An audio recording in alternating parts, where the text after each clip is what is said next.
Hello and good evening, everybody, and welcome back to the stream. I gotta say, I'm definitely much closer to the camera today. I do want to welcome everybody, and then I'm gonna talk about what happened. Bonsoir, monsieur Rafivi, bienvenue. Looks like Heinig Dave. Good evening, sir, and welcome. I should say good morning, sir, to you. Oh my God, bună dimineața, bună dimineața. Brody Bothead redeemed that first promotion over there. Thank you so much, sir, and of course, welcome to the stream, Leonidas. Good evening, always a pleasure. Did you manage to download the game, by the way? Looking forward to see what you think about it. Also, Project Cisco, good evening, sir. What's going on here? A lot of stuff, I guess. A lot of stuff, man. Daiso, aggressively pursuing channel points today. Let's go, let's go, let's go. Viselectra, bonsoir, monsieur, bienvenue. And the religious monger is not the Ledurivs. No, it's not the Ledurivs. It's a different team, Or at least that's what I think. Takeshi, good evening, sir, and welcome. I did also notice. Give me a second. No, that's it. Okay, so the players are starting to actually get into the lobby over here. So right before the stream, an hour before the stream, my main display actually got an error. Like on the middle of the screen, it was like flashing in and out, like a part of the screen, like this big a part of the screen. And I had to turn it off, man, because I was going crazy. Boom! It was, oh my God. Anyway, so I still have the two other ones, so I didn't need to readjust everything in the last hour and so on, and a lot of the stuff I didn't see that it's not working properly, like Winamp, for example. My Winamp was on the other screen on the right side and it didn't want to move. I was furiously trying to actually get it, I would say, get on Google and search for, okay, what do I need to do now? How do I fix this? You know, tell me how I fix this. And finally, I did manage to fix it. The players are starting to get into the lobby. We will have the Civ draft over here. Let me actually put it up on the screen so we can see what's going on. Wait. Kick. I think I need to display. Okay, there we go. This. That was the problem. It wasn't configured properly. Okay, there we go. Okay, so we're waiting for them to actually start the draft. I'm sorry, it's a little bit late over here to start. To move on the stack, focus it with the taskbar, then use the Windows Shift arrows.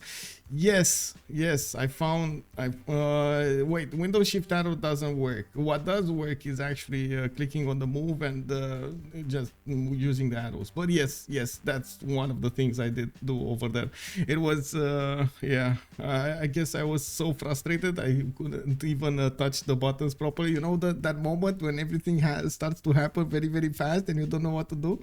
Under Civ6 games, I don't think so. It's actually, we do have Kisame with Raiito, with Vistay and Macra, and this is one of the information that I would actually want to take a look over here. I gotta say, the screens are much closer to me. Yeah, let's see. I think this is the Google Sheet for them 11 season 5. Let me actually put it, switch it over here on this screen so you guys can see what I see. We do have Ornithorynques Academy with Abouh, Naopil, MC Beton, Filas, Tom Peter over here, Zidagor, Klerlan and Portouss, and today it looks like we're gonna have Abouh, Klerlan, Naopil and Portouss playing for them, while let me actually switch it again and see who is on the religious mongers. I believe we actually called, we actually did see religious mongers, right? Over here, Maho, Raiito, Kisame, Vistay, Ezekiel, Abouh, Macra, and Arca showing up for them in the roster. Let me actually switch and see what's going on. Also, let's see, Kisame with Raiito, with Vistay, and Macra are going to be playing tonight for them. Let me actually switch back to this. They're talking about ready. Yes, sir. I did notice it. I think I'm gonna need to move the microphone a little bit because it's totally different with this screen over here. And let me actually see. Is this better? Do you hear me okay? Is it everything fine? So I can actually see the screen that I'm watching right now. Thank you. Also, Bildo, good evening, sir, and welcome. Anyway, it is what it is.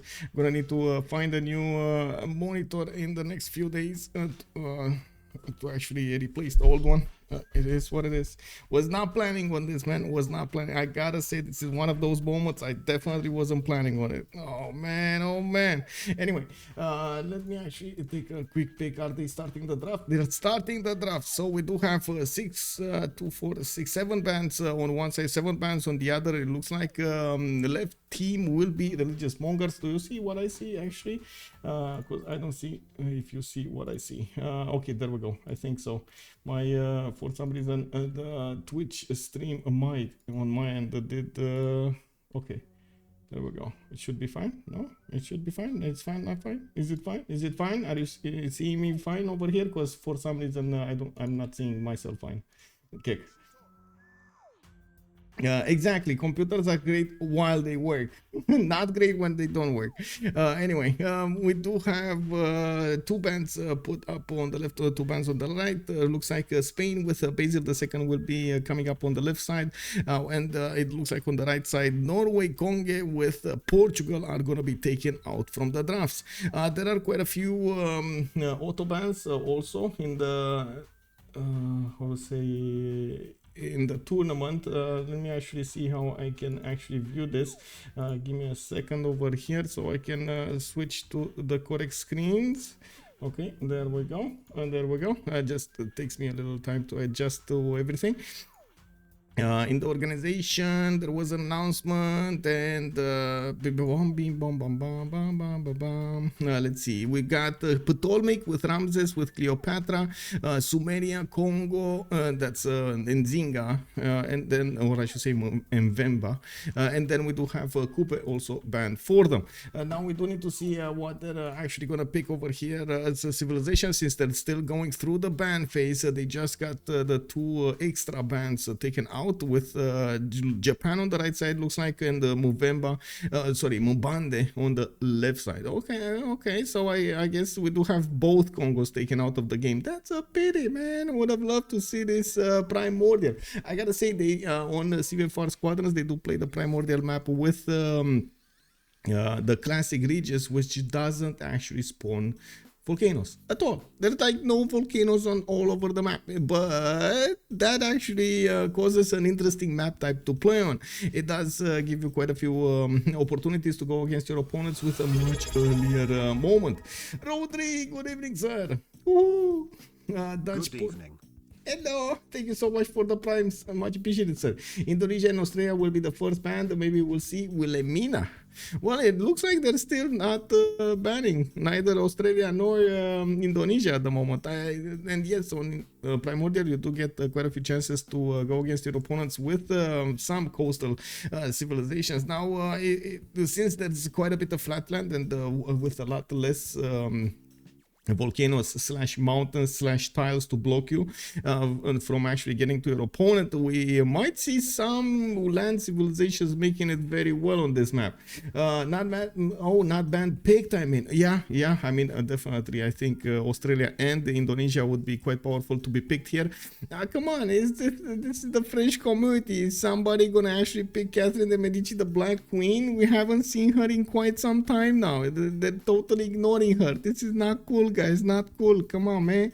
We gotta get that Catherine in, you know? We gotta get the Catherine in. It looks like we do have Theodora being banned and Dido on the left side, while Nader Shah got banned on the right side from Ornithorynques Academy. One more ban to go, and we're gonna see how it goes. Catherine isn't so popular. Yes, I know how. I mean, yeah, exactly. Some love for both Eleanors. Yeah, I guess. Yeah. What about my favorite cutie French Eleanor? That's what I was thinking. Salty, guten Abend. How are you doing, ma'am? The thing is, she's more Italian than French and has a bad reputation in French history. I mean, yeah, but she's still a French leader, right? I don't know, man. Is this one of those how to say, pain or chocolat versus chocolatine kind of arguments over here? Because I feel like it should be on another level, you know? We do have a first pick, it looks like, on the right side. We do have on the left side, sorry, Cyrus being picked up first. On the right side, immediately 2 victorias coming in. Man, the Frenchies are actually starting to like more the English leaders. What is happening? Age of Steam with Victoria being picked up.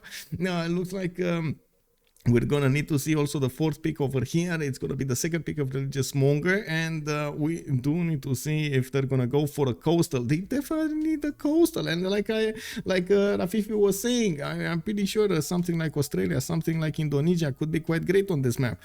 We do wait over here. Oh, I see. Finally, they made the timer work. Did you notice this, guys? There's actually a timer over here counting down. They have 12 seconds to actually pick the next civilization. Australia is banned. Oh, right, it was the last ban over here. So Indonesia is still there. Indonesia, there we go. Nice catch over there, Rafifi. It's just I got distracted for a second there, and it looks like I should have watched this. Wait, did I just hear a anyway, it is what it is. I mean, as a leader, Napoleon in the game when? Yeah, that's a very good question. When Napoleon? I guess the power of French leaders are not getting in, man. Yeah, I don't know, man. I don't know.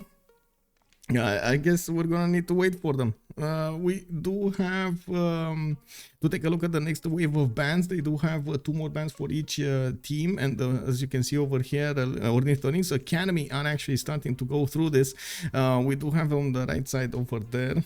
Come on, 5 more seconds to go. They're actually running down the clock with Elizabeth I being taken down as the first one of these bans on the right side. Now, I wonder if Ornithorynques will try to get Elizabeth and Eleanor England. I think you have your answer. They just banned Elizabeth I, and they're actually going quite crazy on these naval civilizations over here. The good thing is there are still quite a few of them in the game, so yeah, there still are options for the players. Are we actually gonna see Wilhelmina? Oh, come on, man, let's go for Wilhelmina. Now, I do think actually it would be a little better to go for something like Montezuma, but sure, you know, Montezuma, Gorgo, something that could be a little bit more adaptable. I don't know why, man. I still, in my mind, I like Wilhelmina. It's not up there yet. I'm still not convinced of her awesome power. I need to see more games with her, you know. Cree coming up here as the ban for religious monger. Yeah, that makes sense actually, but at the same time, I'm not sure if that totally makes sense on this map. We do need to see. Simon Bolivar is still open. No Simon today? No Simon? I mean, it's flat land, you know, primordial, classic ridges, it's flat land. I'm pretty sure they are aware of this, so yeah. Pedro is probably better than Wilhelmina on this map. Oh, yes and no. I mean, to actually get to those Minas Gerais, it's gonna take you a while, and I'm not that convinced it's gonna be that great. But anyway, we do have the last ban of the day, Eleanor. Well, I think Rafifi, they're actually gonna ban them both. You call them out, they're banning them both. England, Eleanor over here got banned. We still have England, France, which is not that great. And yeah, I know, Salty, I definitely know. And Montezuma got banned over here by Religious Monger. Good evening all. It is what it is, or isn't it? It isn't what it isn't. No, it is what it is. Talon75, thank you so much. Good evening, sir. Much appreciated for the 40 months, sir. Pedro gets no chops. Yeah, he does not get chops. He does get other stuff though. I mean, you can't discount that. But yeah, no chops is kind of a bad boo-boo. Very bad boo-boo. Yeah, well, now we're coming up with the last 4 picks, and on the right side we do have Ornithorynques Academy waiting for their selection. We're gonna need to see if they're gonna manage to get this going, while on the left side, Regis Monger are gonna wait for this. If they're gonna be 1 pick here, wait, whoa, wait, Ptolmeic banned? Why is it banned? Wait, wasn't this auto? Where is it picked? Isn't this auto banned? Oh my god. Okay, I'm confused right now. I'm definitely confused. I see it. Oh, it's for this week. Okay, are there any other? There are. No bans. No bans. Like this is it. No bans over here. Is that what I'm thinking? Because I have no idea. Because it doesn't look like. They actually said anything. So no bans or some bans. No bans or some bans. I have no idea. It is what it is. Did it start yet? Closing. It did not start. We're still in the pick phase over here. We're still watching what they're doing. It looks like they actually picked Ptolmeic. Okay. I mean, I stand corrected and it's fine.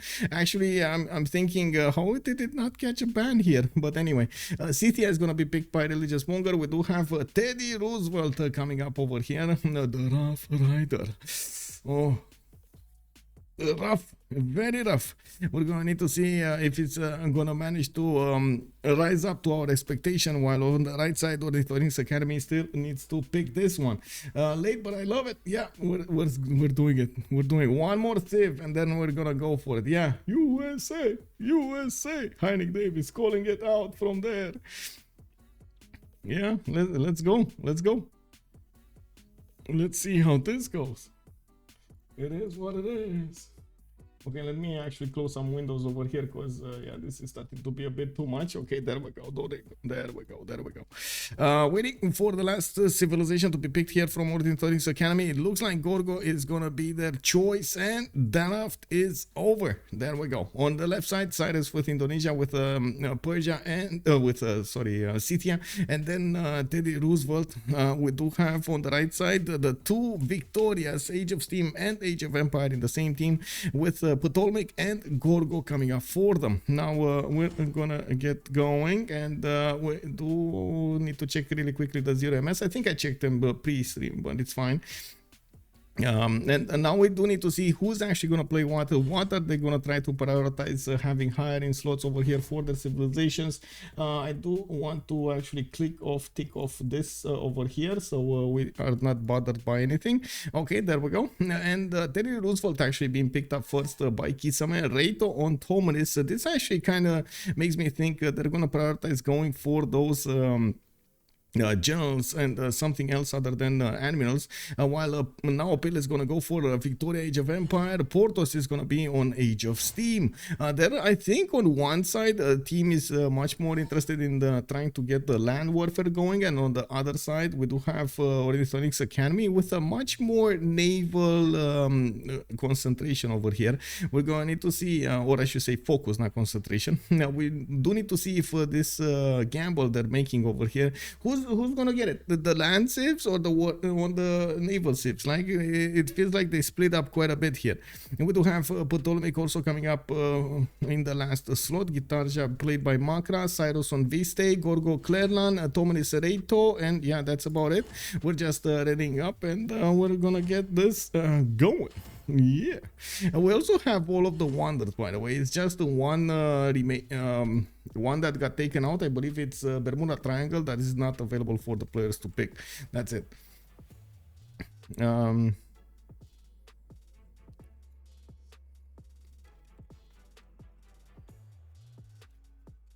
gonna ask. I'm definitely gonna ask. No auto bans this week, because yeah, I'm getting confused right now. I'm actually gonna ask.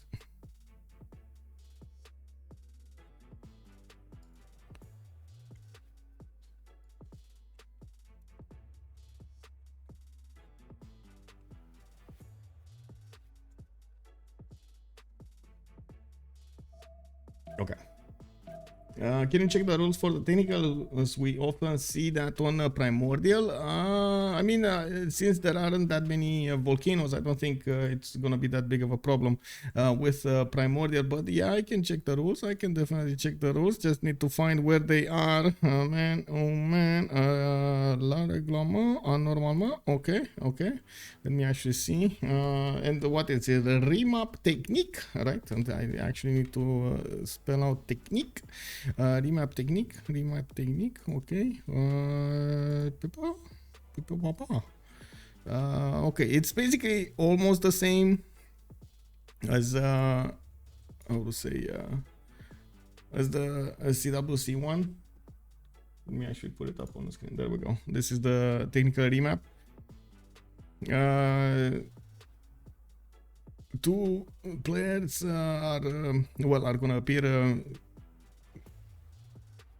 less than 9 tiles. That's not gonna happen. 6 tiles from city state. That's not gonna happen also. That's BBS. If a player cannot put 2 new cities, 6 turns of travel time from his capital, I believe this is it. So you can settle on the 7th turn. You can demand a remap. Yeah, it's basically the same. You have to be able to found to accept the capital. Yeah. Let ChatGPT translate and adapt, and adapt. I don't think we're gonna have a problem, honestly. I've seen multiple maps like this, and unless it was actually between mountains or stuff like that, we didn't have problems. But anyway, let's put up really quickly the prediction for remaps over here, and I gotta say we're coming up very close to that 6400 number, guys. Woohoo! How many remaps? Let's 0, 1, 2 submission period. Let's start 5 minutes and let's go. Put your points in. This is the time to put the points in. Will Rothman, good evening, sir. I am casting the game, as in I'm doing the game commentary for the game. I do have the vision all over the map, and we're gonna start seeing what the players are doing. We're gonna go into the nitty-gritty details over there, and we're gonna figure out exactly how are they gonna use their civilization bonuses, their position on the map, their knowledge of the game to get this win. Now we do have also Hemerick Bruckernaven in the chat. Good evening, sir. Hello. I'm fine. I'm a little bit upset that I actually lost the monitor. May it rest in peace and forever be remembered. It is what it is, man. Now we do have England on the top left side. This is actually Victoria, Age of Empire. Sheffield coming up here. Yeah, rest in peace, man. 3 turns for a scout. Looks like he's gonna have a 2-2 deer tile to the left of him. Multiple other 2-2s. Oh, another one, another deer tile over here. Okay. I mean, yeah, I think the game is telling him, build Temple of Artemis. It will make you great again. We do have also him with a decent amount of cities to settle to the north. To the south, not bad. I mean, I gotta say, this island, if it is an island and it kind of looks like star-shaped over here, it's still fine. It is gonna get these cities on the south. He's gonna get to the east. He's gonna go to the north. He's gonna be fine.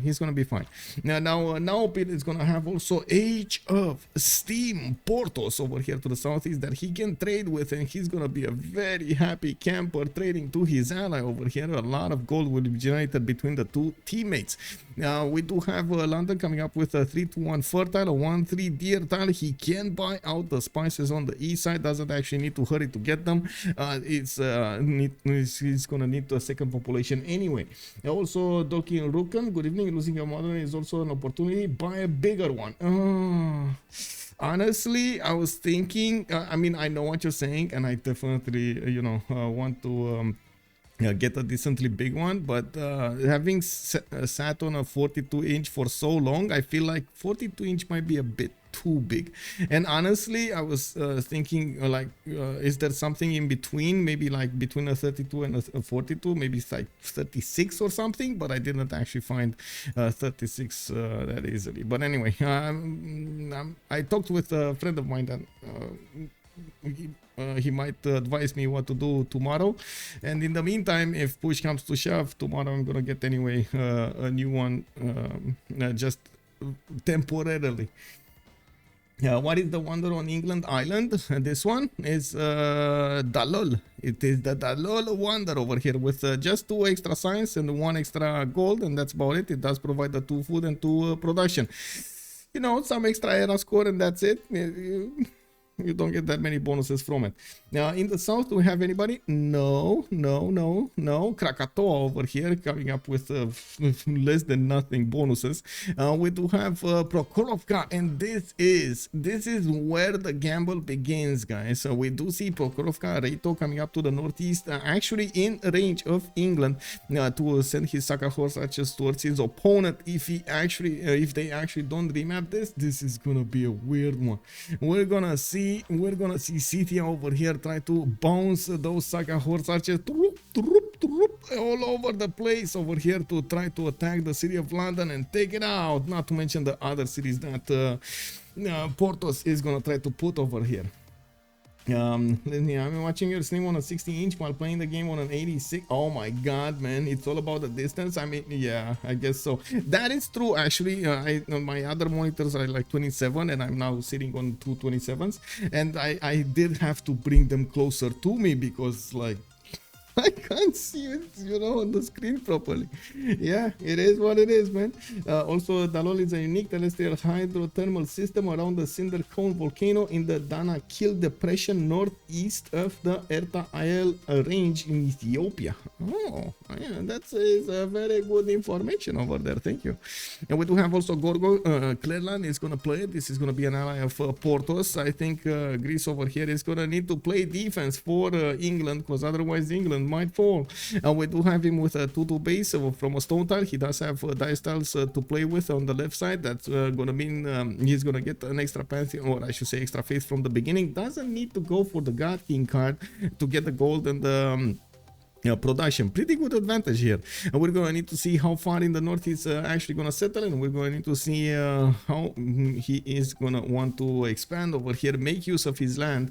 To the northeast, we actually have Indonesia, and woo, Zagi Dangxia showing up in the game big for Macra. He's actually gonna be on the same, almost the same coast as Scythia. They can actually put coastal trade routes over here. I should say Scythia can put a city on the east side, which he's gonna be incentivized to do so, and then send those traders towards Indonesia to get that gold. We do have a builder coming up from Abouh. He does have multiple settles that he could go for around his cities. I'm pretty sure his first city is going to be here. Unfortunately, those mountains are going to be blocked more to the south, and that's actually that wait a second. Oh no, that's not a godsend. I thought he's going to be protected by Washington, from Washington, but it's fine. Washington can put coastal settles as well for Indonesia. No problems, no problems. Now we do have Washington coming up with a 3-1 base, a 3-2 banana. A lot of food is generated, already going for that second pop soon, and we do have him starting to pop those huts like they're hotcakes. We do have him with a decent amount of floodable terrain actually to the south, and this is the big question. Will Ptolmeic have some?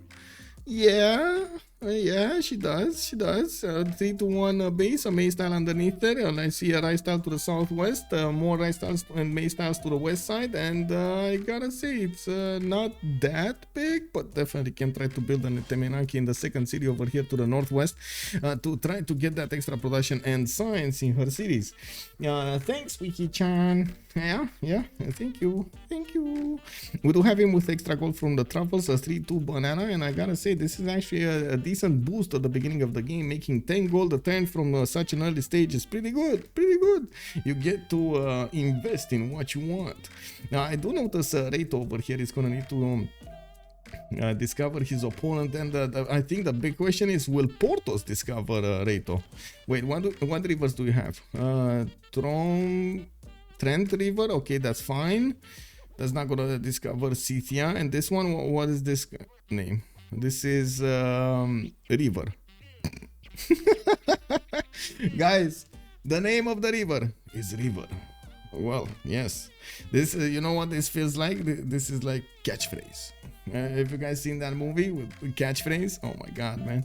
But anyway, the last civilization that we should talk about is Vistay, and he is going to be on the eastern side of the coast. Unfortunately, he might be a bit too close for comfort with England, and we do need to see if he's going to go full coastal over here. Does have a plus for harbor. I do see a settler coming up in 5 turns from him, and I do see he can actually settle quite a few cities with a lot of jobs available and that he could make use of. Looking at his build queues here, let's actually take a look at the tech side here. He's probably going to go sailing. Yeah, there we go. He does need to wait 2 more turns, and maybe he's actually gonna need to he's gonna move this builder. Come on, just let him do some exercise over here. Let him go through the forest, you know, explore the scenery of the adjacent land, try to build some muscle mass, you know, like you gotta be careful with this. It hasn't been discovered yet, so no name. Egypt will see some immortals. No, wait. So that's how it is. If it's not discovered, yes, it was discovered. You see, come on. Look, Greece is here. So I'm pretty sure Greece sees this, doesn't he? Yeah, he sees the little tiny river. Oh, Eurotas River. Oh, I see. So the name of the river is now Eurotas River. The matchup is gonna happen. Portouss is gonna see Raiito. Oh, too late. Raiito got discovered. Man, I gotta say, sometimes with Scythia, you might not want to actually be discovered over here. I'm pretty sure at the moment Portouss is screaming at his teammates, guys, get me out of the game. We do have Scythia next to me. No, come on, this is gonna be Irel from turn 1. It is what it is, man. I never understood actually why people are calling it out such from an early stage over here, but yeah, it is something that I've seen happen multiple times. Players calling out Irel immediately. It is what it is, man. Now, well, Raiito is gonna try to figure out exactly where England lives. Portouss does have a settler coming out. We're still turn 9, and as you can see, he can actually settle on the west side quite easily, benefiting from the spices over there. Not a lot of hills though, and I definitely wouldn't recommend it. South does look a lot better. Freshwater from the lake. He does have a 2-2 base to go for. The strategic resources to improve here, not bad. A +3 harbor, yeah, definitely better. On Sheffield, we do have actually Naopil managing to get 2 of these scouts out with a warrior. Unfortunately, if he would have known he's gonna be on a starship island over here, I'm pretty sure he wouldn't have gotten the second scout and maybe built a monument or something. Much better return on investment. He does have Cyrus to kill actually Nazca and Brussels, and we're just a few moments away from actually seeing the turn remap, or I should say the remap options. Now let's see on Kisame. Kisame probably going for the coffee, or next to the coffee over here to the northwest. Did he discover this? Oh no, he does not know. Well, at least he has another spawn to the south, which does also benefit from a coffee tile. Those extra culture points that you can get from these resources at the beginning are amazing. So much they can give you, so much of an advantage they can give you. Okay, did I? Okay, it's fine.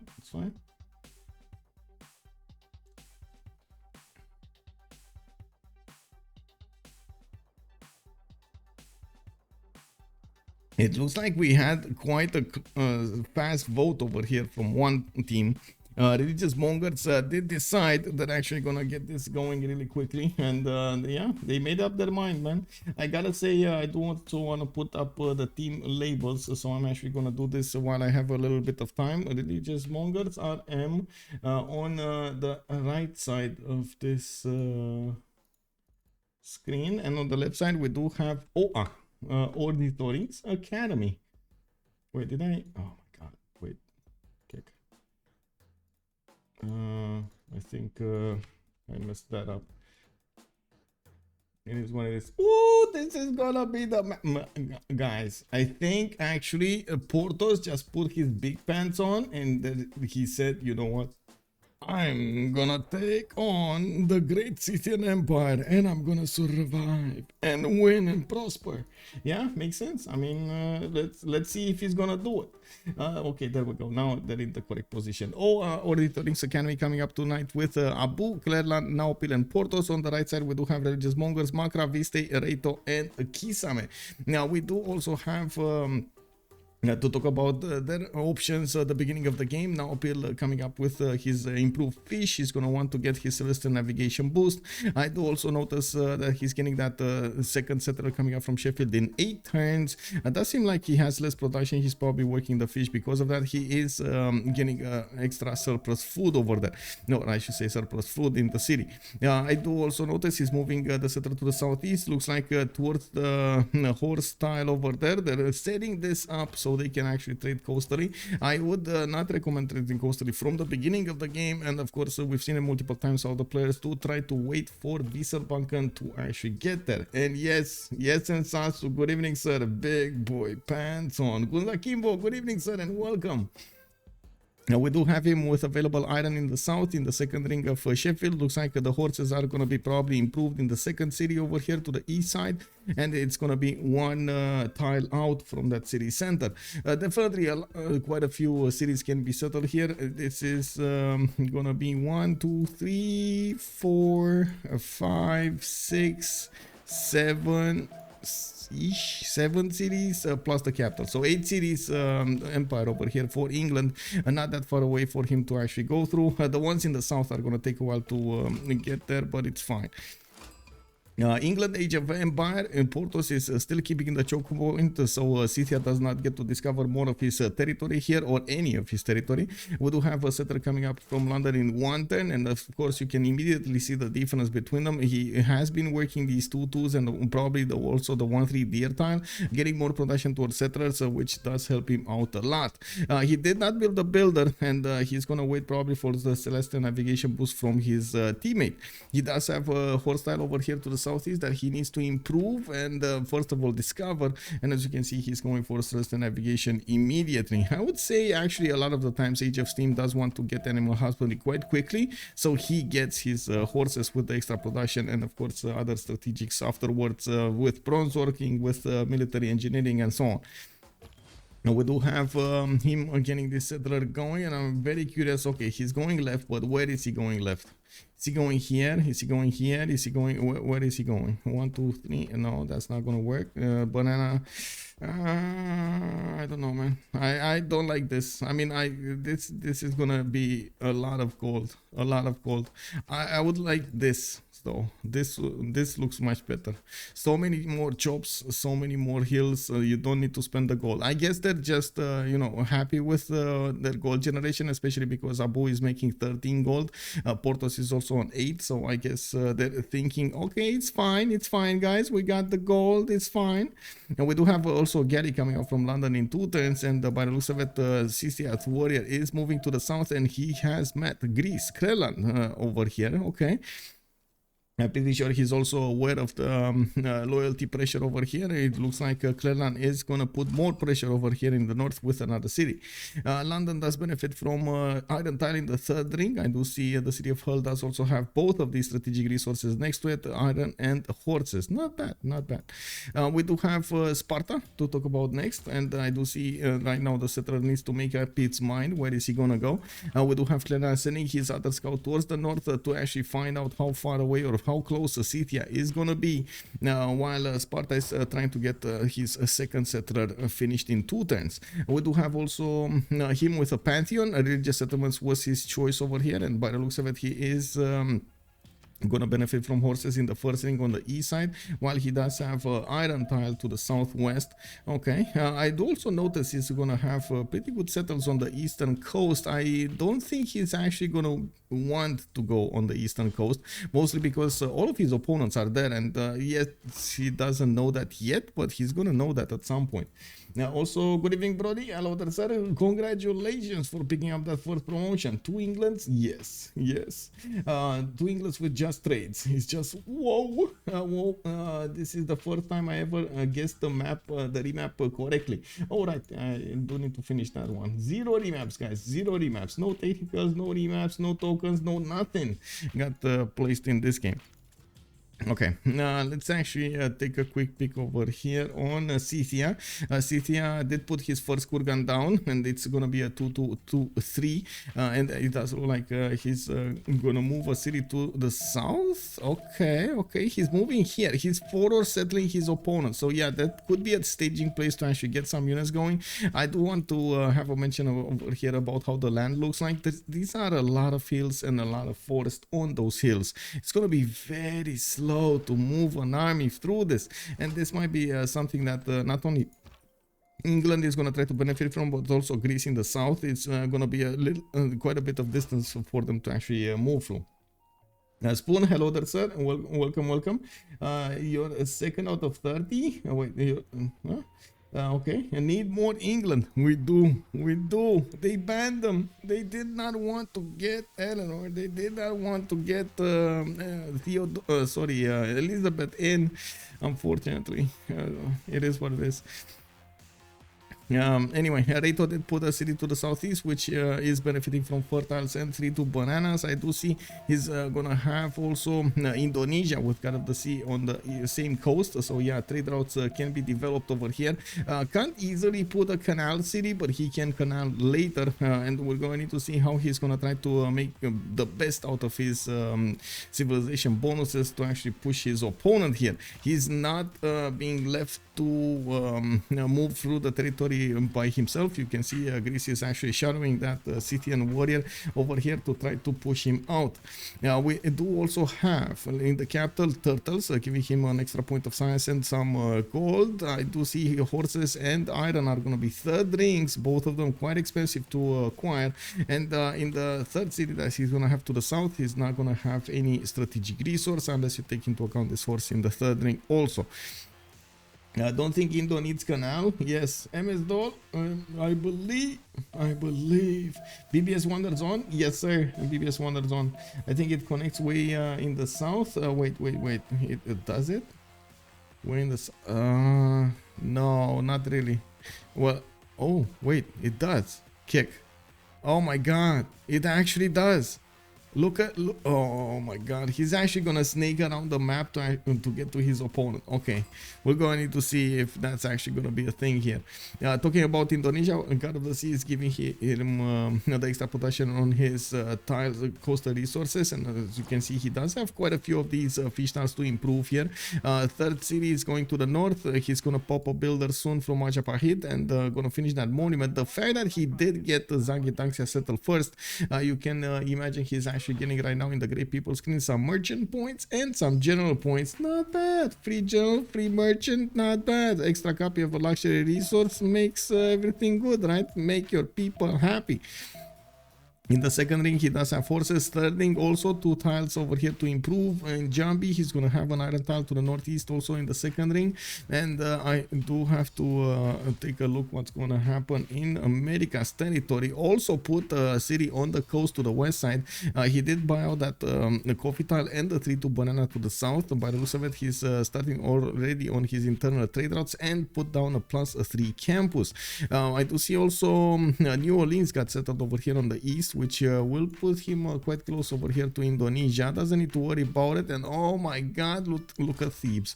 I'm sorry, we're gonna come back to that. That was just a sneak peek over there. Oh no, we do have Kisame coming up with multiple campuses. I do see him benefiting from an iron tile to the southeast and a horse tile in the third ring. He does have still a lot of settlers to settle here, and I gotta say I'm pretty sure he's gonna put a city on that coffee tile to the northwest. While he's not gonna get to make most out of these marsh tiles to the south, unfortunately. Well, there is a forest fire here. Now that I say that, there's a forest fire started. It is what it is. The thing is, if he doesn't have Lady of the Reeds and Marshes, these marsh tiles are kind of useless for him. Yeah, they're gonna be some extra population, some extra food, but that's about it.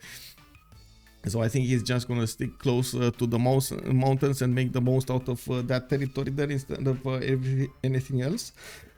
We do have on the east side Abouh already with Lady of the Reeds and Marshes. He's pulling down Stonehenge here from a rocket dead. He's not going to be close from his opponent Indonesia, and I gotta say it's going to take a while until anybody is actually going to move armies through this forest and rainforesty hilly terrain.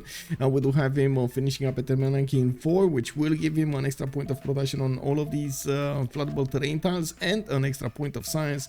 You can immediately see that he did start to improve his maze tiles, which does give him extra culture. We do have Ptolmeic with 6 science and 7 culture, and I don't think he built a single monument yet. We do have Shedet actually starting to build a monument in 7 turns, but it's going to take a while. Now, Egypt might be in trouble.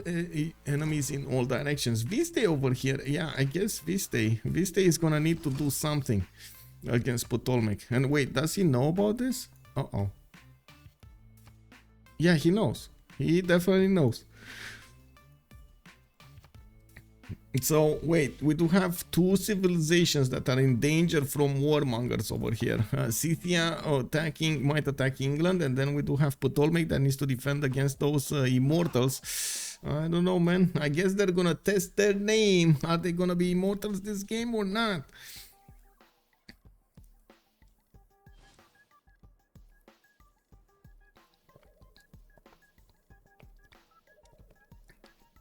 Raccoon is already calling it out. Egypt is clearly dead. Can't you see that? Can't you see that, man? We're gonna need to see. We're gonna need to see with our eyes in the future over here what's gonna happen. Why does no one play Bulmos, Senior Testa? That's a very good question.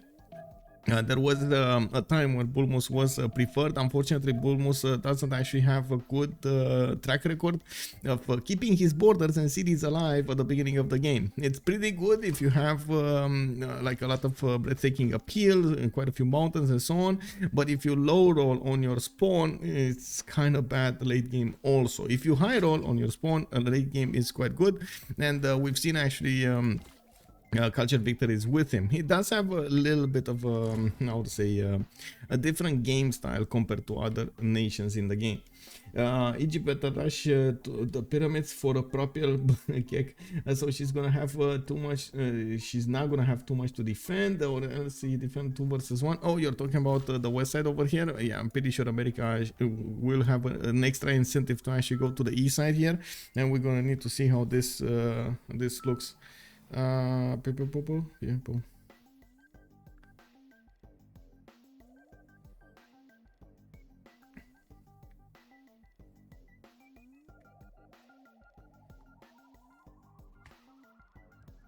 Give me a second.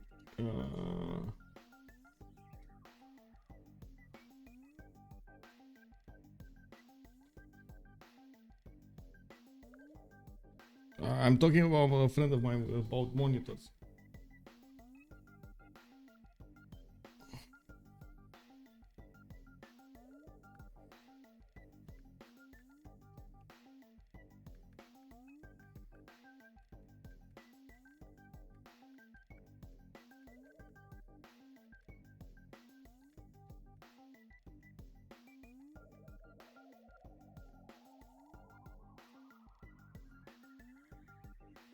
Okay, let me take a look over here. We do need to see also first of all, the Pantheon of Persia. We do have City Patrian Goddess is already putting his encampments down. 2 of them put down, and we know what that means. Immortals are gonna be on the table soon.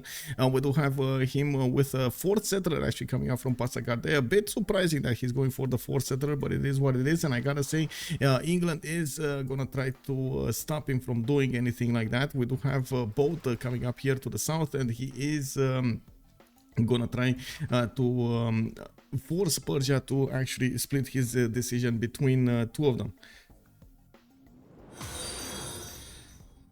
Antares by just followed. Oh, thank you so much for the follow, Antares. Much appreciated, sir. Also, AG player is currently saying, hey, honey, I'm gonna be free sooner than planned tonight. Yeah, get that, how to say, get a bottle of wine ready. Let's go. Yeah, AG player, yeah, it is what it is.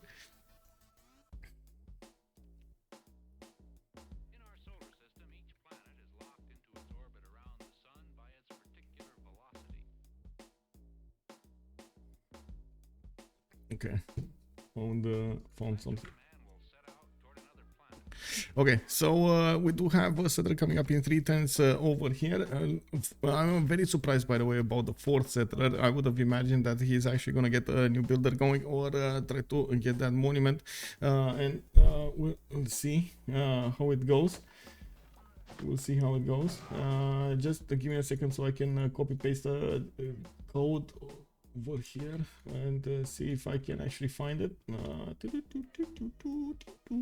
Okay, on the strategic resources count, I do also notice the iron tile is going to be to the north, and this is the reason for that 4th settler. He doesn't have iron next to his cities, and unfortunately he's going to need some. I would be actually quite surprised if his allies are going to go for bronze working, but I gotta check if they're going for it. Yes, we do have Kisame actually realizing his ally is going to need that iron. Washington is gonna get this iron improved. He does have a builder. He's gonna get Moksha in, and he's gonna help out his teammate get those going.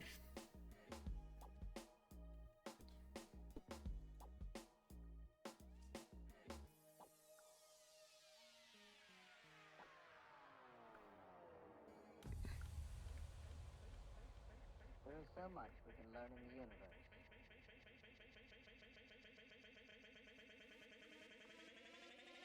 Okay, we're looking at what's going on over here. We do have those boats starting to come closer from England, and I do see encampment training projects coming up from Bactri. An encampment is being put down from Raketa. I'm pretty sure we got secret places with divine inspiration for the Egypt religion, and as you can see over here, the grand threat over here. Wait, is this the grand deal? Is this what it means? Let me actually translate this. Grand threat. Is this the no broad stroke? What is this broad stroke? What broad stroke? What does this mean? Okay. Is this like the big one, major features or key points, especially? But if it's true, if it stands, it is right and also okay.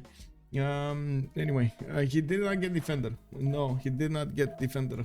Toothpies, good evening. Good evening, sir. Oh, he does want the extra science. He does want the extra culture. He does have 2 wonders over here. His second city did not actually get to finish the holy site, and as you can see, Thebes is still building it. Unfortunately, it's going to take a while until it actually gets converted. We do have the iron tile also getting improved here. Abouh is trying to make the most out of this. The fourth settler Vistay is starting to move. We do have warriors board actually from Persia. This is quite surprising. They're investing so much into an early attack over here. I gotta say that they not only need to put gold into these warriors, but man, they need to put gold into those immortals. That's going to be quite expensive for him to upgrade here. It means a line drawn with a pencil. Oh, I see. I don't get the joke even if I am French. Oh, I see. Okay. So it's not just me. Okay.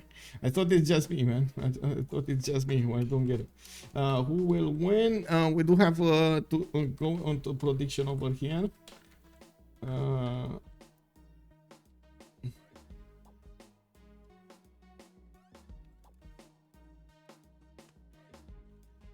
Ornithorynques. I think I actually spelled it correctly. If not, I'm sorry. I'm sorry. If you see this afterwards, I'm so sorry.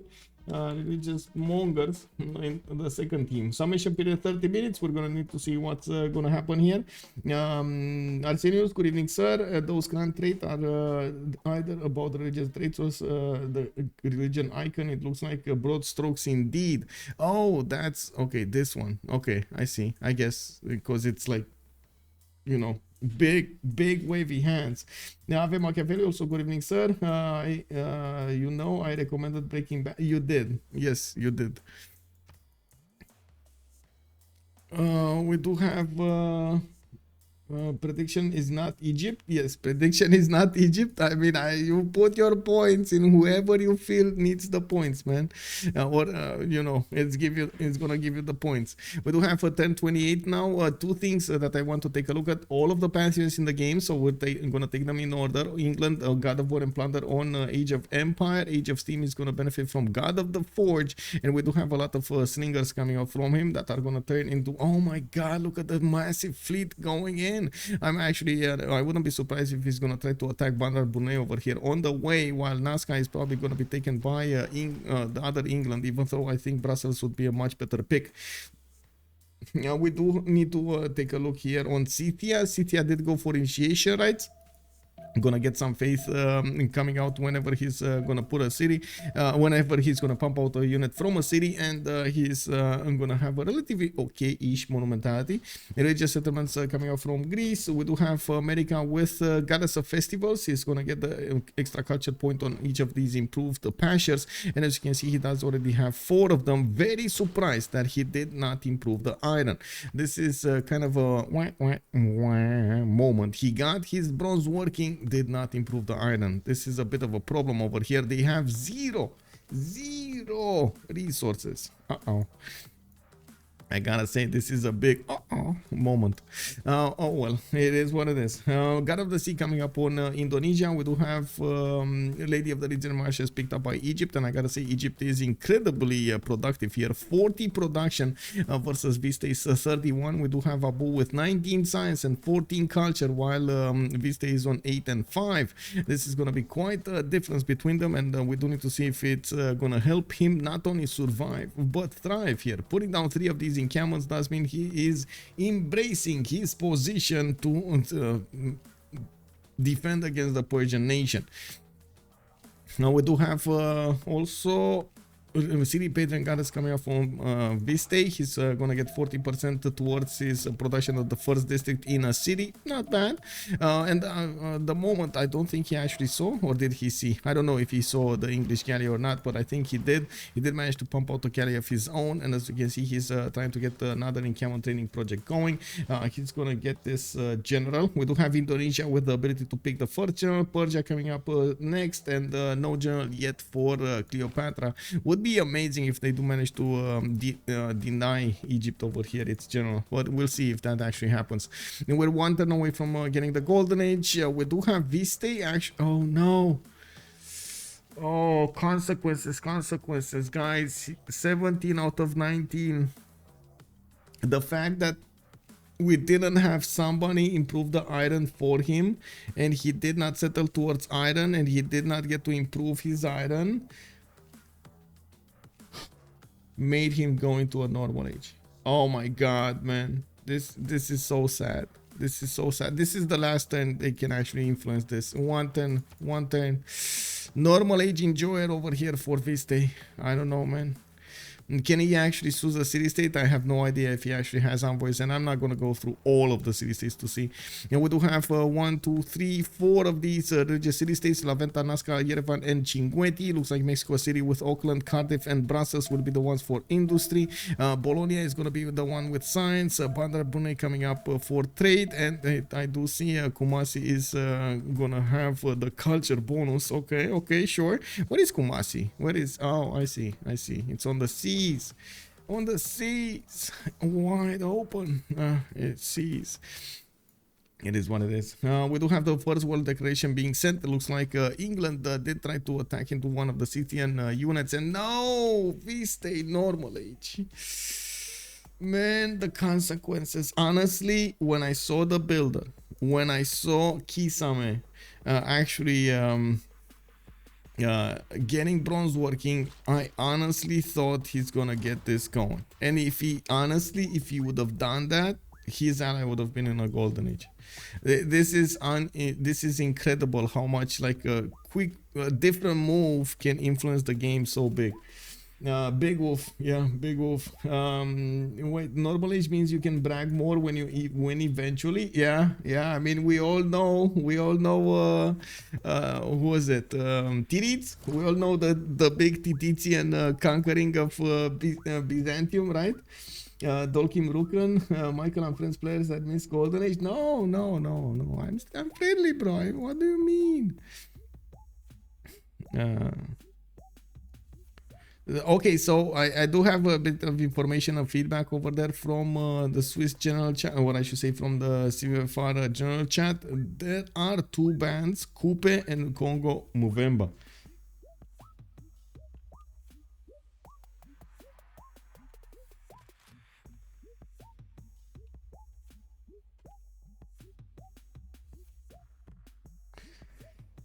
It is normal age, Japanese domination, still one of the most impressive games I have ever watched. Exactly, right? It's up there, you know, like top 3 games over there with insane moments in the game. That's incredible. Okay. Now we do have the boats in Indonesia actually starting to clear the fog of war. America is also moving in, trying to figure out exactly what's going on. We do need to check from the left to the right what the players did pick up for their golden ages. Encampment training projects coming up in Egypt's territory. He's 2 turns away from actually recruiting another general, and it looks like Persia is gonna get another one. Okay, he's trying. He can't deny it. He cannot deny it. I mean, he would need a third one, and that's not gonna work. Looks England did put down encampments. Okay, so he's gonna deny it from Portouss at least. That's still good. We do have also Egypt upgrading the first swordsman on the front line, getting 36 defense strength in that city with the extra bonus that the swordsman gives it. We do have Penbrush and Voice chosen as a golden age option for Cleopatra Ptolmeic. I don't see extra cities yet, and we do need to wait and see how he is going to try to make the most out of this land. I still think an extra city over here on the west side would be relatively safe. Just stay away of the coast and it's going to be fine. And he does have some even in northern cities over here on Lake Tile and to the north of the mountains. We do have Gorgo coming up with a pen brush and voice, 11 science with 17 culture, 35 production, 4 cities. Gorgo, he put the city relatively close to the coast here, and Scythia is gonna sniff it out that it can be attacked by those Jongs. We do have 5th and 6th city coming up soon. He's putting down an encampment from Sparta. Looks like started up with working on those commercials, and we already see some war moves coming up between Scythia and England. Nothing major yet, but it's happening. You know, it started up. Commercial hubs from Knossos. I see commercial hubs from Rhodes, and well, it's gonna take a while until Gorgo gets big. Naopil with 19 science and 19 culture. They choose to go for free inquiry golden age with Warlord's Throne being put into his government plaza, so he gets extra bonuses towards his building of units, training of units, not to mention try to get less gold towards upkeeping them. Guard of the Forge coming up here, and Portouss is going to get a decently big production towards those numbers. We do have Scythia managing to get a great general. That's pretty good. Okay, so wait. Oh, wait, they denied them. They denied them from Ptolmeic. Ptolmeic did not manage to get one. Even if he got the points, he did not manage to get one. Okay, so Scythia got one, 2 of them by Persia, and of course 1 Indonesia with that. We do have then the admirals picked up by England, which is kind of, you know, obvious. They're gonna have control over the seas. We do have Portouss also with free inquiry golden age, 19 science and 17 culture. And wait, did I take a look at the wrong Naopil? Yes, I did take a look at the wrong Victoria. This is Naopil with Ancestral Hall, actually, not Warlord's Throne. He did go for Pingala in the second city of the southeast, and by looks of it, he did let open to the south over here another city center. I'm not that inclined to say, you know, Ancestral Hall is good on this particular map. He only has like what, 8 9 cities to settle, and that's about it. Probably the city states conquering is going to be much easier than actually getting cities on these tiny islands. Now we do have Portouss with a free inquiry and golden age of his own, 38 production versus Scythia's 41, and of course he's doing much better when it comes to the science. We do need to see if he's gonna keep that edge during the next part of the game. We don't see a major army forming here from Scythia yet, but since he did secure his general, he's gonna try to flaunt it in front of his opponent armies to say, you know, I got my cookie. Where is your cookie, my friend? I got mine. Where is yours? Let's see who has the best cookie. Well, we do have Macra coming up with 10 science and 31 culture on 3 cities on Indonesia. Looks like he did start up on audience chamber, if I see correctly the details over there. Yeah, 4th city coming up soon from Majapahit. He's gonna need to start improving his coastal resources here with everything he has. He's getting that extra production and extra food going in there, and still has a lot of chops. I'm actually quite surprised we don't see campuses quite early with a pen brush and voice. Usually that's how Kitarja rolls, puts down campuses quite early, so he gets the bonuses from the extra how to say, from the tiles of water next to those campuses, while of course this is going to be a plus 3 easily. And we do have another plus 3 over here in Ternate with the extra culture you get from pen brush and voice. It makes everything just much better. And we do have Vistay coming up. Oh, I did see, I gotta say, I did see Stargate, that exact episode again with the guys with AG1 actually getting kidnapped over there and turned into robots. Kick W, man. Wait, the raccoon is always the same. Maybe OnSpotTV has a better memory and can help us. Wait, it was a few months ago. Sadly, I also don't know anymore which game that was. I would love to watch it again. Oh, I don't know. I mean, I can. Oh my god, I can actually. I'm pretty sure if you just search Freditos de la Vega, Freditos on my YouTube channel, you're gonna find that game. It shouldn't be that many. I mean, yeah, there are many games, but it shouldn't be that many games. So I don't know if you guys know my YouTube, exclamation my YouTube, you're gonna get an invite to that channel. Subscribe, don't forget. And we're coming up close to 3,000 right now. Now, what country does RM team represent? This is the CivFR Squadrons, so both countries, both teams are actually French. It's no surprise that new stuff is actually bad. How so? The old ones were made by talented people. Totally new Black Mirror season is so bad. Okay. I mean, don't they have a big protest going around in the writer scene now in America? That's what I heard at least. So I wouldn't be surprised if the next like 6 months movies are gonna be quite bad. Okay, so looks like audience chamber coming up for Washington. Wait a second. I do want to take a look at them in order. So first is Persia. Prrr. We got the first immortal coming out here, and yes, we don't actually have that big of an army from Egypt, and I'm very surprised he's actually going. Wait a second, he doesn't have Marianus, Ptolmeic. Oh my God, he does. Why is he building archers instead of Marianus? Okay, it is what it is. Oh, I would have hoped we were actually going to see some Marianus. Those are very, very hard to actually deal with. Anyway, we do have Vistay coming up here with very low science and very low culture because of his loss of a golden age. Yes, he's fighting on the seas England and Lenore Age of Empire, and we do have him putting down his government plaza. He did manage to get 2 of these generals, one of them Burica, one of them Trungtrak. He is starting to get his traders out, which will give him a little bit of culture. It's pretty good, with a little bit of also some production and food being sent to the capital city, which is Governor Magnus City. Now we do have Raiito on 13 science and 20 culture. He does have monumentality golden age on Scythia, and he's gonna need to start pumping out units soon. That's exactly what he's doing, getting Saka horse archers from Krovka. He did manage to acquire the land and pushed out quite a bit against Greece and England at the same time. We do see that Klerlan is deploying some units to the north, while yes, we do have England on the west side trying to make a defensive screen of archers against any kind of unit that Scythia is gonna put against him. We do need to see if these campuses are going to make him much better in the next era. He does have a +2 here with another +3 over here next to Komstromskaya.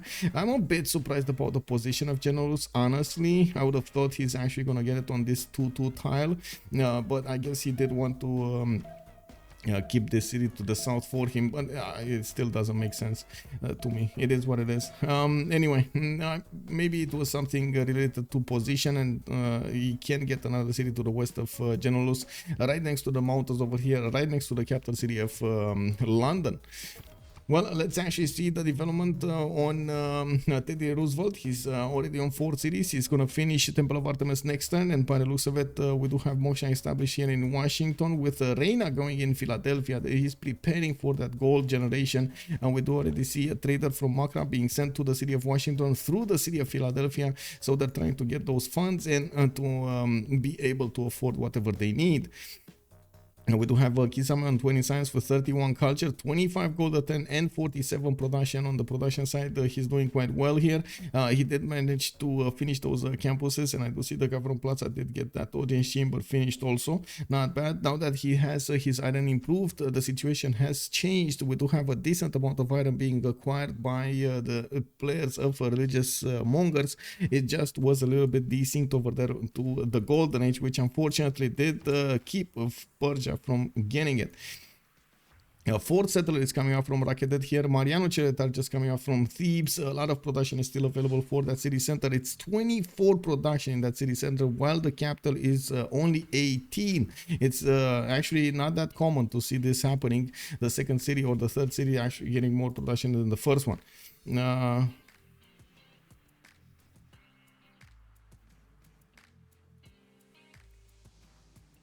Okay, I just noted that we see the yields C4 resources were revealed. I don't know why. Raccoon.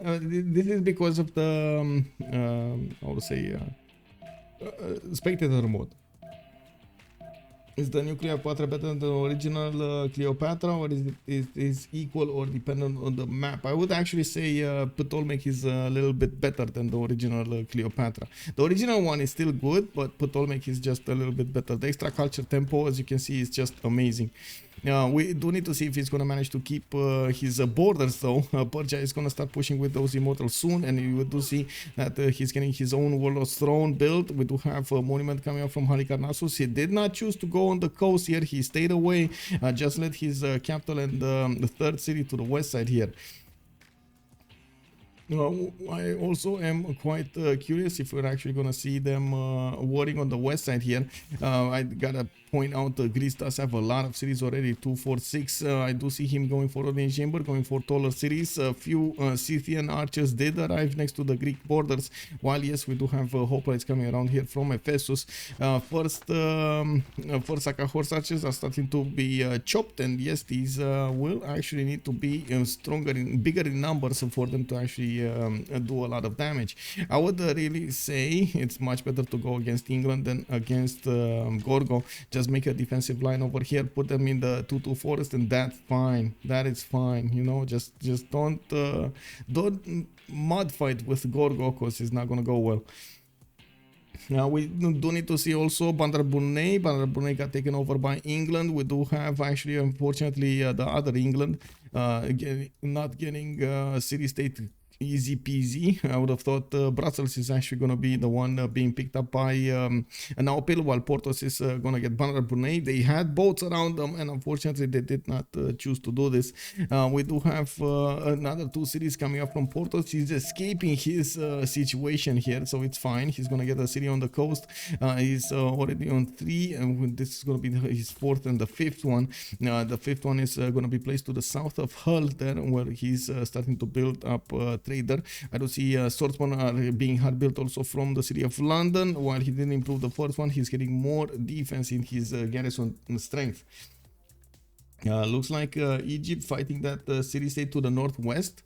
Egypt.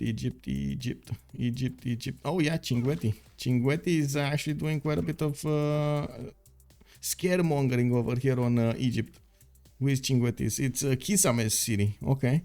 And it looks like they're fighting for Auckland, or Raiito is actually going to sue this soon. Okay, Raiito is Scythia, going for Auckland. Interesting choice for him to go for Auckland. He doesn't have a lot of resources. Honestly, I would have thought it's going to be Indonesia that's going to go there. Now, we do have Indonesia with Reina also established in Jambi. He's pumping out more settlers to try to get those cities going. Has a decent amount of coast to settle on the western continent. Unfortunately, this western coast is filled with these cliffs, which is not going to allow him to actually get over them, right? It's gonna be a while until he's gonna get everything like that improved. But a city is actually placed over here. He needs to go all the way around over here next to that hut, move over the territory, and then settle. It's gonna take a while. I would say settle stone tile. Settle around here somewhere, or even, oh my god, no, he can actually put it next to the mountains. Okay, put it next to the, or even on the steep over here. Oh my god, look at this campus. This is 2, 4, wait, 2, 4, 6, right? So plus 3 campus, 4, 5, 7, plus 7 campus, easy peasy. You need to get a city here. Macra, you need to get a city here. I hope that's where that settler is going, much closer to this little tiny island, which is gonna be amazing. Anyway, in the meantime, on the right side, we do see Cinquetti starting to do some damage against the Egyptian Mariano Chariot archers. The first wave of immortals are making their way towards the defenses of Chariot and Rakedet.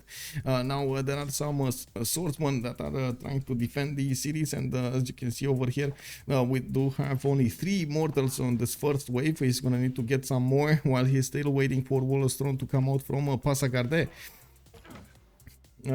Casual plus 7. Yeah, casual plus 7, man. You know, you gotta do what you gotta do.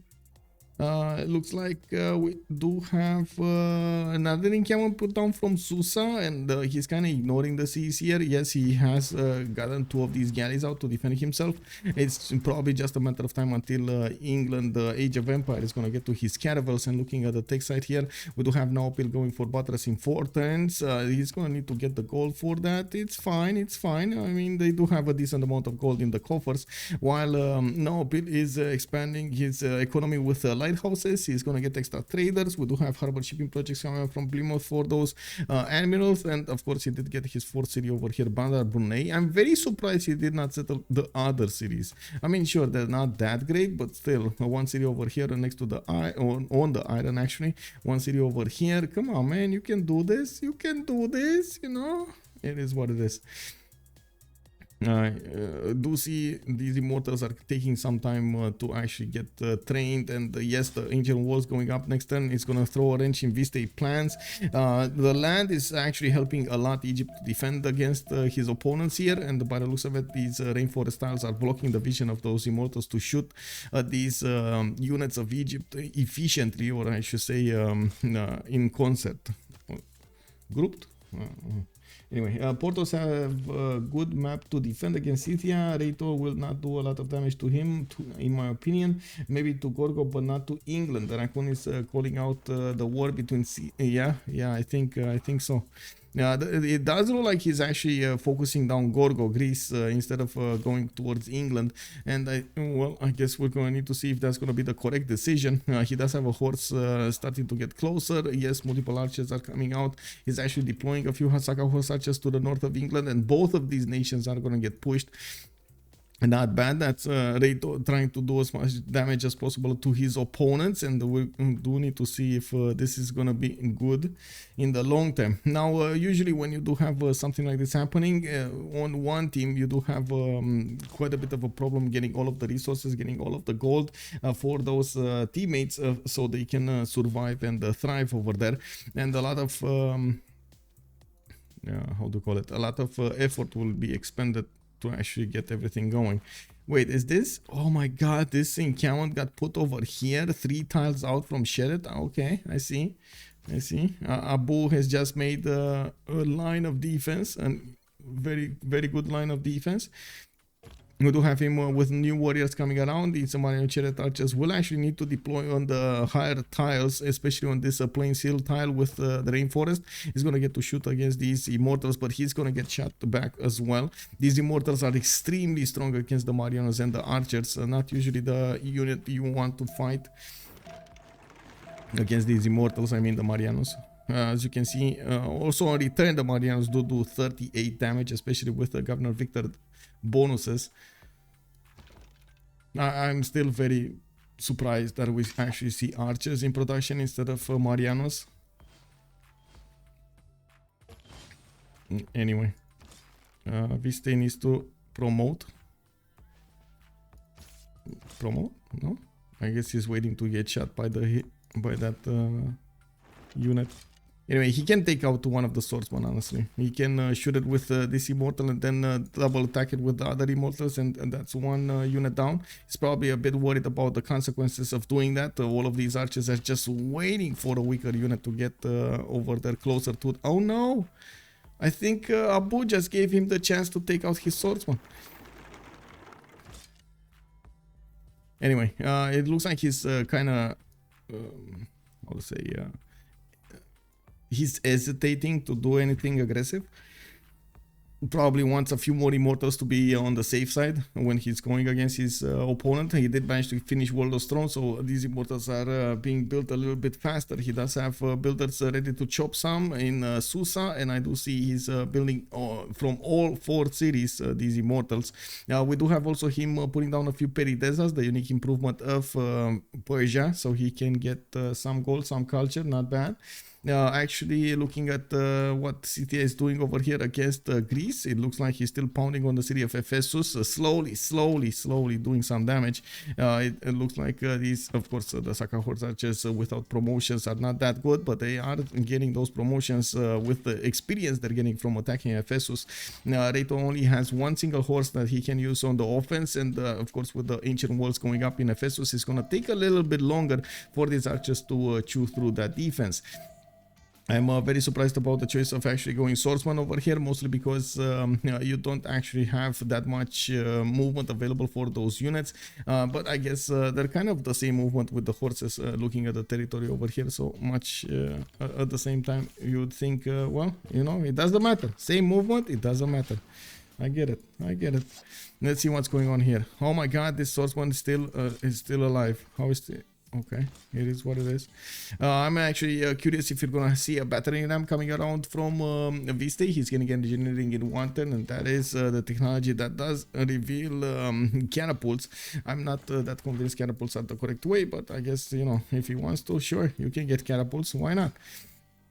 Yeah, I don't think catapults are the correct way just because how the land looks like. You don't have easy shots for them to actually attack from. Mexico City just got taken down. I don't know where it was though. Where was Mexico City?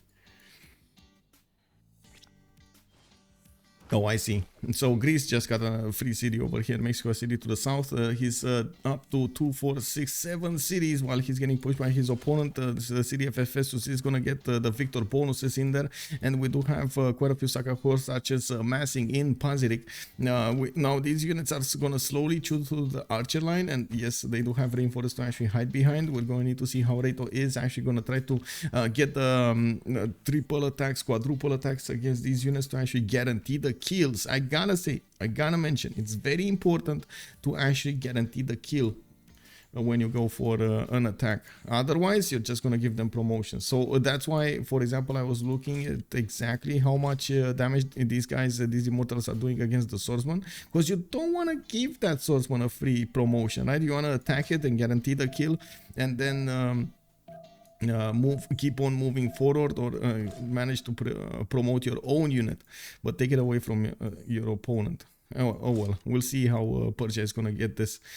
I hope we're gonna see that soon. Now we do have immortals coming out from again 4 cities, all 4 cities. He's going all in.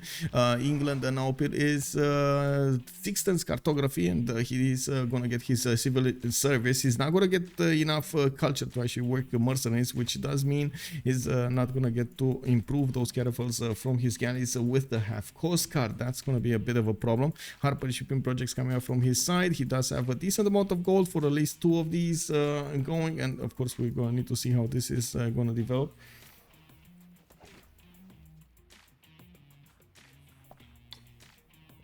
Catapults with a range of 1 is quite bad. Yeah, I guess.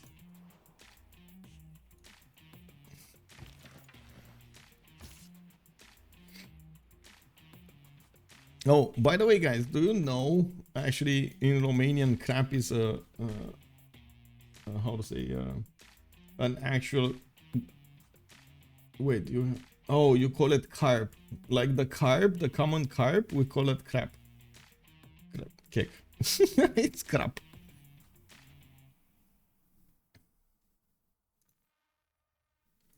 Yeah, anyway,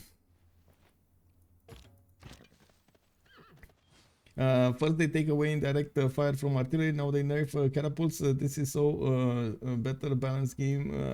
I don't know, man. Yeah. Wait, catapults are not 1 range. Oh, sorry.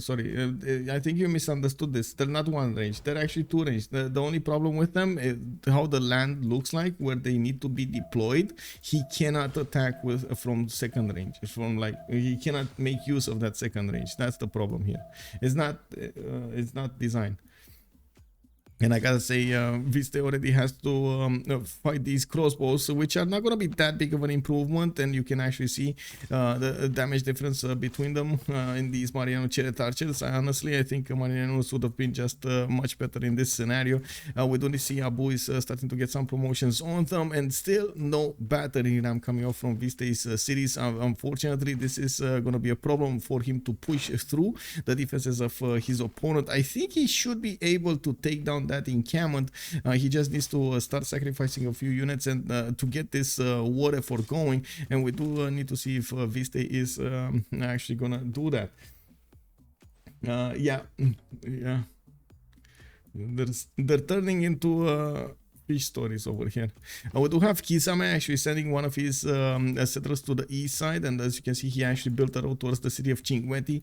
We do have multiple other settlers coming around from him, and I'm pretty sure we're gonna see some units coming out from Kisame. I wouldn't be surprised if he's gonna try to go for a coarser timing to actually hit Egypt from the west, since he did build road towards Cinquetti. It's going to be much easier for those units to actually get here, and from here they can actually hit the city of Egypt quite quickly.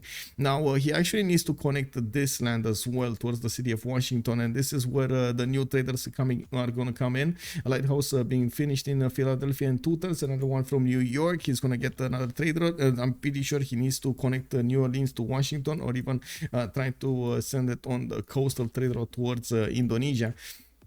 In the gold situation, we do have Portouss with 77 gold, Naopil on 54. Even if Scythia is trying to pressure over here England, it doesn't look like he stopped him from generating the gold. He's pushing both of his opponents, and Ephesus does look like it's taking quite a bit of a beating, but it's surviving. We do have hoplites showing up for the support help, while I do see horses and of course the swordsman inside. These hoplites are not gonna be that good against the ranged units, and we do need to see if Raiito is actually gonna build a few more Saka horse archers. He's using the majority of the Sakas on the west side, so he can actually benefit from the extra movement. A bit unfortunate with the timings on this. Raiito did take his good old time to attack that archer, and this is what I was talking about. Well, you gotta do what you gotta do. A lot of the times you do have to attack with as many units as possible into one single unit to guarantee that kill. And a good rule of thumb, it's like 3 against 1 on the same tech, but it's not always depending on the bonuses, it's not always achievable. Oh, actually the encampment survive, and it's gonna get walls. I think Persia actually lost 2 of these immortals doing that, and unfortunately he could not manage to punch through. Oh my god, he's actually still getting catapults. I do have to say these immortals are usually quite good attacking the city centers as well. They just need a lot of shots, and they need to keep on shooting to actually do the damage. We're gonna need to see if Abouh over here is gonna manage to survive this. I don't think it's gonna be Persia that's gonna be the problem. It's actually gonna be America that's the problem. 40 science with 47 culture. Kisame is getting stirrups in 3 turns, with civil service coming up in 1. We do have cartography coming up in 3 turns from Naopil, and yeah, that's also gonna be a problem for Persia. We do have some galleys coming out from England. They're taking down Nazca, and finally that's probably going to be an English city. I don't understand why though. Nazca is kind of bad as a city center. I guess it's the position towards his opponent, but honestly Brussels would have been just much better. I think he just wants to use Brussels for its bonuses for industrial zones rather than anything else. We do have, I think, the defense of Greece actually successfully defending Ephesus. By the looks of it, it is on a hill and it cannot be attacked by those jongs, even if, yes, Indonesia does have a few galleys showing his face over here. I don't think it's going to be that easy for him to actually punch through. And there is a city that he could definitely take out, the Corinth city to the east of Sparta. That's going to be easy pickings for those jongs. 3 of them can attack into the city center, and yeah, he's going to take it down. Trojan Man 25, ever since BBG nerfed nukes, I feel like it has been getting worse instead of better. I think the 45 bonus and the immortal buff is why we are having so many short games recently. I think that was the idea though. I think they actually wanted to get the games shorter somehow by design.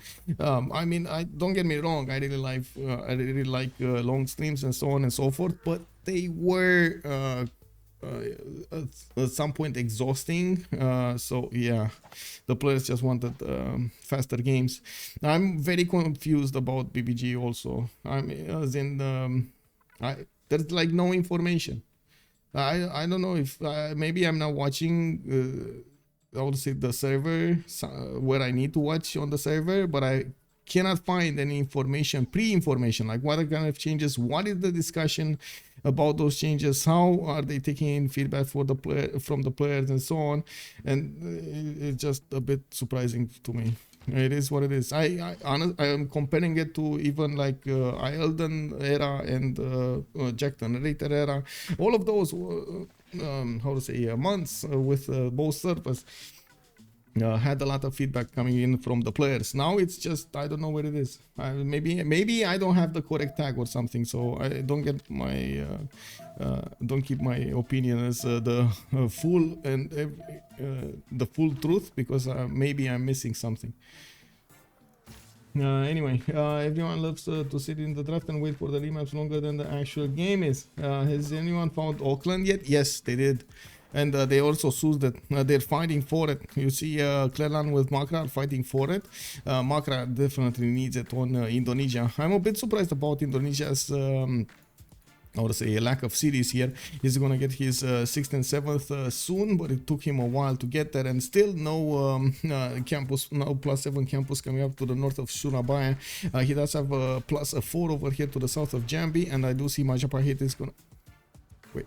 Oh, he put it to the north. I guess that's fine also. That's +5. Yeah, that's better. That is better. I yielded this. Yeah. Ephesus starting to get his walls down. The first catapult is getting onto the scene there and starting to smack through the wall defense. While yes, we do have some Saka Horsaches doing the damage against these Greek units. We do need to see if Raiito is gonna keep them alive so he can actually punch through the defenses that Greece is putting up. Also on the west, we do have so many Saka Horsaches starting to get through the forest over here and doing the attack moves against the English units. Now he couldn't manage to delete all of the archers of England, but he's still trying to get as many as possible. We do have England retreating his line of forces next to his rivers to the west of London. You know, guys, can you imagine if we have a flood right now? Oh my god, man. Machiavelli has flashy fins. He's one of the very few who are actually writing the more. I'm sure to give him your power. You can at least. I mean, I talked with flash feeds all like just today. I always keep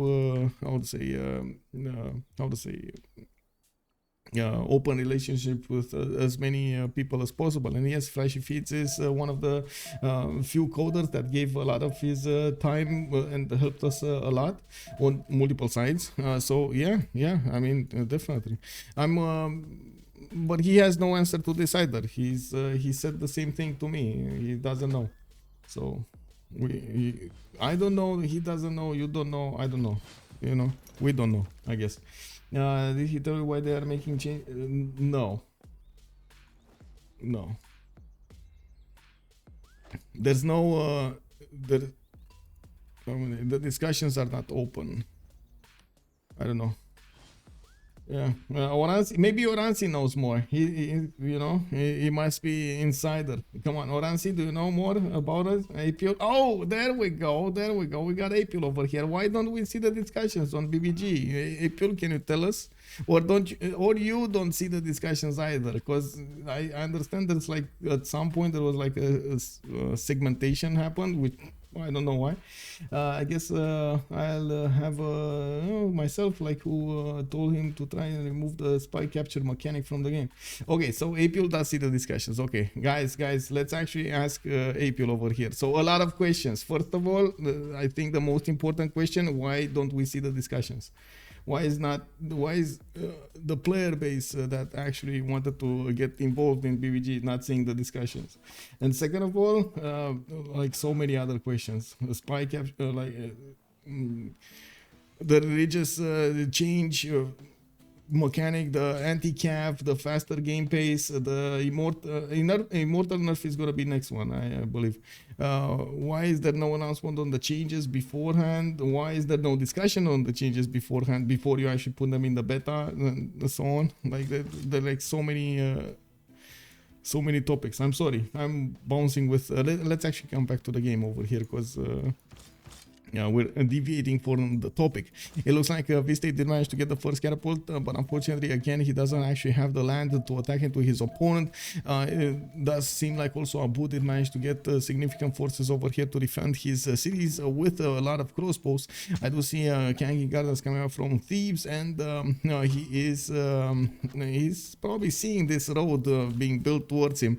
Kisame is going to get another settler over here, and it looks like he's sending it to the east side, while in the capital, still he's not starting to build up units.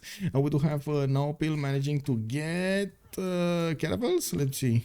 Whoa. Did he get? No, he did not get caravels. He actually moved away to get horseback riding and feudalism in 3 turns. 7 turns up until next era. We do have harbor ship projects coming up from Sheffield.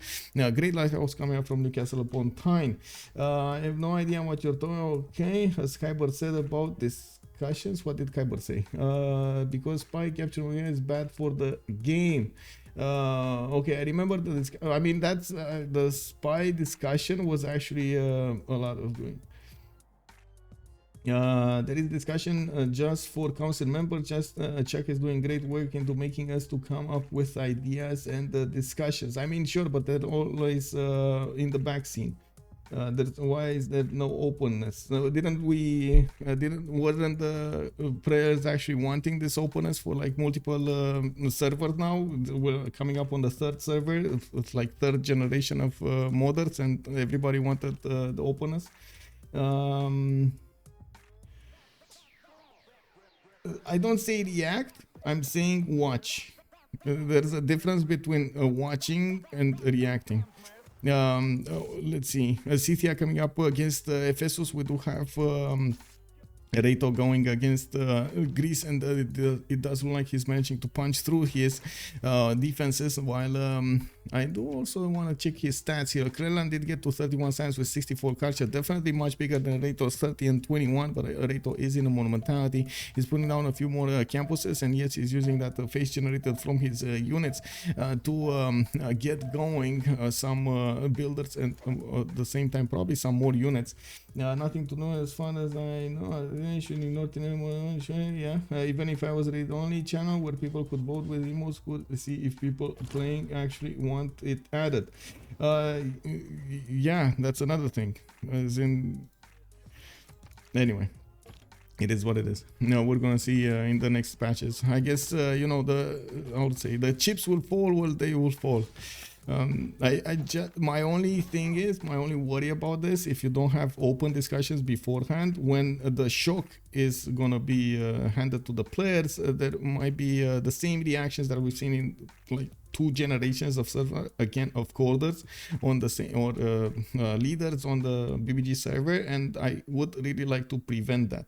Honestly, like this is a good thing for the community to have BBG on, and we've seen it multiple times, BBS as well, and so on and so forth. It's good that we have a lot of coders giving their time, and we should not have a lot of how to say drama around it. We should actually try to engage as much as possible everything. People don't want to clone you. Okay, we do have diplomatic. I mean, you can choose what kind of emotes, you can choose if they should react or not react. But anyway, we do have lighthouses coming up from Mashapahit over here. We do have libraries coming up from Jambi. By the looks of it, Macra did manage to get to 56 science and 50 culture, 70 gold per turn. They are managing to get enough gold per turn, and I do see England is sending one of his sea dogs over here towards the Persian capital. I do have new catapults coming out from Pasagardei. He's gonna try to defend himself with catapults. I gotta say, this doesn't always work. Actually, unfortunately, it doesn't work at all against caravels. Well, maybe a little bit, but not as much as you think. These catapults don't actually hit caravels with enough damage to phase them out, and you do need to hit like with 4 or 5 of them to actually do significant damage. They get promotions. This is just blah blah blah. Game pace, I don't know. People want to play with BCY maximum, so it doesn't really goes with it. I think he's talking about anti-cav changes and fortify changes. That's why he's talking about the changes. Like the viewers, some of the viewers were complaining earlier that the games are way too fast right now, and we barely see them go past like medieval era. While I did actually see some games go very, very late. There are fewer in numbers than we've seen before, because the players do get into their opponent's territory with much more ease than it was before. We'll easily get plus 10,000 comments on his stream. Oh my god, please. I mean, don't get me wrong, I like the interaction. I'll say it's been hell for me to actually talk about PCI on the ambassador chat over there, so please don't come back to that. It's behind me. It's behind me. It is what it is. Anyway, we do have a settler coming up from Bakhtri, and by the looks of it, he's gonna try to get another city to the north, or maybe he's just gonna get out there, GTFO out of there, because honestly, he's gonna have a serious problem with the navy of Naopil. They do know about this. It's just a matter of time until those caravels will get upgraded, and I'm pretty sure he's just waiting for. Wait, is he actually waiting for mercenaries? Oh my god, man. Oh my god, he's gonna wait for mercenaries. Anyway, I do think actually England, Portouss does have to the north a decent amount of defense for him. The first city has fallen.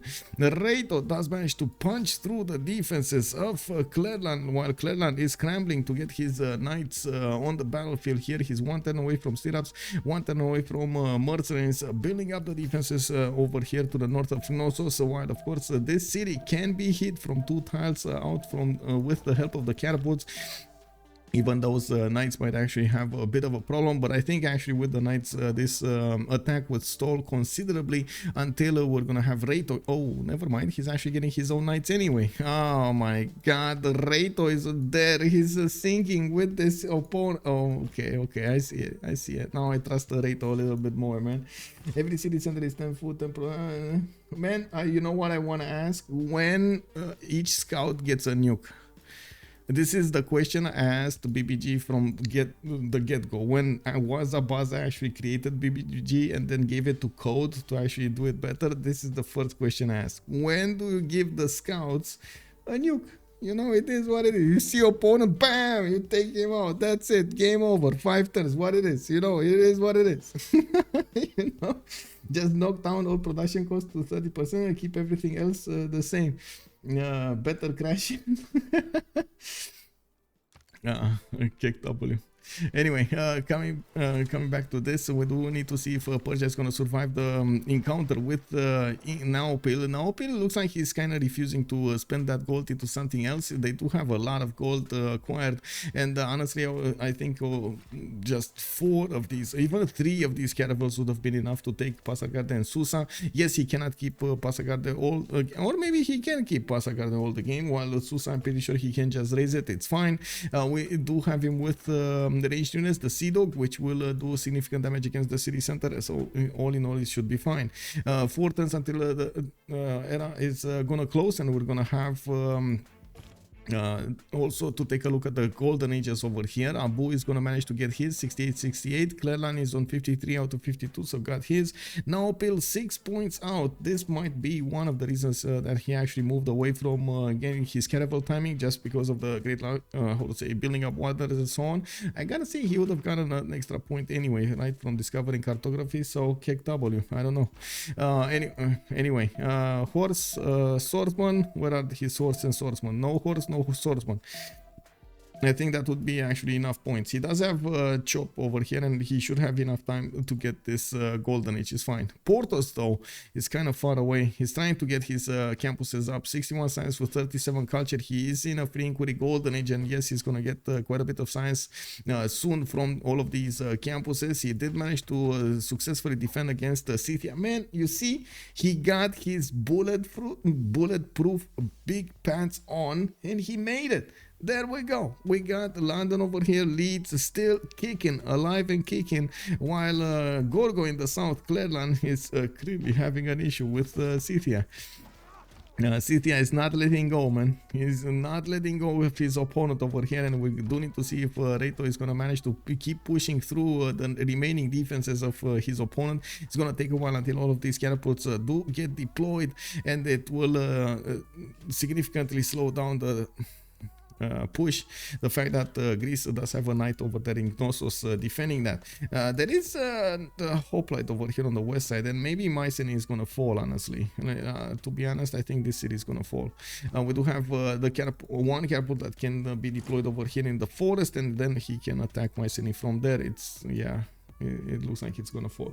Like, what exactly is that? You gotta at least close on that before you make change. We just get to late game too fast right now, which means medieval renaissance timings are less relevant. All the triangle, good evening, sir. Hello there. Avem Machiavelli, like, even if you say that, I see a lot of games actually ending at the renaissance timing and medieval timing. Like, we've had last week 4 games out of 6 that I streamed that ended on the medieval timing, or 3 out of 6, anyway, around there, 3 or 4 out of 6. Corsair timings were real, and yeah, they just smashed through medieval renaissance. And we didn't even get to the second era, like we right up, or maybe 4 turns into the second era in the medieval era, third era, sorry, that's third. I think making more games and on earliest is the goal. Yeah, I think so too. I think so too. I guess we can talk about why and how and the means, but at the end of the game, it looks like that's their goal. We do have campuses coming up from Philadelphia. We do have New York getting a few monuments as well. I was expecting Kisame to start building up an army, and it looks like he's gonna choose to go for heavy chariots. It does feel like he's actually gonna try to go for his rough riders rather than anything else, which does feel like it's a bit too late as a timing to actually help out Persia here. Now, if you take a look at what's going on, we do have already the boats of England starting to attack Pasak. Oh no. Oh no, Naopil. Now these galleys are gonna get hit by these catapults. It's gonna be fine. He can defend with catapults, and this is nasty actually. I was definitely expecting over here caravels to come out from Naopil, but he's not getting them. And with yes, the Sea Dog might actually not get damaged that much, but these galleys are dying to these catapults. It's just a matter of numbers. And whoo, we got Vistay getting out of there, boys. He's getting a settler with his galley. He's getting out GTFO out of his land over there. Having watched those games, it's mostly about player skills. The sheer difference that was the reason, I think. I guess so. Who is the safety settler in the water? Yeah, we got safety settler in the water. And look at this immortal, man. This guy actually jumped into the water to save his capital city. Man, oh man, I feel like I'm in the movie 300 right now. And instead of the Greek units, we do have the Persian immortals with their mask on and so on, and their spears and archers and everything. They're just and their sword, they're just jumping into the water over there. Go against England. Yeah, it is what it is. Let's actually see harbor shipping. A new wave of harbor shipping projects coming from Naopil. So many jobs still available in the city of Plymouth. I'm a bit surprised about this, but I guess he was waiting for feudalism builders here. We do have England men at arms starting to push back against these Saka horse archers, and yeah, they can actually do the damage against the Scythian units. It's not gonna be easy to push some more. I do see Raiito is also having a problem pushing towards Klerlan with his catapult stalling in the city of Ephesus. We do need to see if he's gonna manage to get his catapult next to the city of Mycenae so he can attack that defensive structure there. It's called CWC, obviously those who know. We have the whole tournament dedicated to find out. Yeah, that's true. That is true. It's quite a big pyramid over there that got built to find out exactly who are the best players. And I gotta say, on that note, we do have a lot of we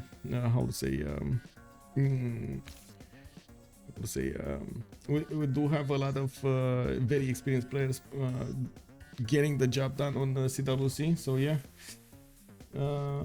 yes, bro. How are you doing? Yes, I'm here. And the weakest players never play PvP. Kick.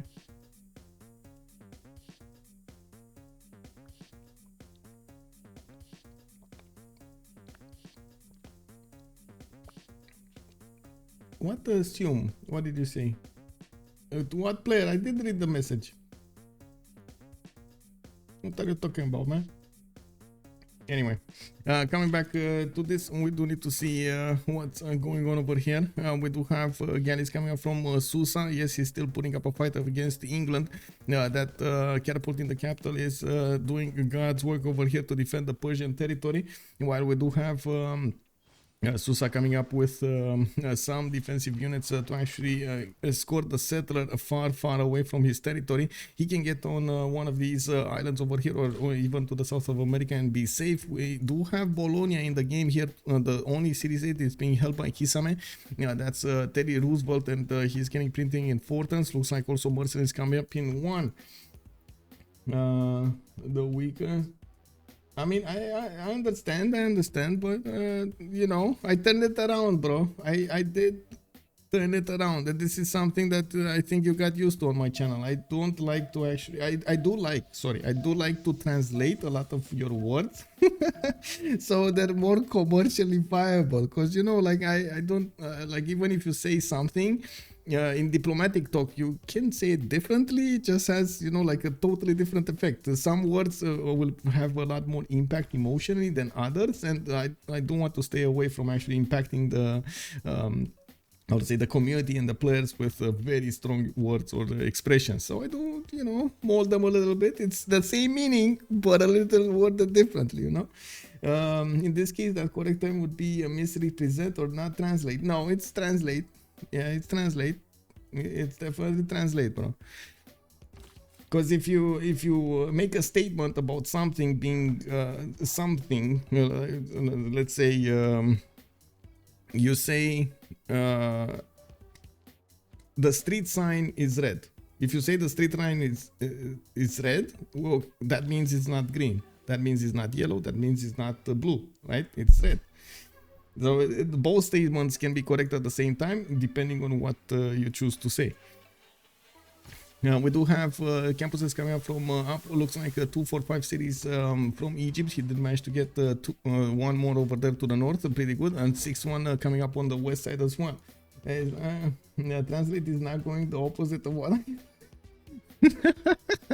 yes, it is, you know, and I guess we can talk about how people do subtitles, you know, how a lot of the times it's subtitling and adapting because there are expressions in other languages that do not directly translate in every language on earth, so you have to adapt a little bit, mold a little bit. This is basically the same thing. It's translating and adapting, you know.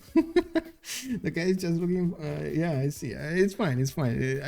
This is, I guess, one thing that I guess should have been clear, and I'm fine explaining why I'm doing. I was being mean, but yeah.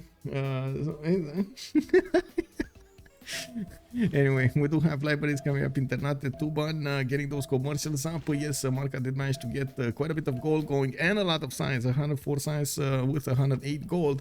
They did also get into the golden ages, and we're gonna have the World Congress. We're gonna have a pause of 2 minutes, and we're gonna come back soon. Let's actually go be into this. Mind blow. Okay. Hello. Go B.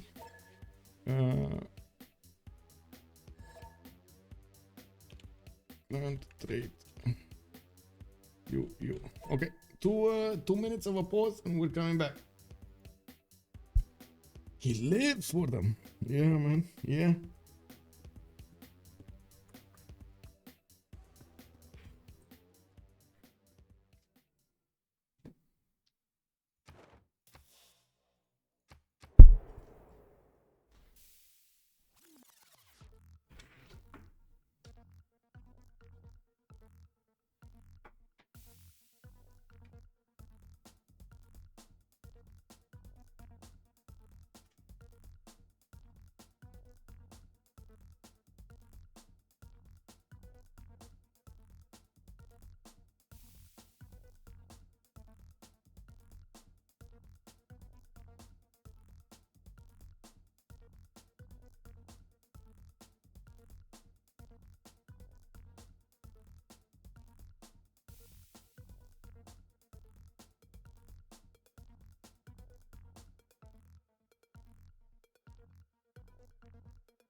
Oh my god, I don't know what's going on with these insects, man, but they're getting bigger by the day. It's unbelievable. Anyway, and welcome back, everybody. When we have the remake and all way to make it adapted for the times, but it actually ruins it. I mean, not always, not always. Come on, not always. Non-native, yeah. Tom Pet, good evening, sir. How's the game going? It looks like Les Ornithorynques Roses do have a few challenges in front of them to actually, I would say, win this. And we're going to need to see, first of all, how Naopil is going to do against his opponent, against Persia, if Egypt is going to survive the upcoming attack from America on the west side. And, of course, it does look like England is actually pushing back against Scythia extremely strong. He's going to make... He's gonna make Raiito pay for his transgressions against the English nation. Portouss over there is not gonna take any prisoners. He's amassing a big army, heavy chariots with a lot of crossbows being upgraded here. We do have Scythia with very few units available to defend this, and at the same time Klerlan is pushing from the south. Name not really always. Name one example. Wait, my example is Red Dawn. The new one was terrible compared to the old one, to the old one, to the old one, to the old one, old one. I don't wait. I think I have an example in mind, but I need to actually watch a list of movies to actually see what what it is. I gotta say it doesn't pop into my mind quite quickly. But anyway, I'm getting distracted by the game here, or I should say from the game, not by the game. Okay, I'm gonna come back to this one. Let me put a rain check on it, and I'm gonna get an answer to you. If not here on the stream, I'm gonna do it in my Discord. I hope you're in my Discord, by the way. Battle Royale was pretty dope. Okay, we do have England actually pushing towards the city of Pacific, and looks like yes, we do have Scythian knights coming around. They don't have enough damage to actually take out all of the English units. Yes, they can do a lot of damage against the crossbows, and that's the reason that actually England is pushing with the men-at-arms first. We do need to see when those caravels. There we go. Naopil did manage to get the caravels, and he's trying to wait. Did he actually get the settler? Oh no, he died. How did he find it? Where's the settler? Man, the settler was going somewhere, and I don't know where. I don't know where it is. He was getting out of there. He was safe. I guess the Sea Dog actually caught it and took it down. Oh my god. I mean, if he took it down, why is it not here? I guess he deleted it or something. And it is, especially when it comes to video. I'd love to see if that's right. You still have the original family games that are old except Civilization. I mean, to be honest, I'm not a fan of not remakes. How do you call them? These updated games like Diablo 2 did on and StarCraft did, or whatever it was. I'm just not a fan, man. I don't like the refurbished ones with improved graphics but same mechanics. I mean, make a new game, man. It's fine, you know, like remastered. There we go. Antares P, yeah, remastered. I don't know, man. I'm not a fan. It's like, it's basically, to me, it's kind of like a money grab. Like basing everything on the previous title you had, and trying to get some money out of it, out of the players having the emotional connection to the game they played very far. You know, like if you want to remaster it, it's just, I don't know, man. It is what it is. And yet almost a different game. I don't know if it's a different game, man. Anyway, I don't think it is a different. It's basically the same. We do have new Camel Training Project New Orleans. It does look like Kisame finally getting some of these heavy chariots on the front line to the east side. While yes, it looks like Scythia is gonna have quite a problem over here defending on both fronts. It did manage to stabilize one in the south. Greece is yes building up some knights, but it's taking him a while to reclaim Ephesus. That city is rebelling in 1910. Such a big army is coming up from England on the west west side though. Abouh did manage to get a Pembrasian voice golden age on Cleopatra. He's on 46 science with 41 culture, but yeah, he's having problems actually getting to the same level as Kisame is. Klerlan 60 with 62. We do have free inquiry golden age coming up from Gorgo. Naopil 86 and 35 with a second free inquiry golden age. We do have him putting down a few more campuses and getting new Royal Envy dockyards, even putting down Venetian Arsenal coming up from Newcastle upon Tyne. 23 turns, man. This game might be over till then. We do have Portouss coming up with Monumentality, Dark Age. Okay, I mean, yeah, makes sense. Is he pushing with the Dark Age card? Let's see. Man at Arms. Yes, he is pushing with the Dark Age card, so he has a decent advantage here. I'm actually surprised Scythia didn't get a second general, so he can put it in Pazeric and help out the units defending against England. Now we do have Macra on 133 science with 49 culture on Golden Age, free inquiry Golden Age. He's getting oh no, he settled the +7 campus.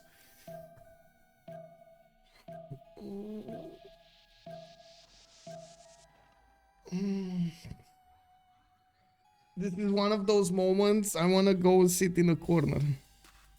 You know? One of those moments.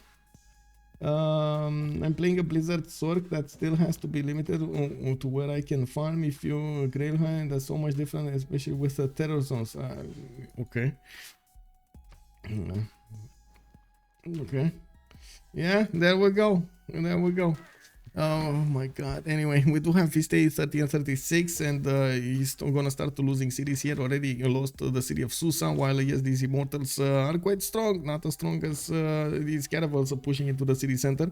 The catapults are trying to take it down, and I'm pretty sure Naopil is gonna want to just delete that city. City of Passagarde did mass a lot of these catapults, and unfortunately Naopil did not have the honor of getting this I would say surprise attack against his opponent.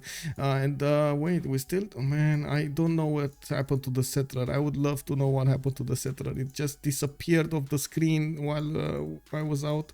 I gotta say, I was about to be attacked by a very big insect, this big. I don't know what it was, man, but it had a lot more wings than a wasp. So, but it kind of looked like a wasp. So I don't know. It got like striations on its back and so on, and I was like, anyway, yeah, insect hunting.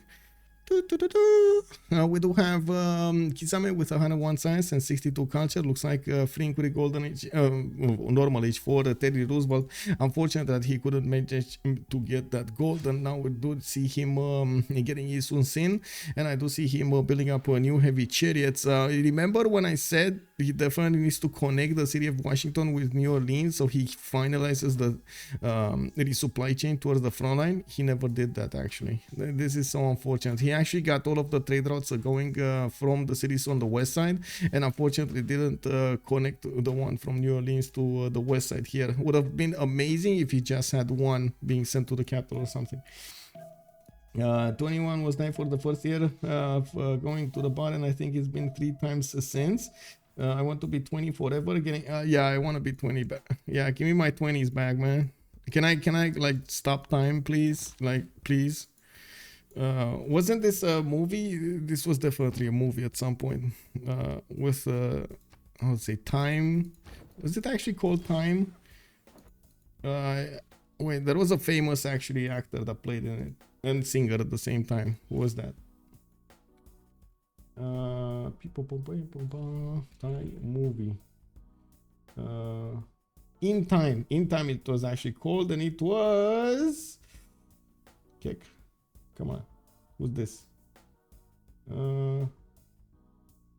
Justin Timberlake. Okay, there we go. And Olivia Wilde. Woohoo, she's wild, bros. And yeah, Oli, mid-20s again. No, thank you. Does the drinking age vary? I mean, we can drink from 18. We don't need to wait until 21. And to be honest, not a lot of people wait for 18. Just saying. Honestly, no, there's nothing good in getting old just in itself, reaching the physical limitation of nature. Okay. Anyway, we do have campuses coming out from there is something good in actually getting old. I gotta say, you do get well, sometimes not saying everybody, but sometimes you do get a bit more wisdom because of the experience we have, and because your blood is not that hot anymore. I gotta say, I did see this difference in the last 15 years. It's slowly getting, brain doesn't fully develop until like 25 or so. I mean, do you know that song, Being Young and Stupid, All Triangle? It's good to be young and stupid. It's fine. It is what it is. You don't know what you don't know, and it's fine. Foreign ministry coming up from thieves. It looks like exactly ignorance is bliss. It is what it is, man. Now we do have England actually being stopped in Pacific for a little while until he got his knights on the borders here. It looks like he just lost to one of his crossbows while he was getting some swimming done. Man, he wanted to get clean, and then Scythia just cut him off. It is what it is, man. We do have the pikemen able to attack into the knights with full strength, 76 against 63. He can wipe the floor with the Scythian defenses. This is a problem for Raiito. Now at the beginning, we do have the units pushing in from the south with Greek knights able to actually push through the crossbow line and through the swordsbow line. Raiito would need next tier technology to actually make this work. We do need to see if he's going to manage to get a safety settler out, or at least he's going to keep his eastern cities with the help of his teammates. I still can't believe actually Indonesia settled the city on Lampung. I cannot believe this, guys. That was like the biggest campus he had, and he settled on it. Can't believe it, man.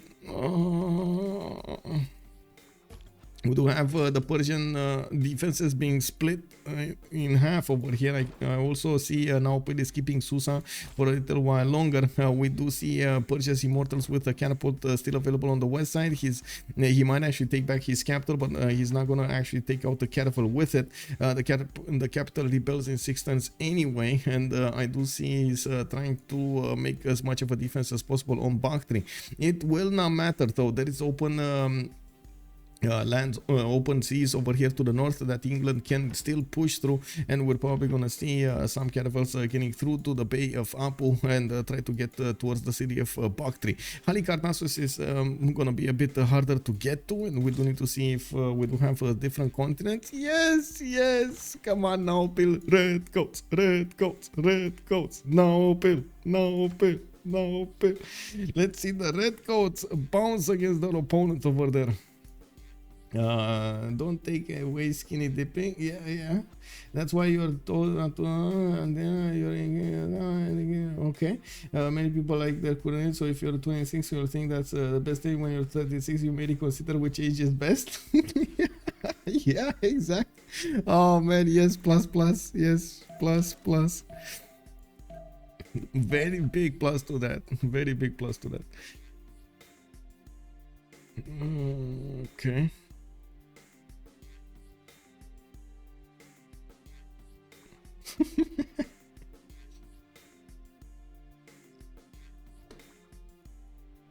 Okay, we do need to see how fast can Kisame actually. Wait, why is he getting buttress? Guys, why is Kisame getting buttress?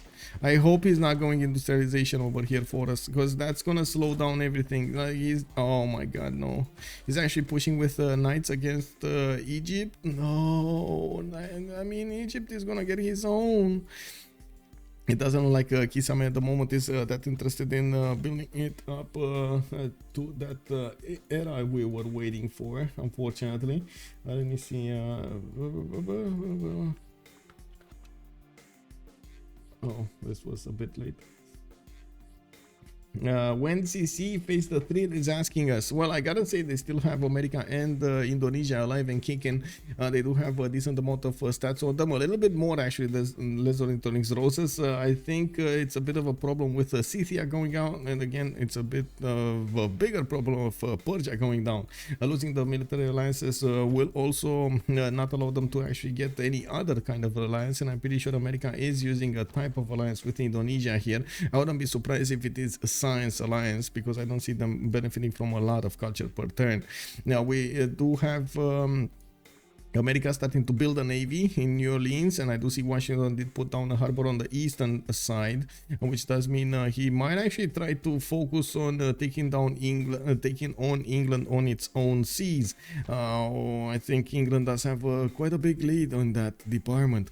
We're going to need to see if Naopil here is gonna get this information in a good amount of time so he can prepare for the upcoming war.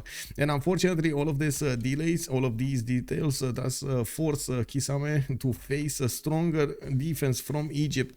While Egypt is deploying more units on the west side, he did see the writing on the wall here, and yeah, it's gonna be a problem.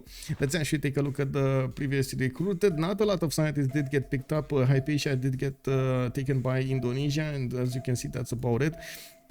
We do have now the Omar Khayyam. Marco Polo is going to be on the merchant side, and Indonesia is still making 2 points. We got Greece on 3, Scythia on 2, Egypt on 4, England on 2, and America on 1. Not a lot of points, I gotta say, not a lot of points, but I guess you know, it's kind of a fighting in the dirt kind of scene over here.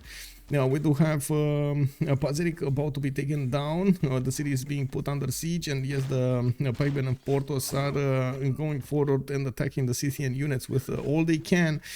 We do need to see just one more shot against that city center, and it's going to be taken by one of these English pikemen, or of course the knight. There's not an easy way for these knights to counterattack into the pikemen of England, but these crossbows should do enough damage against them. They can take down one, but unfortunately this is a trap. Actually, if they take this one, he's just going to attack with the men at arms, right? If he takes this one down, which I guess it would be possible, it's fine. Actually, this one is fine. If he takes this one, it's fine. Not gonna be, still not going to be enough to stop him from taking over Pazerik, but still it's something. He's losing the city of Ephesus to the south. Looks like the city has been put under siege, just got taken back here by Scythia, and it looks like Scythia is doing some more damage points. Okay, still the Greek does have the stronger units. It's just a matter of time until that city falls also. Ballistics. Wait, you're talking about the cuirass? Yes. Yes. If you're talking about the Rough Riders, yes, ballistics. And look at that. He's just now going for gunpowder. Oh man, it's gonna take a while. Gunpowder, metal casting, ballistics. That's like, oh my god, one era full of civic text, and then another one. Oh man. Well, he does have a lot of science. 127 science. I gave him that, but it's not that fast. Oh my god, this forest fire. Oh my god. Like, wouldn't this forest fire actually happen earlier? I'm pretty sure Persia would have not been this I would say incentivized to go to war. Look at all of this beautifulness over here with the cocos burning. Ah, can you smell the cocoa in the air?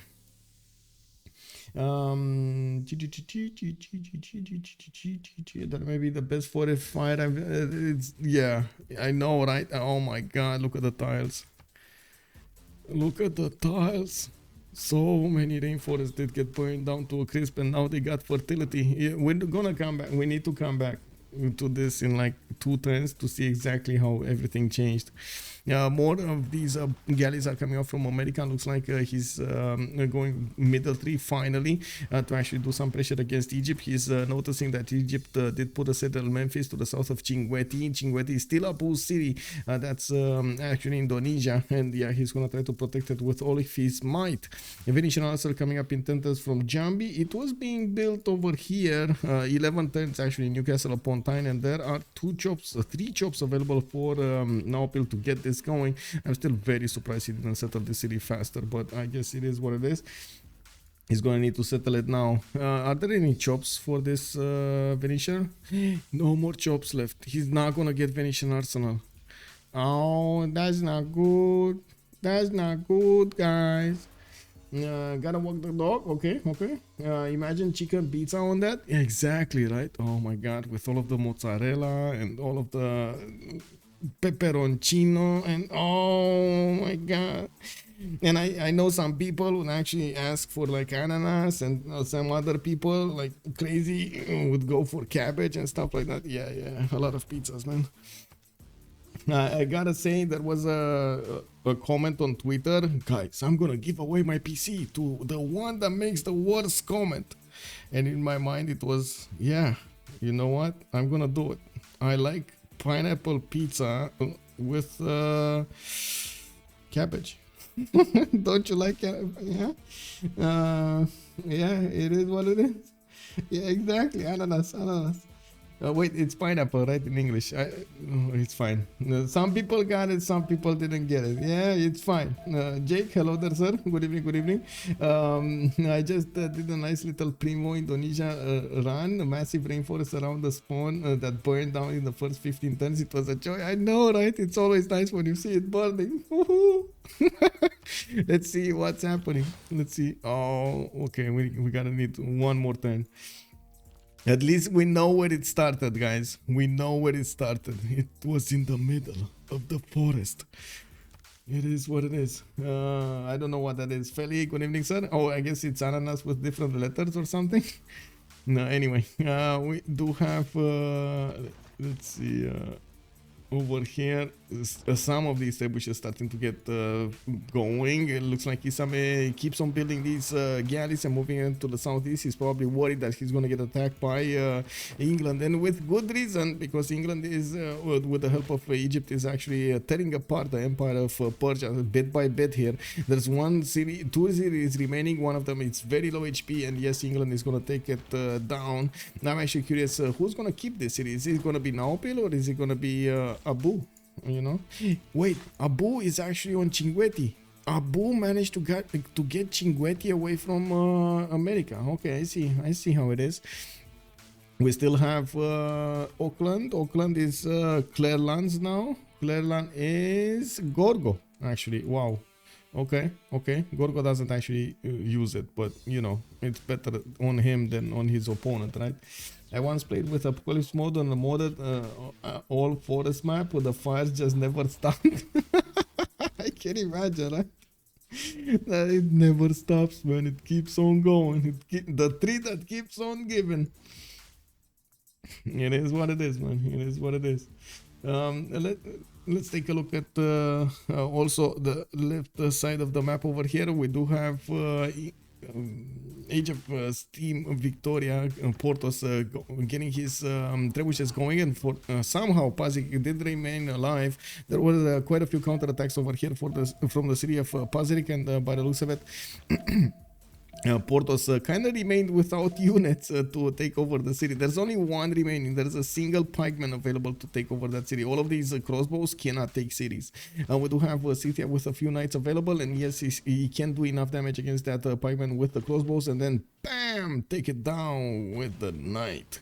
And that's probably exactly what he's doing. Raiito did get Hannibal Barca, the general, to move over here, and we're going to need to see how this is gonna go.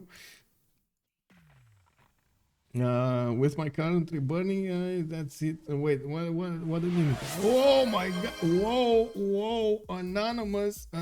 Wow. Okay. Whoever you are, man, thank you so much. Thank you so much, sir. Whoa, wait, look at that. We got Star Spanky. Lassie Serpel, good evening, sir. The Chill Mini. Hello. The Great Gonzo. And Apule, 5 months in a row, man. You got it. Now, once I did Vietnam planted forest. Wait. Everyone that one forest fire ruined whole map. Kick. On C5 had the map type Arborea.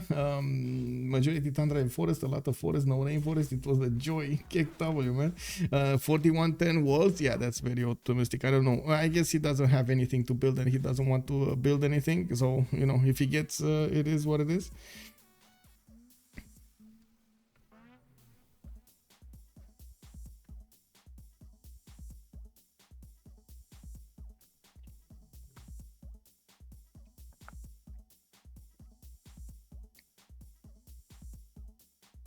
Okay, looking at the change in Venetian arsenal, 8 turns to go in the city of Jambi.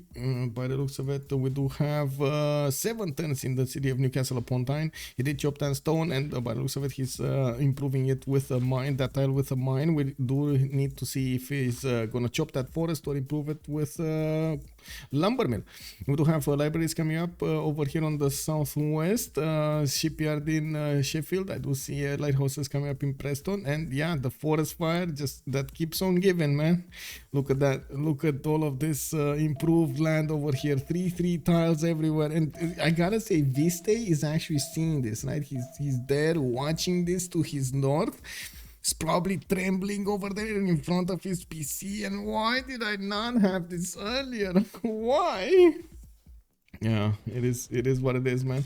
We do have Abouh managing to get the city of Bactri here, and he might actually get the capital city of Persia also.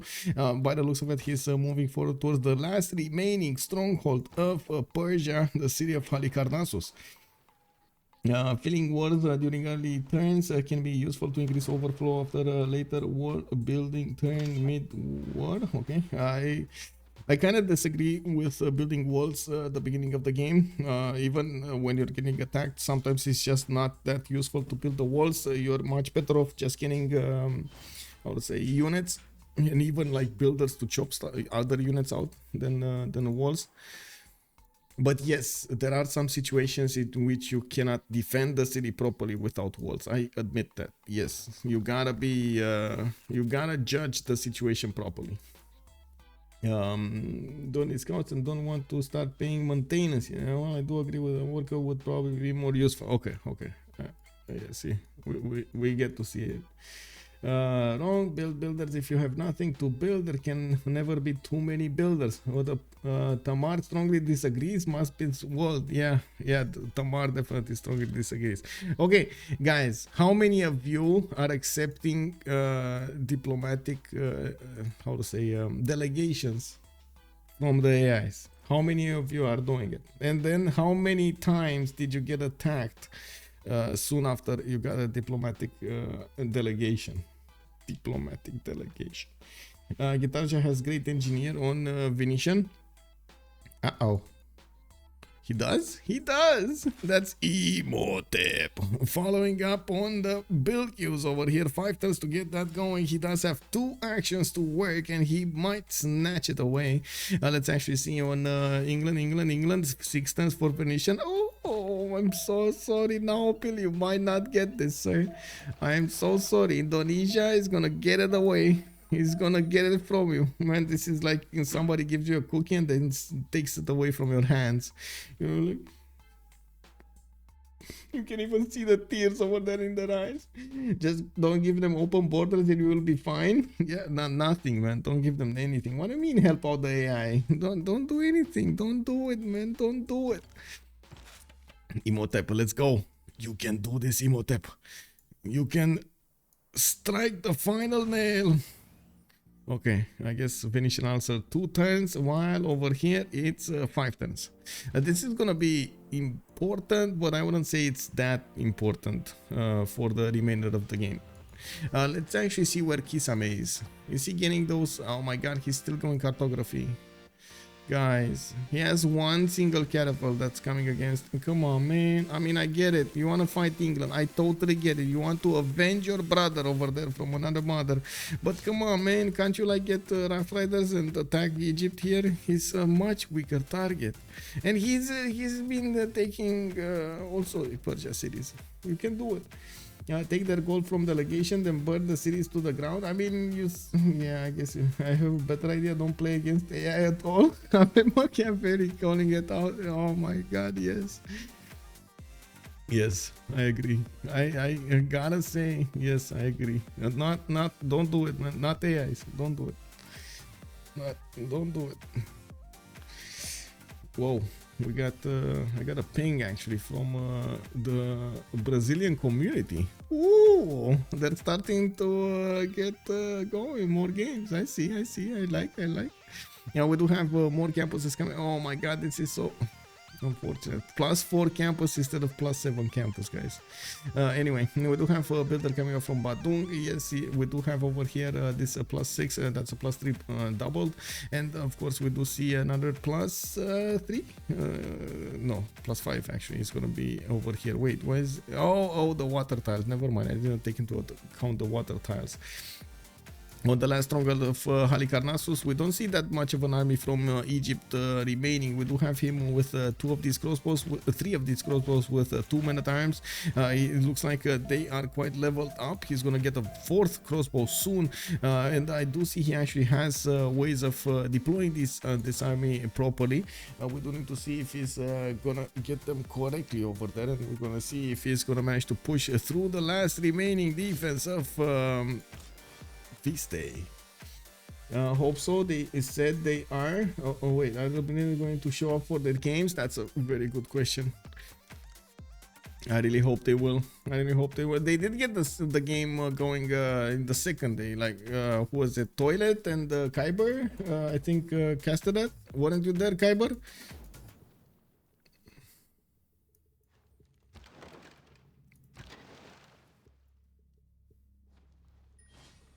Oh, city taken down. Scythia lost the city to the north, lost Ephesus also. Greece did manage to take it back, and looks like the armies of Scythia are in shambles right now. It's very hard for him to defend against the 2 players, and as you can see over here, he's managing to take down quite a few units. We do need to see if he's gonna keep on kicking over here to stay alive. England has not created another wave of units, and this is what he gets. Now we do see Scythia is also benefiting now from a spy. He might actually put into English territory over here, or even in the Greek territory, for a little bit of added diplomatic vision, so he gets the damage.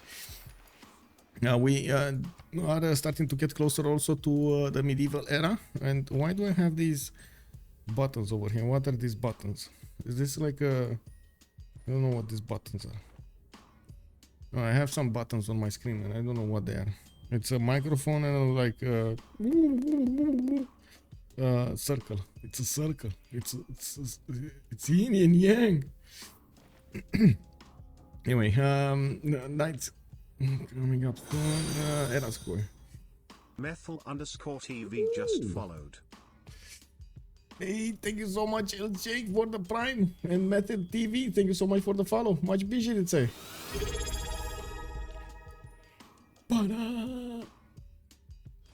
Much appreciated, much appreciated. Is Venetian finished? Let's actually check it out. Yes, look at it in all its splendor over here. It is here. Yes, we can actually see it. It's beautiful. Is it gonna help him though? Yes, he took it away from his ally. Yes, he might actually get boats out. There is a connection over here through the south, but it's gonna, like, he's gonna need to snake his way to actually get here. I'm very surprised we don't see the city of Corinth taken down much faster.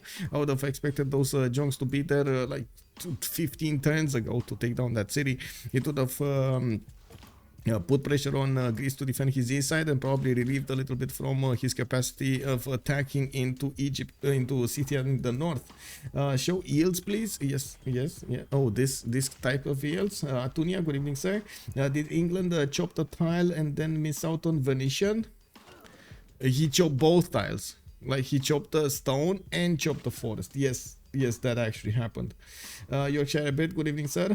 The had a specific strategy, creating a lot of unnecessary work in their embassies in order to bloat the staff. Obviously, they were all spies until they were started to be forcibly removed. Starting, oh, I see. I mean, I don't know what Felier said over there, but okay, I say it back. Look, I can put stars too, Felier. I can do that too, man. I heard that's actually happening right now in China. I don't know if you know how their GDP works or how they count their GDP, but it's mostly targets and not actually like actual numbers. They're saying, oh, we want GDP to be 16 trillion. And then everybody starts getting, trying to get to that GDP number. Getting a lot of projects done. Yeah. I'm trying to send a clip for Trinda stream. Why are you trying to send the clip, bro? Send it to me in private. Oh my god. Anyway, we do have Vistay with his land stronghold being pushed over here by Egypt, and by the looks of it, we do have still a general available for Persia to use. Yes, Abouh is starting to get quite close, and these immortals are stopping him. You should watch it, to be honest. Post in Discord cause it's funny. Basically everyone does this, not just China. Think about China, they do it in reverse order.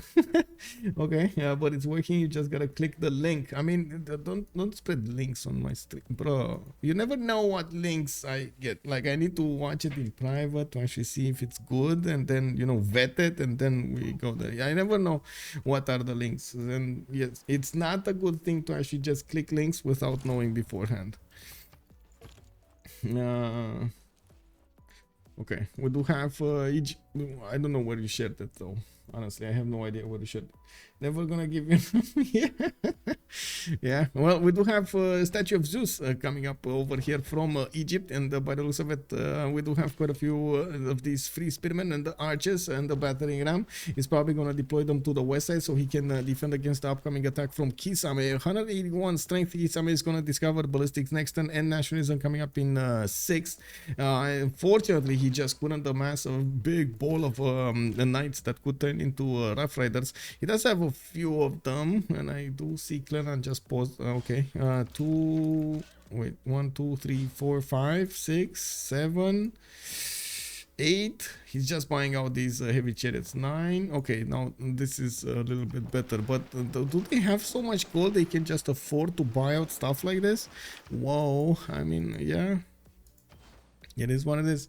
4 turns until the next era, and by the looks of it, the players will get... Okay, Portouss is gonna get his heroic. He's in the Dark Age now. He has one more point to get, and he should actually get it. I'm very curious if he will. I'm just bouncing around his cities over here. Does he manage to get this or not? I say that, but then I don't know, man. Looking at the truth here, it doesn't look like he's gonna get that 1 point. I don't know. Maybe he's gonna levy a city state. That's gonna save him out. Now we do have also Kisame managing to get very close to the golden age. It's 8 points to go, and Kisame with Steady Rough Rider was in a normal age this time. Unfortunately, that actually cut a lot into his tempo. Not able to actually get to nationalism at the same time as his Rough Riders. Who got Newton? That's a good question, actually. I don't think... was it? Yeah, it was. Actually, it was Indonesia that got Newton, then got Marco Polo, and I do see, of course, Imhotep right before. Egypt did manage to get Ibn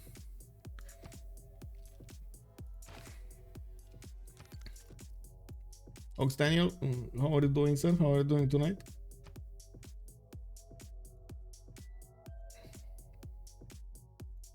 Give me a second. By the way, I did want to ask, because the camera is much closer to me, and I guess the scene is much smaller than it was before. Are you guys liking this more than it was before, or it's just the same as it was before, or less than it was before? How is this? I mean, can I get some feedback on this?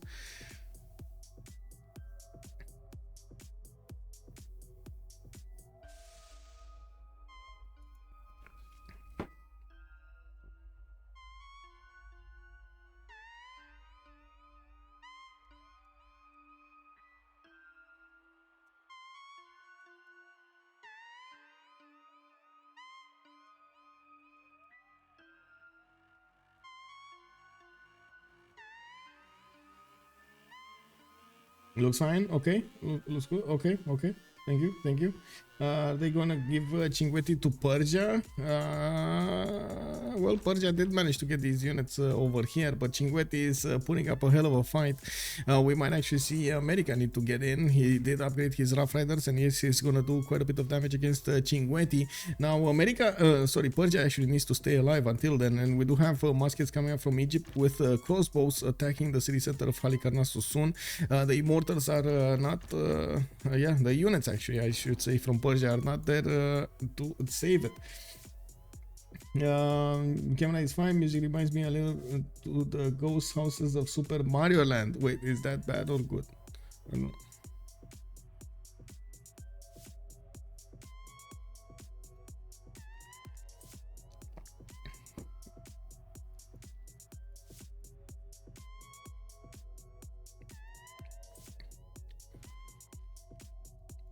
Anyway, we do have universities coming up from Ternate in the north, Badung coming up over here, campus coming up from Lampung. Finally, is gonna get that going, and I do see Macra is on 252 science, while Naopil is the biggest one in the science with a free inquiry on the other side.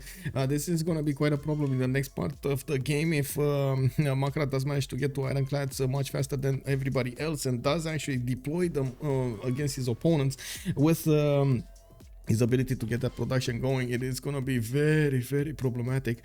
I do also want to point out across the board we do see a decent amount of production coming from Les Ornithorynques Roses, while of course Vistay doesn't have any more production, and Raiito is very, very low in production. He did everything he could to idle out England of the game, and then at the same time Greece. Both of them did manage to stay up quite relevant, and as you can see over here, they're pushing him back. We still have Scythia with 4 cities over here, getting 19 gold a 10 with only 57 production. And still we don't actually see those junks going to Corinth. Vision is down, so you can see you're looking down. Wait, vision is down. Oh, you mean I should actually put the camera a little lower? That can be done. Wait a second, that can be done. One second.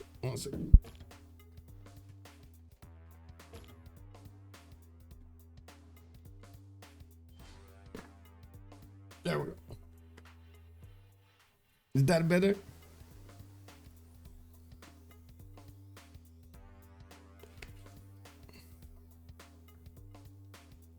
I hate it when my cousin is down.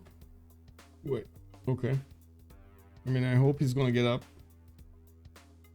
Anyway, I guess since how to say on since I do have a smaller monitor this time, I'm looking. I'm not looking up anymore. Remember when I was like looking like this? Yeah, that's because of the monitor. Anyway. We do have to see if both America and Indonesia are going to manage to get this game back on track for their team.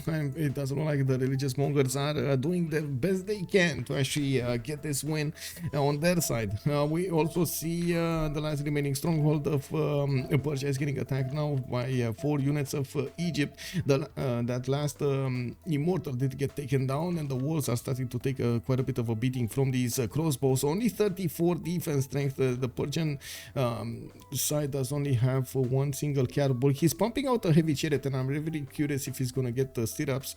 He's getting him in 3 turns. Oh, that's not gonna matter that much.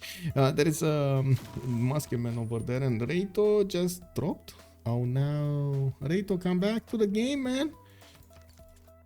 To another hiding Dave comment. Oh, I see.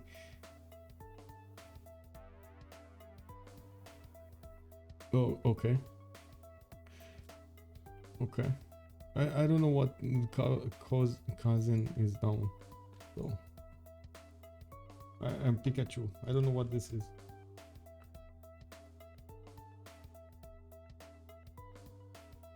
Oh, okay. I mean, is that a reference to the actually like syndrome and so on? Cause that's not cool, bro. Okay. Oh, my vision. Oh, and you corrected vision. Okay, that's a little bit better. Not cool to actually make the other comment. Yeah. Okay.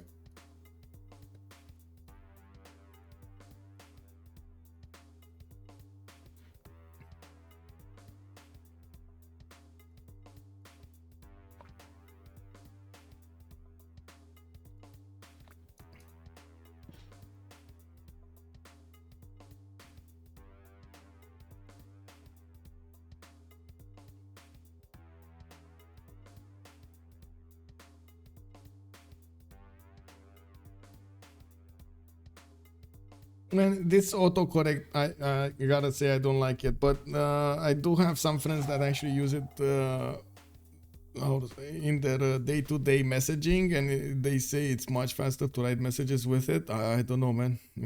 I don't know. It doesn't seem that way to me. always when I talk to people, like a lot of people using this, it's like I see a lot of different expressions over there and different words, and I'm like, Pikachu, what did you want to tell me?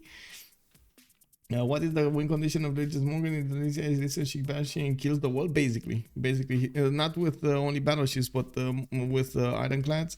He does have 2 nations that are going to be on the coast over here, right? 2 Victorias that are on the east side, and then, well, it's going to be only a matter of having to deal with Greece, which he can bomb later on.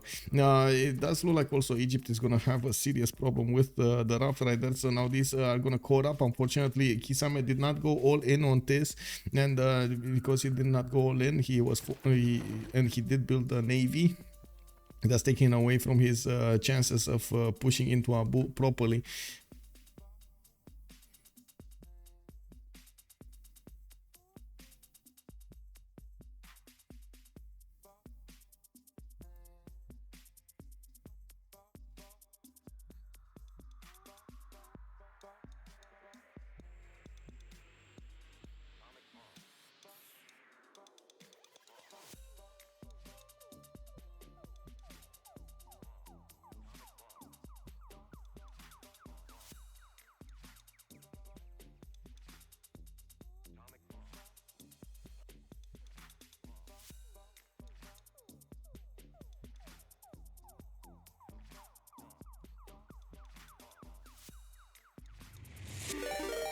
Whoa, we got some raiders. Leech, bonsoir monsieur, bienvenue. How was the Scream game? I gotta say, I was, I would say a bit worried you're not gonna get the Scream tonight, and I was like, oh my god, I don't know, I don't know what to do over here. Should I wait for that Scream? Should I actually go for another game and so on? And I guess we got to do what we gotta do.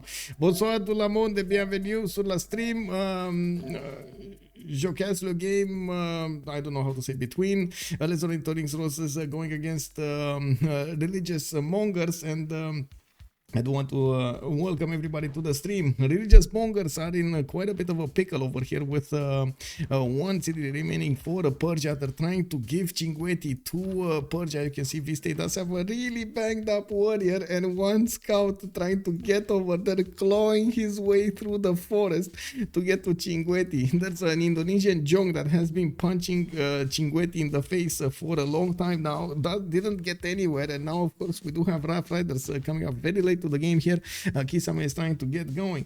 Good Abend, Cleopatra. Hello there, sir. Raiito gang. Yeah, well, we do have Egyptian musketmen also getting upgraded here, and Egypt, I gotta say, had an awesome start. Even though he got into a fight with Persia from the beginning, it was quite I would say quite good what he did, and how this land looks like. Oh man, oh man. On the left side we do have the 2 Englands. Naopil with Portouss are both trading with each other, and they're making a lot of gold for their teammates. They're starting to get their production numbers up, and this is a pre-shipyard production. We do see they have how to say Portouss with Gorgo has been fighting Scythia for quite some time now, and that's actually been quite a bit of a problem. They were forced to build a lot of defenses. Efesu did go down, while we did have a lot of units from both Gorgo and England dying to those Saka horse archers. Now Raiito is getting pushed back. Now we do have Greece with the help of Portouss trying to go into the Scythian territory and take the remaining cities out. It's gonna take a while until he actually gets there.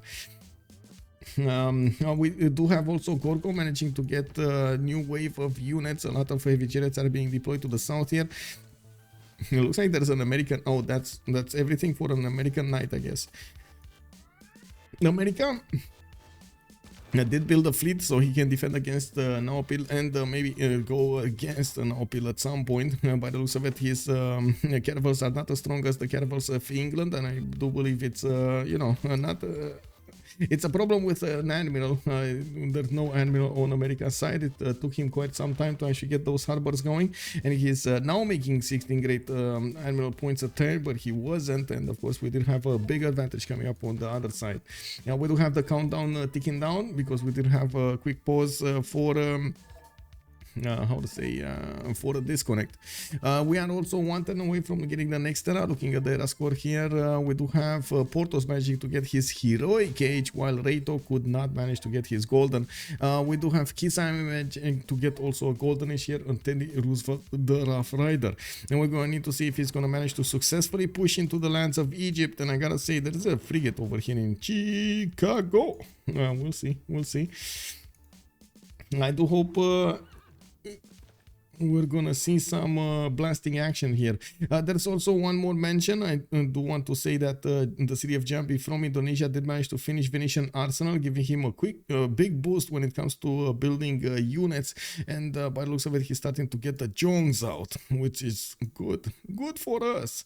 He didn't notice he has a way out through the north, Kabul, and there is a snaky way over here that he can actually get the boats not only to Corinth, but also keep on going through the south to get to the lands of Portouss and of course to the western side of the Greek nation. He can even get to England if like the other England, the Age of Empire, if he keeps on pushing through this. Now we're going to need to see if Portouss is going to make a navy of his own to defend that choke point. There's only a single galley over here available. Now he's relying on the vision of Greece to give him that notice, forward notice.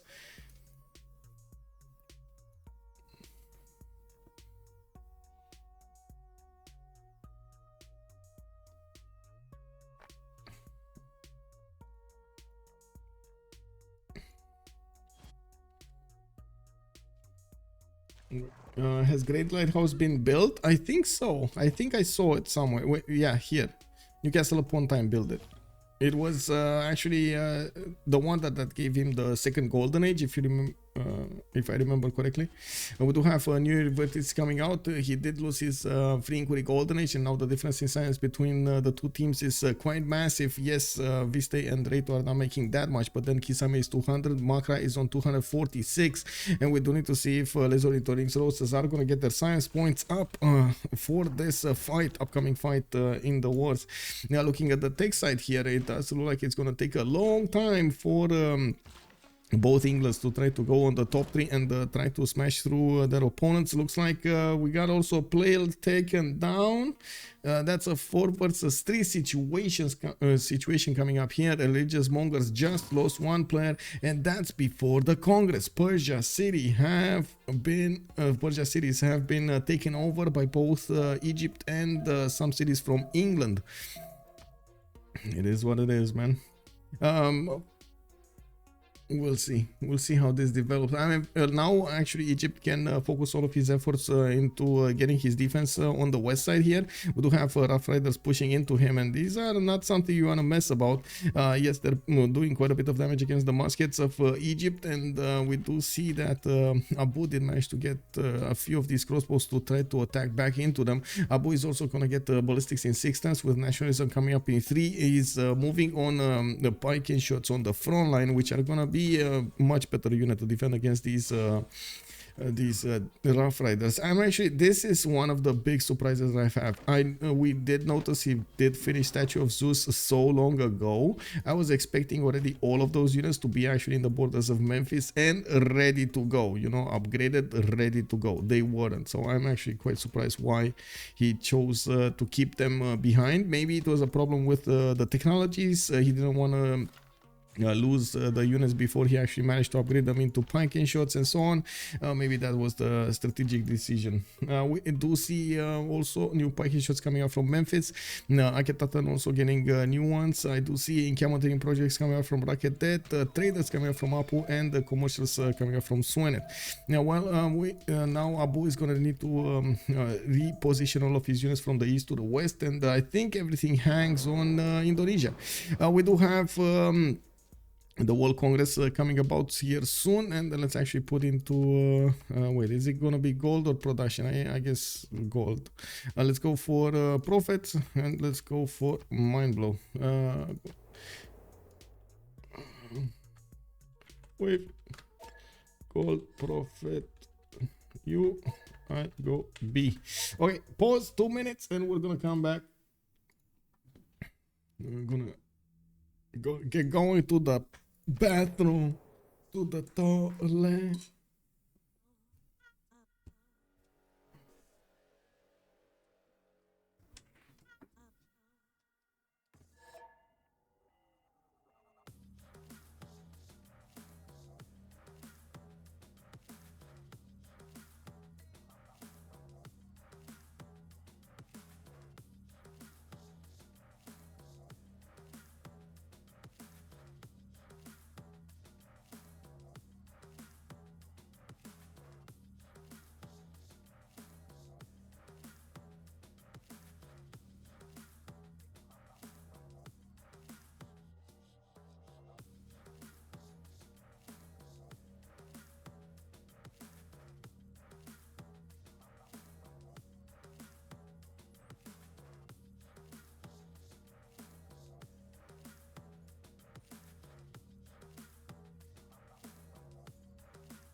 Machiavelli, I got it. Because we did have a discussion earlier about what kind of...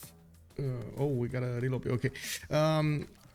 What kind of movies were better than the originals, especially the remade ones? Planet of the Apes, man. I mean, we can't discount Planet of the Apes. I really like both series, but I like the second one more than I like the first one. I also want to point out that it was amazing to actually see the guy actually transported over space and time with his monkey over there. Yeah, pretty good at this time, man. Pretty good. The day the Earth stood still.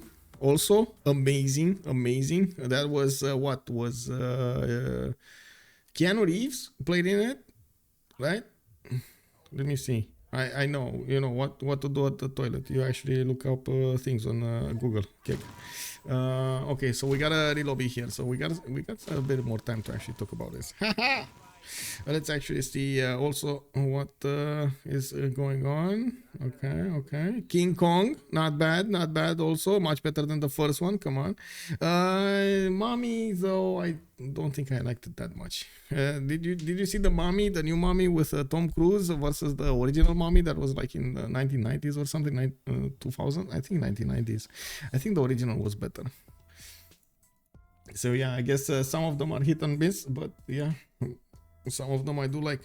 What's more here? Ocean's 11. That also is a remake, and I really like the first one. Didn't like the Ocean's 12. Didn't like the other ones. I like the first one.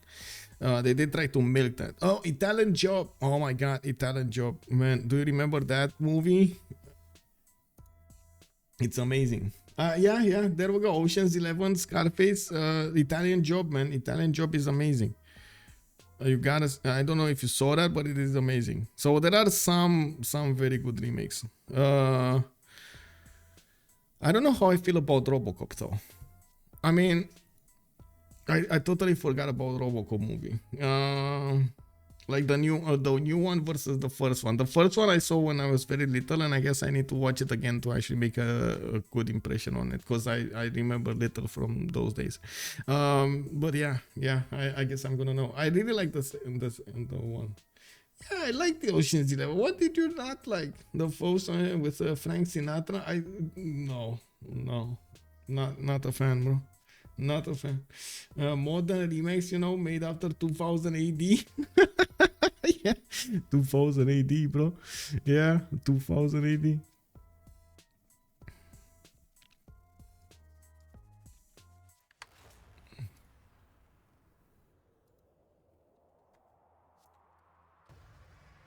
Oh wait, I think okay.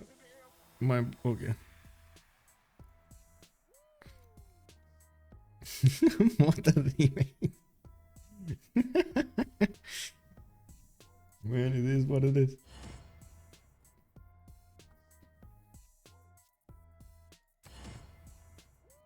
Like all one Ocean's 11 was complete. Wait, that's not the Ocean. Wait, I'm like you're talking about the like Ocean's 12 or 13 or 14. I don't know what it was, but it wasn't Ocean 11. Like I'm talking about the original one. Not original. The one in 2001. That was amazing. And that was a remake after a movie from 1960s. I like the first one. The other ones I didn't like at all. Like the other from the trilogy. And yes, the last one was very bad. Oh my God. All triangle, no. What are you trying to start a riot over here? Brad Pitt is a better actor than Frank Sinatra. No. He said it. Yeah. Now you gotta pull off how do you call a bush. You gotta pull off a bush, You remember? Oh my God.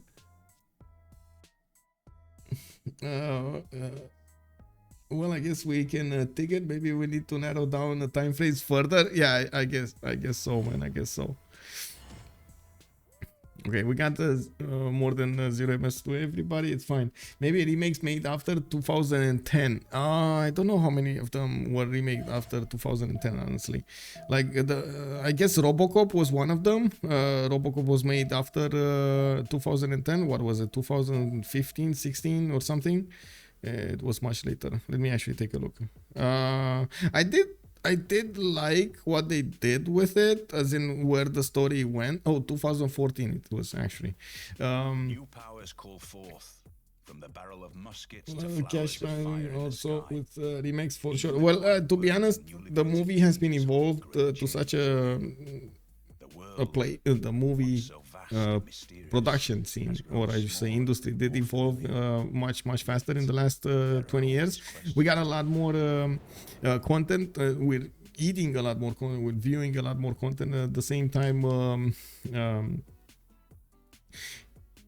The players on the scene, they did figure out exactly like some equations that you need to actually tick, some boxes that you need to tick if the movie is gonna be good or not. How many Spider-Man origin story do we need in a 20-year span? Yeah, I guess. I did see. I gotta admit this, guys. I'm sorry. I gotta admit this. I'm gonna say it. I did run out of movies to watch, and I watched Quantumania. And now I'm the one that actually is gonna duck a lot of shoes over here. Boo! Boo! No, it's fine. I mean, honestly, I didn't feel it's that bad. I enjoyed the how to say, the universe they set in, and I enjoyed the graphics and so on and so forth. But I didn't like the actor. I don't know, man. It just doesn't feel like that actor is fitting for that movie in particular. Oh yeah, Dune. Oh my god, Dune. You called it. You put, oh my god, look at that old triangle. Actually put the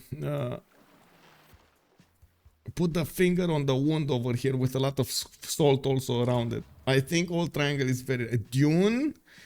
This Dune versus the first one is like insane.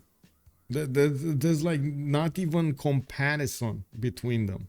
It's such a good remake. Such a good remake. Yeah, I'm very excited. When is it coming out? In November? Oh my god, we're gonna need to wait for that. Okay. Yeah, we gotta wait, man. We gotta wait for quality. It is what it is.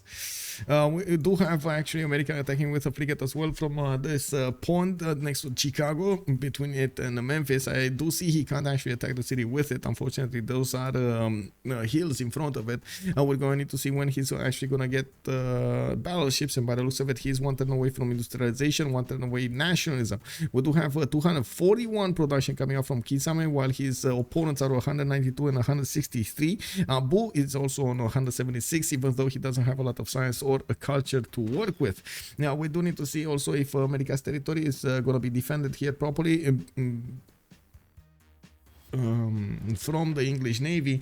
By the looks of it, he does have enough support bonus to withstand the multiple attacks here, and he does also have an ironclad right over there in the face of his opponent. I do see him getting closer to one of these animals. It's Horatio Nelson for industrial and modern naval units, which is not going to count for the frigates. Unfortunately, these are Renaissance ones. So he's going to need to get stronger ones, ironclads. Hello there, Cisco. How are you doing, sir? Let's see. Dune is a banger, not exactly a remake, though since it's an adaptation. You see, Machiavelli, adaptations can work. They can work, brother. You just need to get the correct ones. But yeah, very excited about Dune. I can definitely relate to that. I can't wait for it, man. Actually, on that note, I'm still waiting for like movies to come out. I would say good movies to come out, and like, oh, what is going on? Why don't we have anything over here? Why are they not telling us anything? Hey guys, does anybody know when Counter-Strike 2 is coming out? Because they said it's June, but we're in June. We're finishing June and it's still not out. Are they actually trying to not pull a Jedi Knights kind of maneuver over here and actually get a good game going instead of forcing the forcing their buyers to test their game? Witcher season 3. I mean, I watched the first one. Hi, Belfrick. Good evening, sir. No, I watched the first one. I'm not sure about I mean, I couldn't watch the second one, to be honest. I stopped watching the second one. Like, I get it. Big guy, big swords, witches and monsters and stuff like that. But I don't know. I liked how to say, the Rings of Fire, or how was that called? The one in the Lord of the Rings universe a lot more.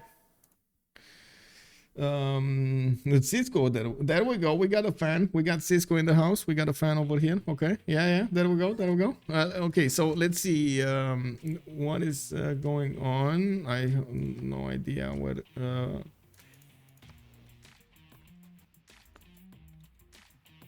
I'm trying to figure out what is going on with Mind Blow, but I think he might have a problem. I can give him my stream or something. Let me actually join.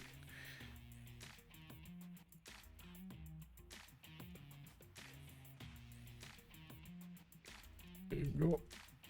I give you stream. I give you my... Okay. Anyway, we do have him connecting, so it's fine. By the looks of it, we do have Kisame also doing quite a bit of damage against Egypt, but unfortunately not enough units to actually punch through the defenses. And yeah, there we go. He's gonna need to come back. He's gonna need to go back. He lost his frigate over here, and yeah, that's it. That's attack over. A lot of packages have been deployed. Chinguet is still alive, and yeah, Persia is dead. So unfortunate. Now they did lose one of the military alliances, and this is, I think, the big question of the day. Who did lose the military alliance? It was Indonesia. That doesn't have an extra +5 on him anymore. Even if he does have the admirals, he doesn't have the military alliance. Now, summer 2023, they took the date of news. Summer 2023. Okay.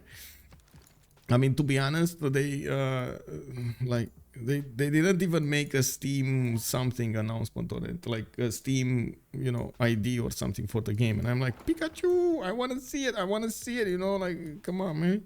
What is it? Everything is beta over there. Everything is test. I mean, it's good that it's tested. Don't get me wrong. I like that it's tested, but yeah. Anyway, Scythia looks like he did stabilize his defense here with England taking one city out. It doesn't look like he has enough strength to push with these units. Scythia is going to take out the remaining crossbows and will try to take as many of these as possible with him. We don't have new units replacing the ones that England has lost to the north, and by the looks of it, the moment Klerlan doesn't have enough strength to attack into the Scythian defenses. Now, Raiito is 5 turns away from getting ballistics, while Klerlan is 2. Yes, he's going to have a 3-turn advantage over Raiito, but honestly, I don't think that's going to be that bad. We're probably going to need to see all of the military equipment getting upgraded and starting to move towards Genelus, and then he's going to get the attacks going. By that time, Genelus is going to get his own field cannons, and Scythian field cannons do hurt. I gotta say, they do hurt. I think the big question is how big of a navy can actually Indonesia output in a quick moment in time. In the religious, in the Congress session, we did have Faith getting 100% cost. No scientist, okay, no points to a scientist, and that's going to slow down getting Einstein. Chosen player gains 2 diplo victory points. It's Portouss getting those victory points. They're trying to sneak that in. Let's actually see. Portouss does have 9 out of 20, and that is, let's see, did he build Statue of Liberty? No. Is he getting a religion? No. Okay, so he did not build Statue of Liberty. He could get 3 more points from that, and well, he's going to need a lot of culture to actually get there. He's okay, he shouldn't be that far. Oh my god, okay, he's not close either. He's getting his production numbers up with the workshops coming in, some dams over here to protect these industrial zones, and yeah, he definitely needs to get higher numbers than these. He's on 172 production, while Age of Empire is actually bigger with 202. He has been forced to build a lot of military, and unfortunately that took away a lot of his industrial zone production. We're the same age. Woohoo! Yay! Yay! Wait. Klerlan is saying it's oh, I don't want to say that. I don't want to say that, man. That sounds dirty over there. That really sounds dirty. This is French bad words over here, vulgar words. I don't know what that. I mean, I have an idea what it means, but I'm not sure, and I don't want to take the risk. Okay, we do have actually Naopil pushing through the defenses of America, and it does look like he's slowly going in there. Kisame did move back and forth from the top tree to the bottom tree to the middle tree and so on and so forth, and unfortunately that actually didn't specialize him properly into getting the units he wanted to get. And woohoo! Did he just push out one of the animals? Yes, he did, but it doesn't matter. There's another one here, and yes, we do have the frigates actually just as strong as the caravels by the looks of it. Naopil is going to need to get a few more units over here on the front line if he wants to guarantee this win. It doesn't look like America does have enough production to actually get new units quickly, but I think he actually did manage to get to Merchant Republic and does have the Press Gangs card, so at least he can use that. No, I see Maritime Industries. No, he didn't get it. He didn't get it. Mercantilism coming up in 3. He's there. He's right there next to it, but he didn't get it. That's unfortunate. Only one for me, 29th of July. Can't believe 30 so close. Very, very close, man. Very close. And Gunzakibo, yeah. Oh my god, you're actually so close. Yeah, 1 month and 1 day. A lot can happen. Yeah. Okay, more campuses coming out from Abouh. He's trying to get back into the game here. He still has 95 science with the 65 culture. It's gonna take a long time until he actually covers. The good thing is when he was attacked by America, he could actually get this counter going with multiple packing shots available on the front line here. He's gonna be surviving until probably the end of the game, I gotta say. It's gonna be hard for him to get pushed now. What's really messed up is my due date was like September 3rd. Oh, okay, I see. Tell me about it. I mean, you know, you got out when you wanted to get out, bro. You know, it was what it was. You felt it, you got out. That's it. It is what it is.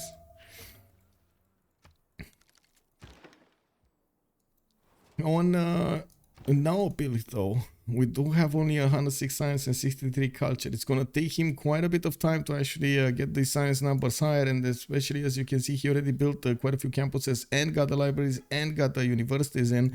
We do need to see one from Newcastle. No, this is from Newcastle upon Tyne, so that's a +3. Birmingham didn't build one. He will probably chop that rainforest over here to the east of Plymouth and put a +2 there, increasing the yields on this one. No, it's not going to increase because it already has a commercial there. Now we do need to see when he's going to settle a few more cities over here, and this was one of the surprises I had during the game. I was definitely expecting a lot more cities coming up from England Age of Empire. He didn't really need to rush those caravels, and as you've seen, he didn't really rush them anyway. He tried to, he clicked on the button, then he moved away, then he clicked back, then he moved away, then he clicked back, so that doesn't actually mean he rushed it, right? Okay, let's see on Indonesia. I did also notice he was building quite a few jongs. He's trying to build Potala Palace to take it away as an extra point from Kisame, from Portouss. By the looks of it, civil engineering is going to come out in 2 turns from Portouss, and he's going to get the ability to build that Statue of Liberty. Now we do need to see if he's going to manage to get one of these engineers, which did get locked here. In Indonesia is on 6 points, England is on 6. We do have the other England on 2, America is on 4, and yeah, they're locking them down. They don't want to get that going. We do have Cuirassier Corps coming around from Greece. Greece did manage to get to 92 science with 119 culture, and with these Cuirassier Corps can do massive amounts of damage against the units of Scythia, but I gotta point out, Scythia did not upgrade his units yet. He does have ballistics coming up in... Wait, didn't he have ballistics in 3 turns, like 2 turns ago or something like that? I'm pretty sure I remember this from earlier, so I'm a bit surprised about this. Anyway, it is what it is.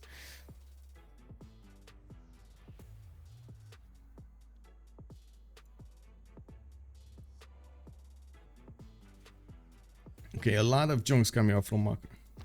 A lot of junks. Okay, he's amassing a fleet over here comes from Sky. Let's see. Okay, this city can be taken by battleships. This city can be taken by attacked by battleships. This city not. This city yes. This city yes. This city no. Okay, so 1, 2, 3, 4 cities can be attacked by battleships here. Okay, now I guess the question remains if Macra is gonna move forward. And unfortunately, I don't know what Raiito did, but he probably moved away from ballistics or lost a decent amount of science over here, which did cut into his chances of getting the correct moment in time. These crossbows upgraded into field cannons, which, as you can see, it's costing him the strength of the walls of the city of Generals, and might actually cost him the city, especially with the arrival of the cuirassier corps on the battlefield. Now we're gonna see how fast these guys get it through, and if they do manage to start to punch through the crossbowman line, this is gonna be big problem. Like these cuirassier corps don't really care about the counterattack of these crossbows, and I don't know why he did not click on the unit. Okay, I guess take the knight. Take it, Raiito. Click on it. Click. Okay, it is what it is. What really sucks about getting older? For me, see, I already have like camel. My left one just popped up yesterday. Still not as bad. So lucky. I don't know what that is. So yeah, I should take a look.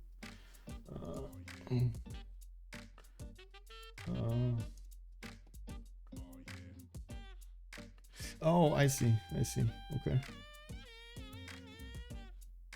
Yeah, not cool, bro. Not cool. I hope you get them. I don't know if there's a treatment or something, but I hope it's gonna be better.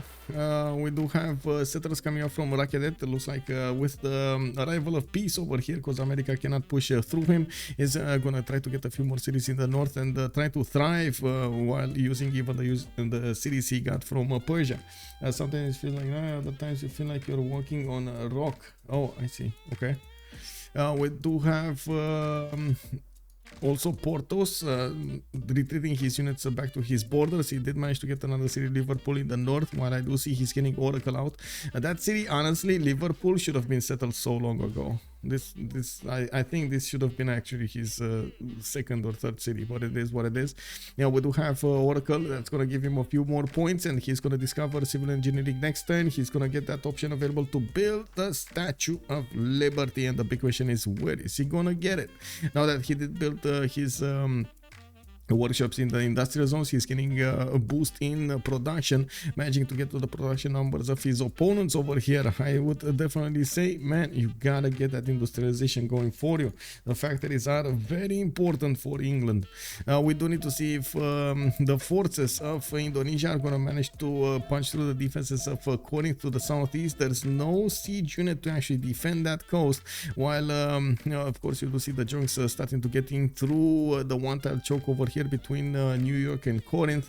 We do have some of the ones that are still waiting in comes from Sky. I do see Macra is going through the bottom three and probably trying to get as quickly as possible to battleships. He's military engineer right now. He's going to need rifling. He's going to need refining, and I'm not that convinced he actually got ballistics, but I guess we're gonna need to see if he got ballistics.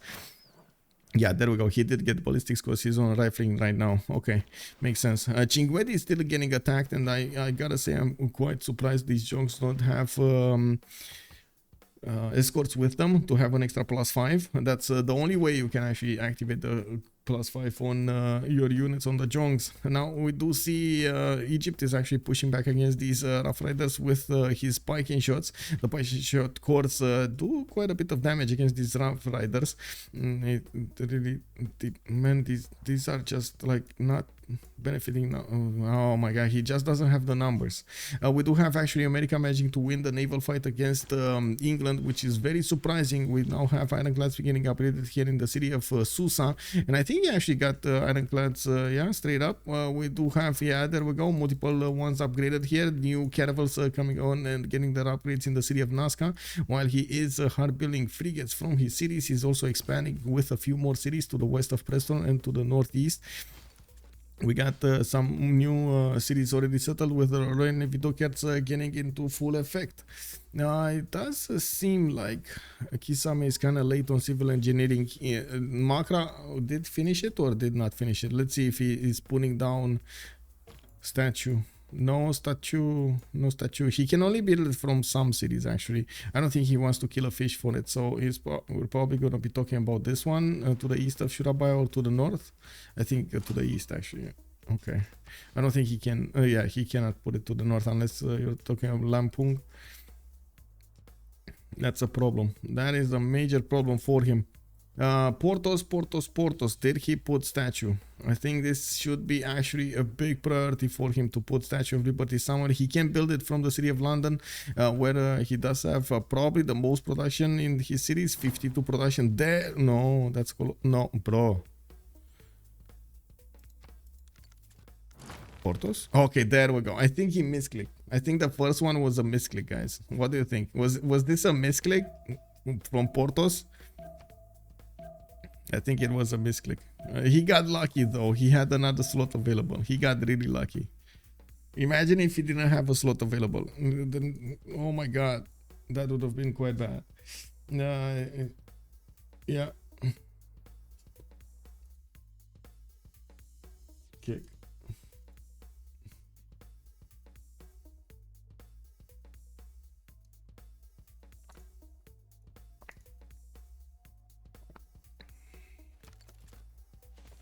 Okay, so it looks like Greece's unit did get pushed back.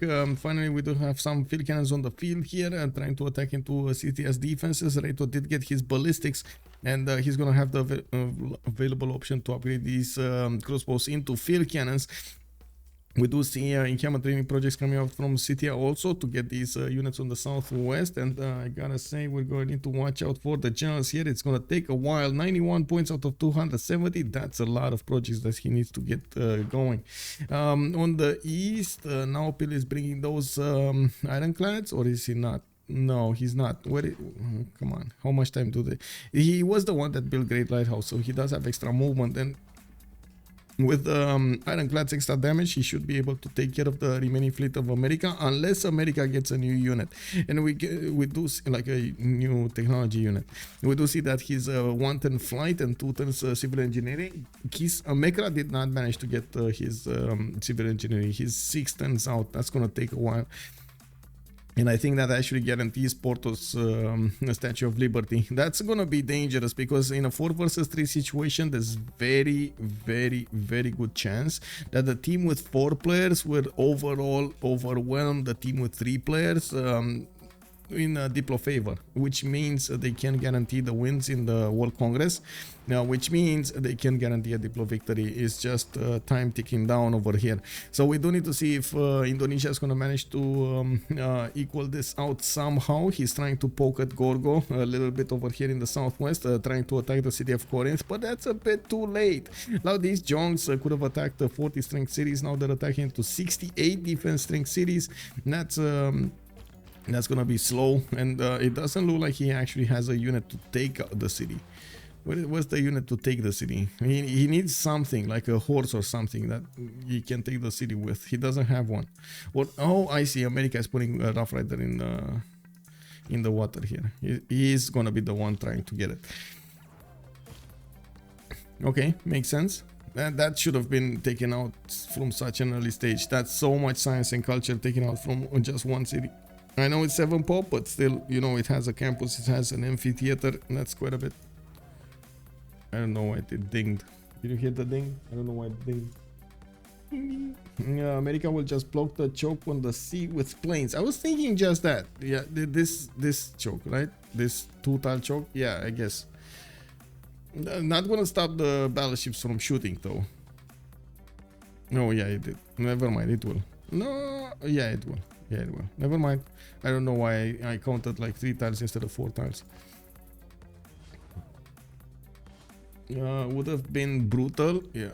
Okay, Potala Palace coming up from Jambi. I do have to say Mahabodhi Temple is still available for America. He did get Filippo Brunelleschi, so he's probably going to guarantee the finishing of Statue of Liberty. I would really hope he's actually going to get Holy Site from somewhere. Does he not have a holy site from? Wait, he has. Oh, NASCAR never built a holy site for him. Oh, okay, W. He doesn't have a religion, so no. Oh my god. Oh well, it is what it is. Mahabodhi Temple would be another 2 points since he does already have 9 out of 20. With statue is 3 out of 20, so 12 out of 20. So with the Mahabodhi Temple would be another 15. That would put him. Sorry, 14. Kick. That would put him 6 points out from getting a victory. Yeah, I know, sometimes math is hard, man. I don't know why I was thinking of 15, the magical number, so much that I totally ignored the math. It is what it is. Well, who said math is not sentimental, bro? You know, sometimes you got a feeling, it's a feeling. No, I'm kidding. Math is quite like cold and precise. Hey, we got Macra getting his battleships going to the south of Komstromskaya. They're gonna get closer to the cities of Greece over here. They could actually help out Scythia to push forward back into the city of Ephesus. By the looks of it, let's see. Yeah, these battleships do deal quite a bit of damage even against the city center of Ephesus. He does need vision on it, and I do see Scythia does have a spy, but it is in the city of Knossos. What's happening in the yields tab? Still 205 production from Portouss. Naopil is starting to get 275. I'm pretty sure he's starting to build his shipyards, and that's the reason he's getting so much more. He did put down another one of these campuses, starting to build the libraries, and honestly, with so much money, man, I was thinking he's gonna just straight up buy them. Like every point counts at this moment in time, and with the 300 science Macra and Kisame on 217, they have a lot to catch up to. I think I guess it's a bit of a question if religious Mongers will manage to win in the next how many turns?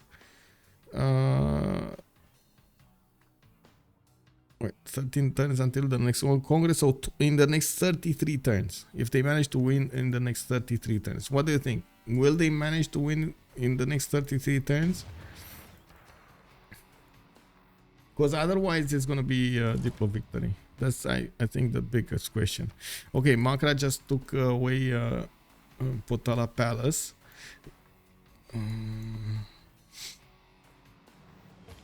Holy site maybe somewhere. No, holy site. I mean, to be honest, in the city of Liverpool, okay, there we go. Holy site. 8 turns to go. He just needs a feudalism builder over here, and he's gonna be very fast on building the shrine, the temple, and then the Mahabodhi temple. He does need to be careful about taking out, and we've seen this before. Oh my god, do you remember that game, guys, when we had like inland sea game with somebody trying to get the win for Diplo? I think it was Corny, if I remember correctly. And he chopped the forest where he had to build the Mahabodhi temple next to the holy site, and then he had to get another settler out and build another holy site and get that converted. And oh my god, that was painful, but he did it at the end of the game. He did it, so you know, it all worked out. It just was a lot slower than it should have been. Oh my god, man. Yeah, it is what it is.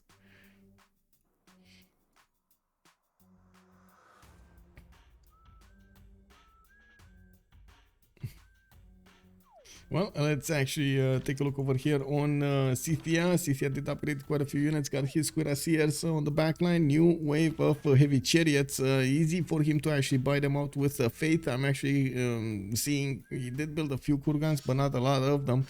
And looking at the forward line over here, it looks like all of these Indonesian boats are actually going towards Corinth and not stopping for Ephesus. I guess Corinth is going to be taken by this Rough Rider. There's not much that Greece can do to stop the city from being taken over. If he does put those units in the front line, his opponent is just gonna take them out with the Jongs or with other units. To be honest, well, the battleships can actually get to level 4, but it's so far in the future that I don't think that's gonna happen. Well, let's actually take a look what's going on here. Looks like America did reposition his defenses. He's getting his aerodromes down from multiple cities, and we're going to see if he's actually gonna get to attack Egypt with those fighter planes and bombers. Now we do see a wave of ironclads coming up from England, from Naopil, that are gonna get very close, and they're gonna be extremely dangerous to the American defenses. Now we did hear from chat. Chat was saying, you know, this actually might happen. Getting those fighters in the water here, getting deployed some biplanes is gonna save him, and yes, that could actually be the case. We're gonna see if he's gonna be in time to save these tiles and save, of course, one city, because the city of Washington is not gonna get taken over that easily. New Orleans, though, New Orleans might be going down quite fast.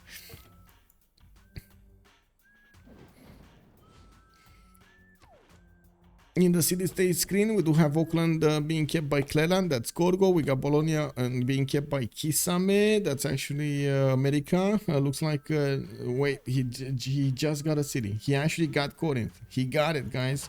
Battleships already upgraded here, and yes, we do see Mexico City is also going to be attacked to the southwest. Rhodes is one tile out, and now all of these battleships are starting to get on the borders next to Ephesus and Knossos. They do need a vision though, and yeah, we're going to need to see, does he have vision? I don't think he has, but let me see. No, he doesn't. He sees a few units, which I'm pretty sure are just going to be experience points for these Indonesian junks, battleships. It is what it is. La venta Yerevan 5 Abouh. Okay, they're fighting for Yerevan. Why are they fighting for Yerevan? 7 and 7. Raiito and Portouss. Okay. Brussels, Naopil. That's a pretty good city. Pretty good city, I gotta say. But still, it would have made a much better city center for him.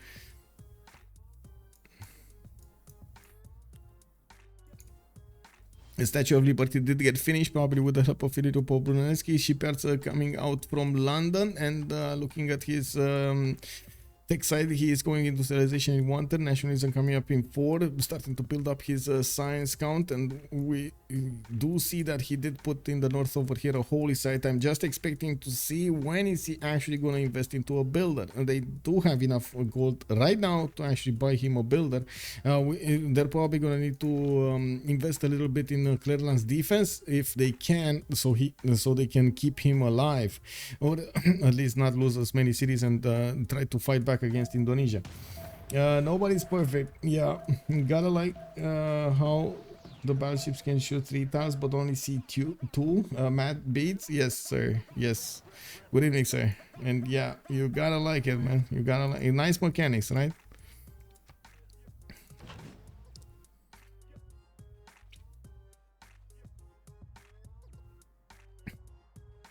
Oh, wait, counterattack from Greece. He's actually attacking into Scythia's territory with all of his units before he loses them. I mean, not a bad tactic, I gotta say. You know, you try to punch first your opponent before you're gonna get punched. Yeah, yeah, it is what it is. I can't say I disagree with it.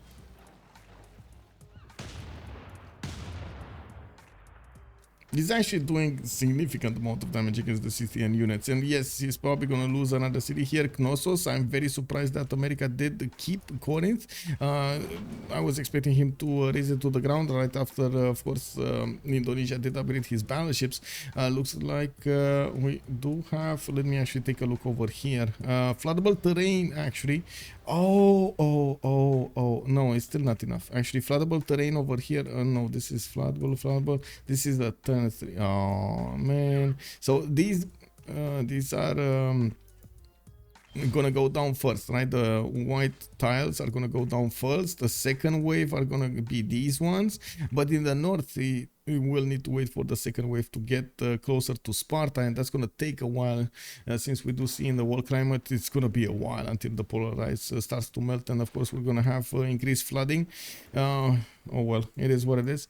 Now we do see new field cannons coming around from Greece. Is trying to get out of this somehow. Walls are getting repaired in the city of Genulus, while yes, there are 2 spies in that city. Not much of an army from England to put up a fight here. He's building up his production numbers, and yes, he's doing quite well doing that. 235 at the moment without the shipyards and without a lot of these industrial zones being built. There's first wave on jungle node north of encampment. Wait, whoa. North of encampment. This This one? No, you said jungle. Where is the jungle? What jungle? North of India. Oh, no. This is third wave, and this is just flooding from the floodable terrain, not actually flooding from the seas. It's a little bit of a different icon. Oh, this one? Oh, this one? Yeah, but it's still 4 tiles out. Oh, this, right? This, yeah, he can get to Knossos. But it's 4 tiles out from actually attacking Sparta. I was checking out tiles that he can attack Sparta with. Like the capital city. Maybe I misspoke over there. I hope not. Yeah, Knossos. He can attack Knossos with that. It's fine. Knossos can be attacked anyway, right? He can attack with these boats anyway. It's just a matter of getting a unit to get the city. And again, he's probably going to be relying either on America or on Scythia to actually get those units. Scythia does have his own problems defending against his opponent. Now with field cannons, he can do quite a bit of damage against the cuirassiers. It should be fine. It should be fine. He still is projecting so he can get these great people, great generals over here. It's gonna take a while. Still on 166 out of 270. 104 points to go.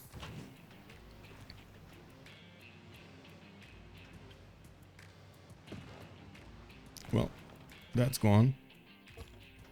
Oh no! The field cannon just got exposed. Okay, he's just tearing down every unit he sees.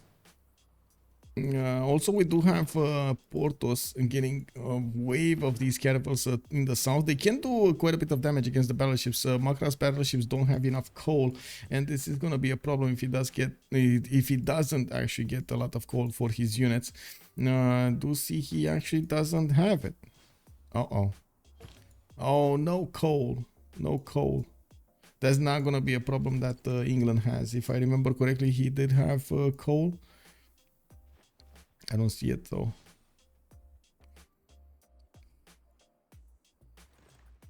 I see iron, I see horses, I see iron. He might have put one of his districts on coal. He has aluminium here. Well, I guess Gorgo now has aluminium. I have one. He didn't work it in north. Nalipod is calling out. Good evening, sir. Wait, where in the north? Oh, are you talking about wait, over here? He has oil, no coal.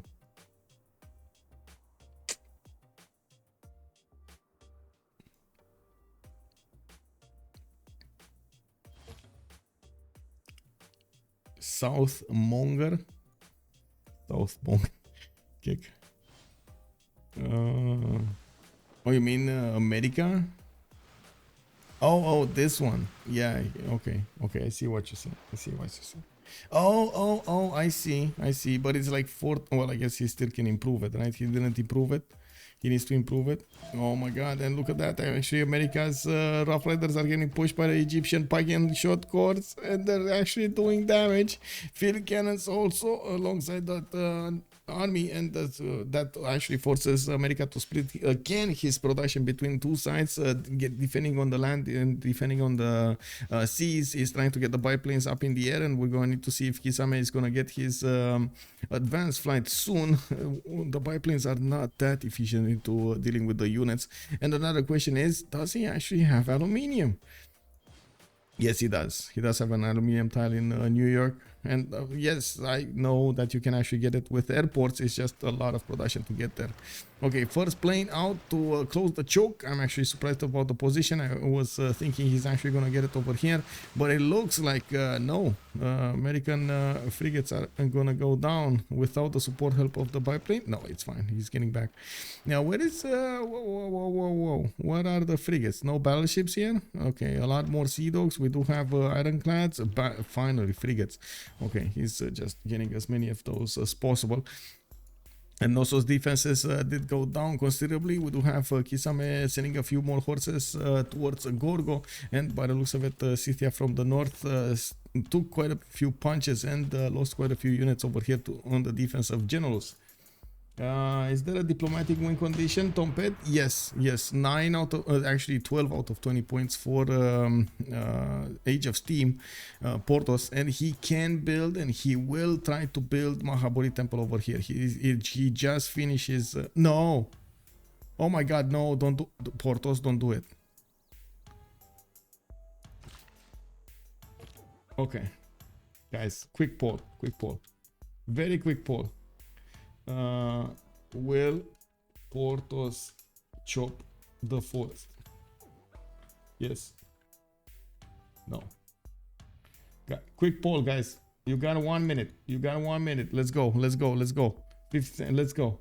You got 1 minute to correctly say what is Portouss gonna do. You're saying no. Okay. And I see one put the yes in. I think that's actually, you know, just trying to fetch this. Okay. Is he going forward towards the 1-3s and the 2-2s? I gotta say, I've seen this before, like it happened, and from very experienced players. So I wouldn't be surprised. I'm just putting it out there. It might happen, you know, it might happen. We do have shrines. We do need to get to also temples, and I'm pretty sure he's gonna need to get the religion. Let's actually see, where is he on the Great Prophet? He just finished that. Okay, he just finished the holy site. He needs to get a lot more. That's a 4-charge builder. He does have so many chops also in the south. I would expect him to use. Okay, there we go, 2 builders. We do have him also getting his factories up, rising in production numbers, 257 at the moment. And you're saying no. Okay, that's a big no over here. Okay, you got it. Portouss knows the way. Gotta say, we gotta believe. This was the guy that actually put his big pants on at the beginning of the game and fought Scythia for his place in the game. So I gotta trust. He's gonna chop the deer. He's probably gonna chop the deer. I'm more concerned about him misclicking. Uh-oh. Okay, let's see. Did he chop the deer already? I think he did, right? I think he already chopped the deer. Yeah, only woods remaining. There's no more deer. Man, I'm still a bit confused how you actually can chop a deer, but sure.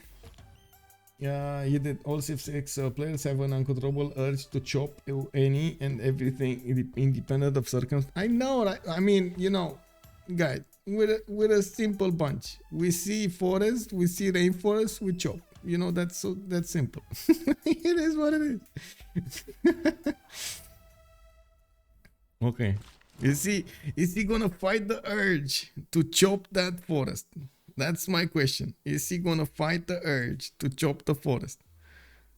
He did finish the shrine, so he needs to put something in production before he does anything. Let's see.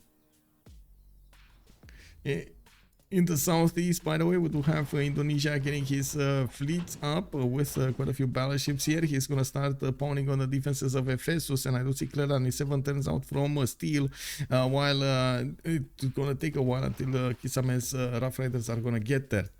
Okay, he still didn't move it. Okay, we got temples coming in. Oh! He knows, man. There we go, guys. He knows. I'm sorry, I doubt it. He knows. Like, that's, you know, hands down. He knows. He fought the urge to chop the forest, and now he's gonna put Mahabodhi Temple. Wait, did anybody get it? I don't think anybody got it, right? Oh, okay, there we go. 14 times Mahabodhi Temple coming up from Liverpool. Woo! Now, let's see. There should be some serious penalty for chopping everything, you know, to actually make not doing it viable somehow. He knows for his for this turn. Yeah. I mean, 14 turns for Mahabodhi Temple to come out. He does still have 1, 2, 3, 4, 5, 6, 7 chops available for him to use. He can even improve the horses on the west side. I'm a bit confused why he's not doing it. You gotta do it, man. And we do have Buddhism with meditation with stewardship, also giving him a few points over there, but I think he just got it for the sake of getting it, other than actually being something useful. The Indonesian battle battleships are moving through the southern chokes. They will meet these English caravels on the battlefield here, and it doesn't look like it's gonna be that good for either of them. Now we do need to see if ironclads are gonna be pumped out from Indonesia's main cities, and it does look like at the moment he's just building up as many of these caravels as possible. Even getting a tank, he's probably gonna want to plug this choke actually with a tank, so none of these Egyptian units are actually gonna get through to his territory. While he did manage to put the biplanes in the south to defend against the English navy, you can see England is actually repositioning over here a little bit. Yeah, I mean, he did it. Kisame did it. He saved his city. It's all good. It's all good. He lost his harbors though. His harbor, actually, one harbor. And we do have another biplane coming up here. It doesn't do a lot of damage against the Egyptian units, but still it's gonna add to the pain. We do need to see Kisame getting his fighters, and those will be stronger. Now we do also need to see if he's gonna get his steel walls, which will probably stop the Egyptian attack. He's probably gonna switch immediately afterwards towards that technology. Another city has gone down. Knossos got taken over, and again a big question if Kisame is gonna keep it or raise it to the ground. I do hope he's actually gonna raise it to the ground, because well, that actually just gives a chance to Greece to liberate it, right? We do need to see if the city of Ephesus is gonna be up next on the chopping block here, while Klerlan is 7 turns away from steel. We do have Abouh 3 turns out from steel. Did anybody else to get steel? Let me actually check. No, we don't have actually steel on either England. Mahabodhi Temple coming up 4 turns, 14 out of 20 points. I do have to point out within the Congress that does not allow these scientists to go through. No scientist points are getting acquired, and it's going to take a while until he actually can get to the Diplo one. Which one was that? Noble, I believe it is. Noble, right? Ave Machiavelli also saying, I had an idea for a lumber resource, you know, make it so a forest rainforest gives 1 lumber, and lumber mill gives like 5 or something, and you need lumber for wooden boats, pike. Would be interesting in a Civ setting. Yeah, you're not wrong. You're not wrong, man. Gonzakimbo also that would gain one like everything. Okay, and I do have to agree. There could have been a penalty for chopping everything, and the penalty should have been in like something CO2 in the world climate. If you actually chopped and didn't have enough, it should have been a lot more CO2 levels, because there would have been a less available conversion around the planet, right?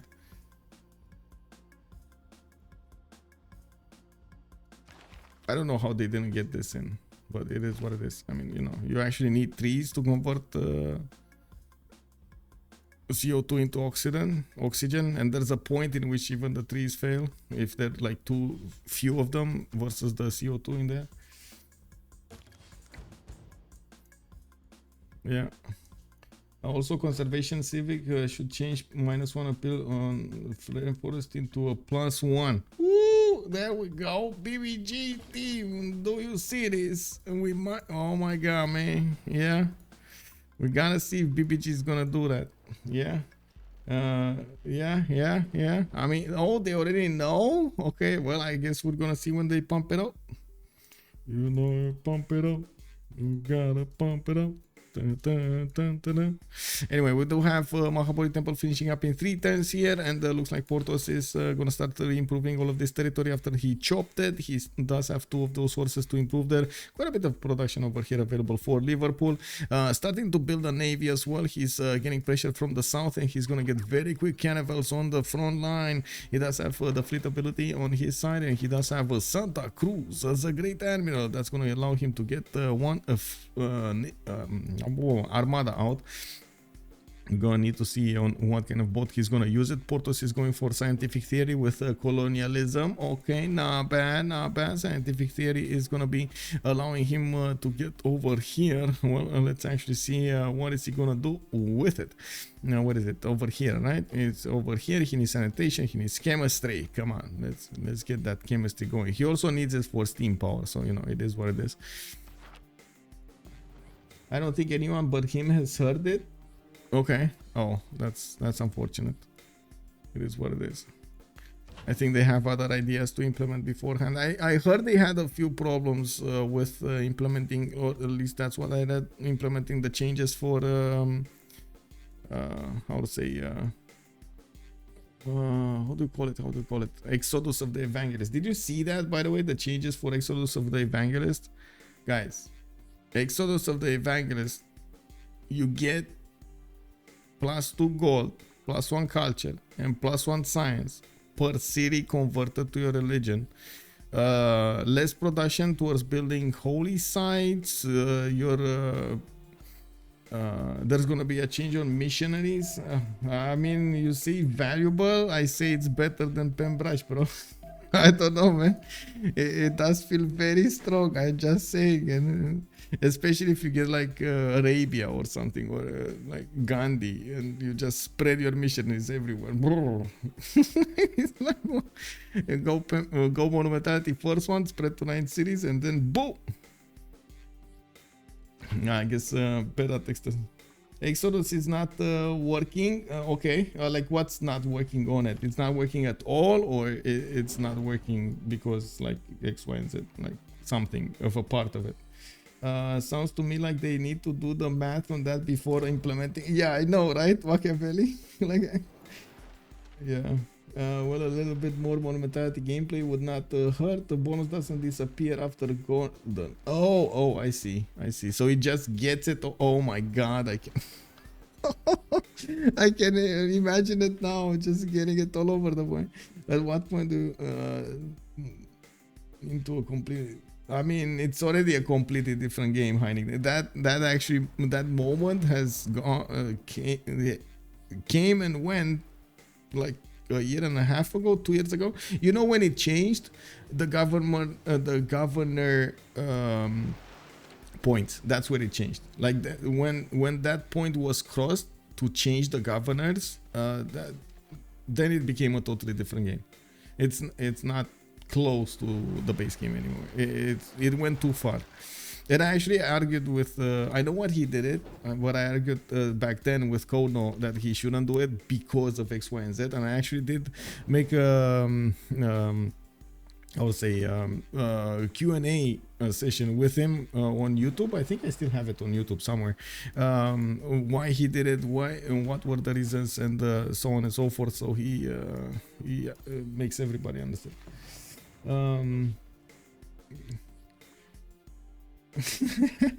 I mean, I don't know, man. I have respect for the developers. In general, I have respect for them. So as in the developers of the game, which did allow me to,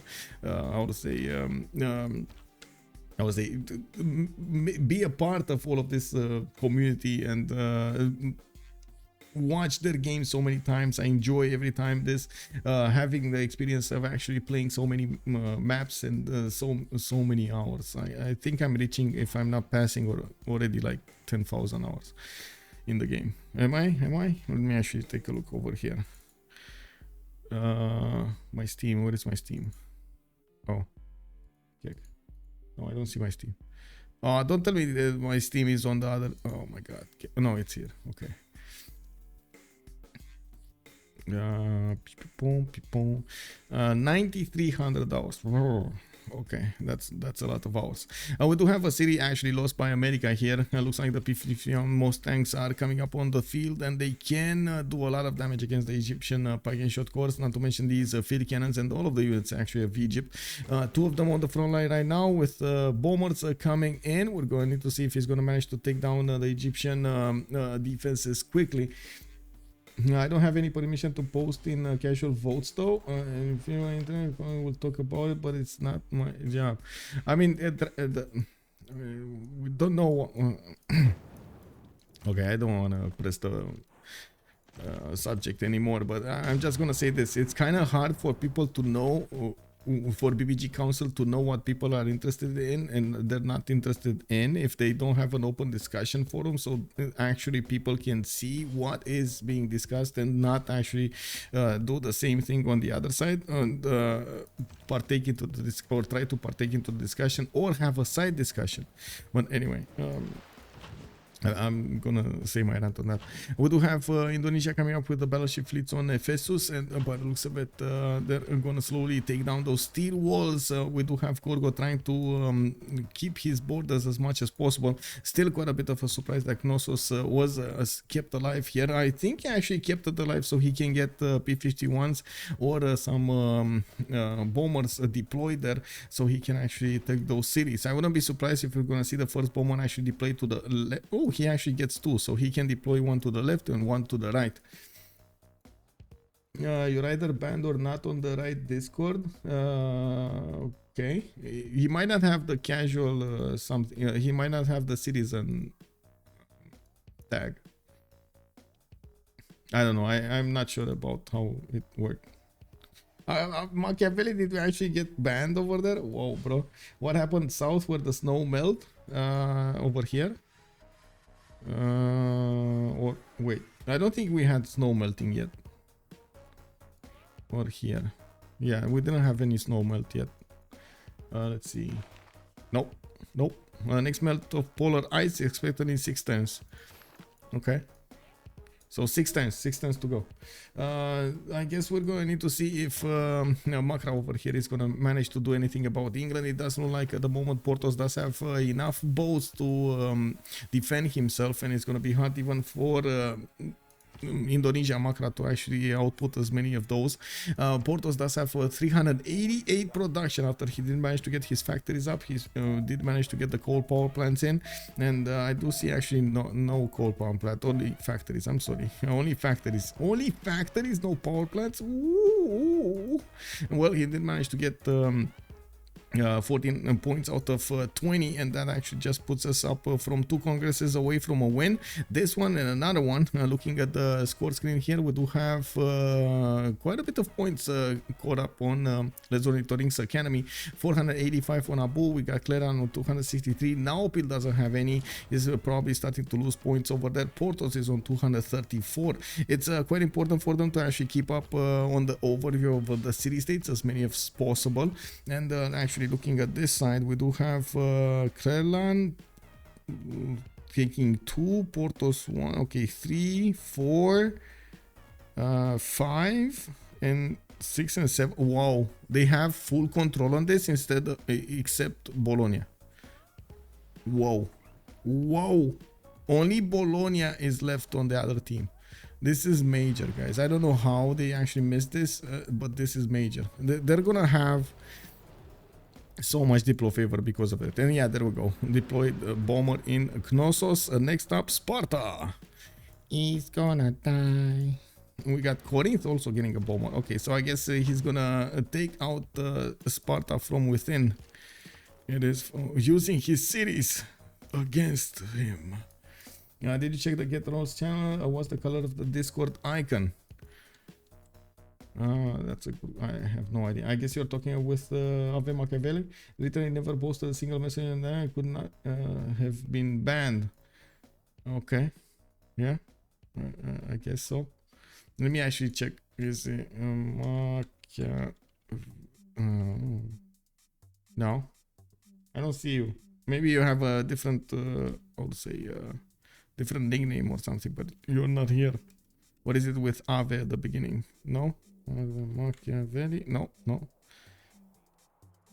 Probably has you have a different nickname. Undercover. I see how it is. Maybe I'm on the wrong Discord. I was, but you never saw it. Oh, you might be on the previous Discord.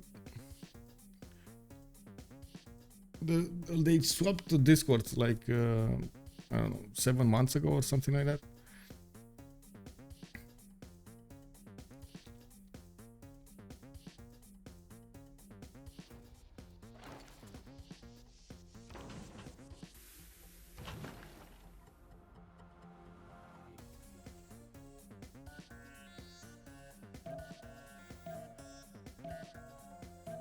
Okay, yeah, there we go. Anyway, and we do have Kisame with the bombers able to attack next turn, and we're going to need to see how fast he's going to manage to take over the last remaining cities of Greece here. I did notice Greece is running away with one of his settlers, and he's going to put a safety settler over here between the cities of England, trying to get onto an island. We do have still Scythia alive, but not really kicking. We do need to see if he's gonna get more stats, or if his opponents are gonna want to go against him. I'm pretty sure England just wants to guarantee the safety of his empire and his allies' empires, so he just doesn't. So he just gets his victory. 14 out of 20 points, it's a lot of points. Okay, we did jump into the next era. It looks like we do have Heroic Age coming up from Abouh, reform the coinage with 2 arms with Heartbeat of Steam. Looks like also Portouss did manage to get his golden. I'm thinking he might actually bounce between reform the coinage and Heartbeat of Steam over there. Now we do have Macra, normal, Dark Age and Golden Age on Kisame. Again, he didn't actually choose. Now looking at the gold situation here, it does look like Portouss is only making 74 points of gold, Naopil on 115 and Abouh is 83. There's not a lot of gold generated on the other side either, only 187 points in total generated. That's quite lower than their opponents. Looks like Ephesus is one of the first cities to be low in strength, and we do have a horse from America that could get it. It's just a matter of going through, like taking it to 0 strength, so the horse can actually take it over. The bombers have attacked also the city of Sparta, and they're starting to chew through the defenses. Probably next turn, or actually the turn thereafter, we're gonna see that capital city also taken down. Yeah, CC. It looks like it's coming to a CC, man. I gotta say, Ornithorynques did play this quite well over here, and I'm a bit surprised that we didn't see. How to say, we didn't see 2 things. I'm quite surprised we didn't see Persia being helped with iron at the beginning. That timing was crucial for him to hit, and unfortunately he couldn't get his golden age because he didn't have enough iron for his immortals. And then to actually go against Abouh over there. I was a bit surprised about Abouh's choice to go for archers instead of Marianus also. Like, Marianus were definitely the better choice. I don't know why he went for archers. Does anybody know that question? Maybe actually somebody knows Abouh much better than me, and why he chose to build archers instead of Marianus. Was that just because of production necessary for Marianus, and he would have one turn, for example, archers instead of 2 turning Marianus, so it was like he wanted the numbers more than he wanted the damage?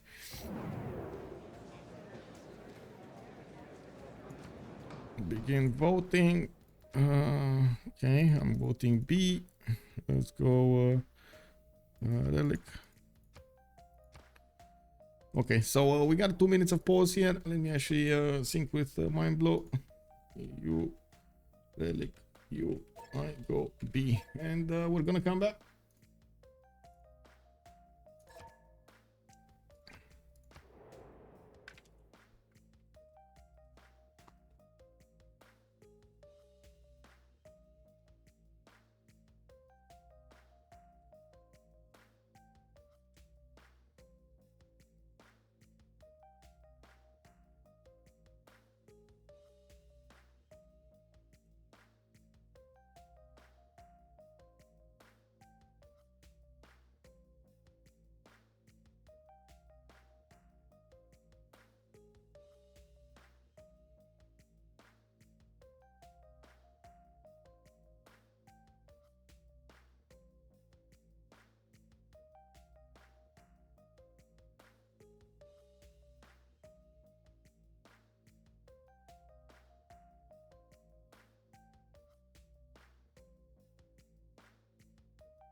frontier of the future.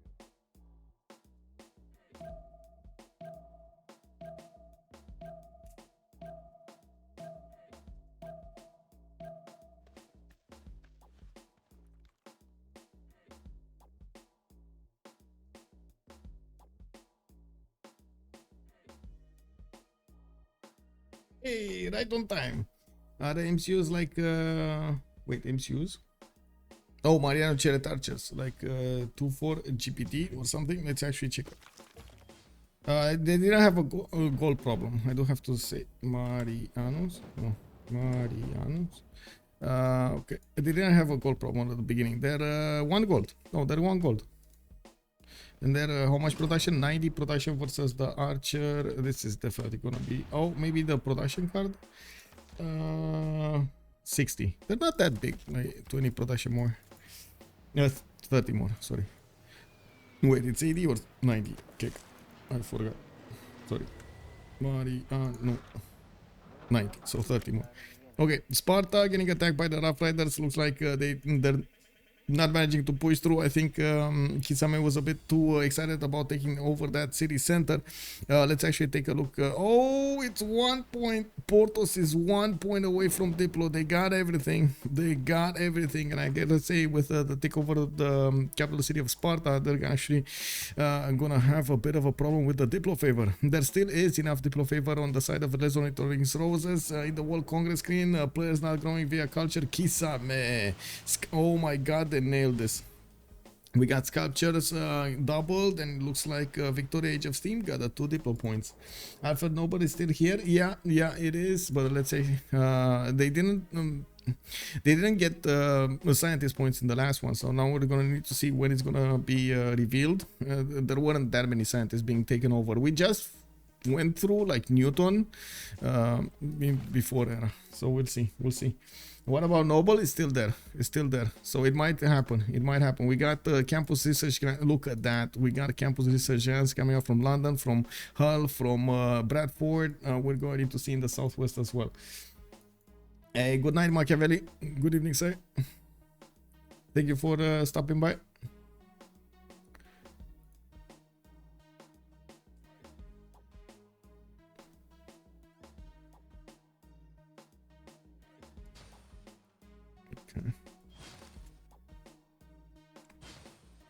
Okay, so we do have Indonesian destroyers coming out over here from Macra. He is probably gonna try to go Macra. Actually, he's gonna try to go against the English caravels. England probably no, he's gonna get flight. He's gonna close the borders if he wants to with planes. We do have the other England coming up with ironclads on his side. I'm pretty sure these ironclads are gonna be quite strong even against the destroyers are gonna be quite strong even against the ironclads. Oh no, I'm wrong. The ironclads are much stronger. Oh my god, much stronger. Like this is not even funny. 90 versus the 101 of the ironclad. Oh my. Does he not have he doesn't have an admiral for them? Can he get an admiral for them? This is quite a problem actually. Indonesia is 17 great admiral points a turn. England with the other England are making so many more great admiral points. You can see Franz von Hipper is actually gonna get recruited right now by Age of Empire, while Age of Steam is making 32 points a turn. 840 cost for the next admiral. That's quite a problem. And that's modern atomic. What are the they're atomic, right? They're atomic. So it's the era. Wait, only Gaius Duilius? Whoa.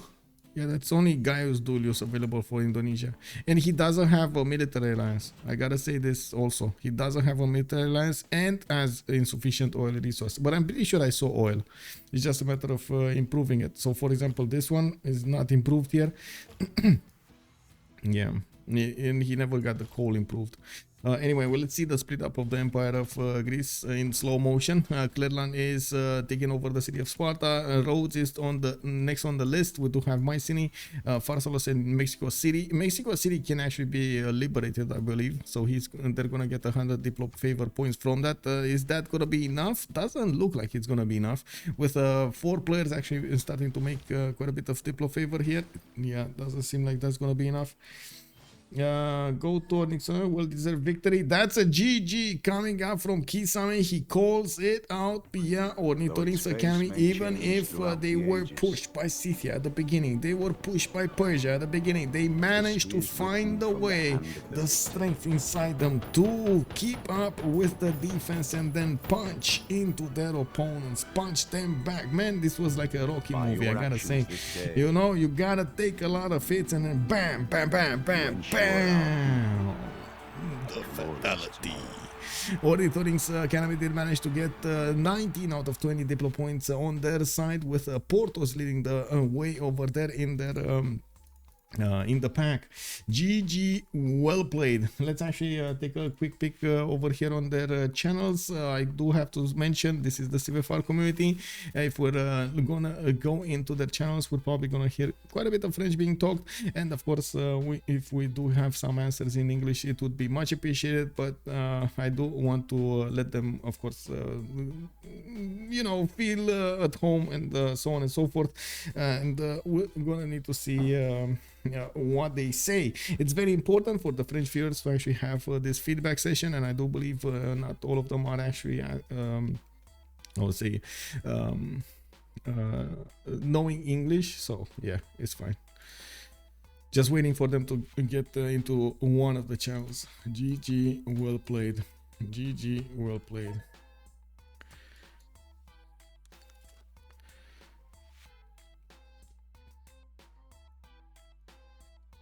Just waiting. I'm waiting. Oh, I guess we can pop in somewhere.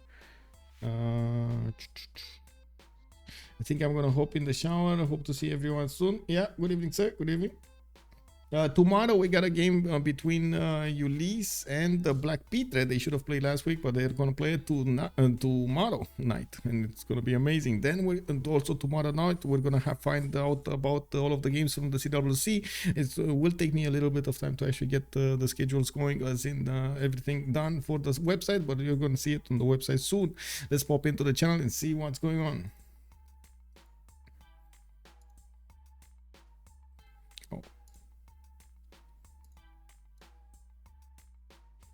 Ouais, mais tu vois, ils arrivent c'est late. relou. Mais C'est relou. le truc, on perd Vistay beaucoup trop vite en fait. Et encore, hein. C'est quoi, c'est avant le 3e Avant le deuxième. congrès? Avant le deuxième. Avant Tu le au deuxième. Attends, avant le deuxième. En fait, on sait très vite qu'il faut counter la diplo, mais moi je peux pas faire Epotala et statue. Le premier Mais pourquoi tu pris le potala d'ailleurs? parce que j'avais pas la tech de la statue. Ah ouais. Ah oui, Ouais, c'est t'avais vrai. pas de culture, t'es low culture. Ouais. Je suis low culture, et puis Kiza il est parti en haut avec ses avions, et tous les tours c'était je passe pas. Et au final il passe parce que moi j'ai des B-chips sur la cause de Gorgo, mais la cause de Gorgo on s'en fout. Et moi pour amener mes destroyers, en fait là j'arrivais avec une dizaine de destroyers, mais on n'a pas le temps, c'est trop tard, tu vois. Ouais, en 20 tours tu tues pas. Ah c'est trop tard. Puis, ouais, non, mais là tu passes pas, hein, même en Il y a aval. une crête choc après. Hein. Ouais, faut que tu passes des chocs, je sais pas si tu les as vus, mais. Ouais, si, je les vois, mais. Il y a beaucoup de bateaux dedans. Ouais, ça. Ouais, il y a plein de bateaux là-dessus. Mais le truc, tu vois, enfin. Une vingtaine au moins. C'est compliqué parce que moi je sais tout de suite que il va falloir que je sim, mais que j'ai accès à personne sur le naval, tu vois. Ouais, mais du coup, tu vois, t'aurais dû faire des projets et shot d'ingénieurs et shot tous les ingénieurs de. J'ai essayé. J'ai essayé pour avoir le premier des merveilles. Le deuxième, j'ai pas été le chercher le deuxième, c'était l'erreur. Ouais. Mais après, je suis même pas sûr que j'ai le temps de faire la statue parce que tu l'as lancé bien avant moi, tu vois. Ah non? Non, pas tant. Ah non? Ah ouais, même pas. Mais c'est juste que j'ai le. Ah, bah, j'ai un G et dans la cap, j'ai réussi à sortir juste l'atelier. Bon, voilà. Ouais, tu vois, moi le premier, je le claque sur Arsenal, tu vois. J'ai 80 de prod dans la cap. Moi, le premier, je le claque sur Arsenal, mais. Oui, c'est normal. Ça. Après, j'ai un Zongzi Kiza, il dit je veux le settle, il a jamais settle. Ouais, mais ton Zongzi, frérot, l'early. À cause de ça, on n'a pas de généraux hein, aussi. Ouais, ça nous délai un général. Non. Oui, ça vous délai un général.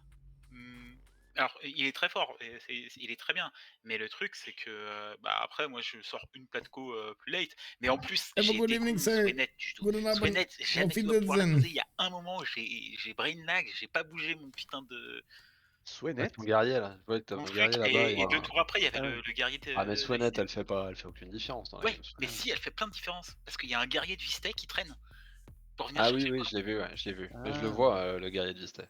Donc, Je mais le après, il vois meurt trop et vite, Vistay. putain, Il meurt vraiment, vraiment très vite. Voilà, il avait une sale place. Ah oui, tout à fait. Bah et puis Mais peut-être par les immortels meurtres, arrivent tard. Ouais, mais il manquait de faire du côté des Religious Mongers. Il manquait de manquait. strat. Il manquait de strat strat au complet. début, il y a eu une On l'a fait au début, ouais. Il y a eu une ISCOM, moi ils sont rang 2 et rang 3. Enfin. Avec 2 Vicky le faire par contre. Ah ouais. J'ai des cuirassiers à push, ouais, t'inquiète. Après, Ah, c'est mais grâce, c'est c'était que bien. on sim très bien, on a encore. Enfin, en tech, on est encore bien, mais on peut pas compter Raiito en fait. Et alors pourquoi vous voulez pas remap? Bah, on a un placement qui est ok. Ok. En fait, on a une city qui est pas loin de Vapeur. Mais après, il fait une petite. En fait, on partait pas du principe que Vistay allait louper son premier âge d'or. On a un Zangzi, on a Kiza qui est pas loin de moi, on va pouvoir trade, on va pouvoir faire des gold. Ouais, vous avez. Enfin, on a des bons spawns, tu vois. En parlant des trades, est-ce que j'ai pas vu en début de partie, est-ce que They did vous avez talk dès le about début why fait no la remap, and how to say, Macra was explaining that they had a good spawn, they had good trades and so on. They had no reason to remap. L'Amérique l'a fait avec Tomiris. Ok.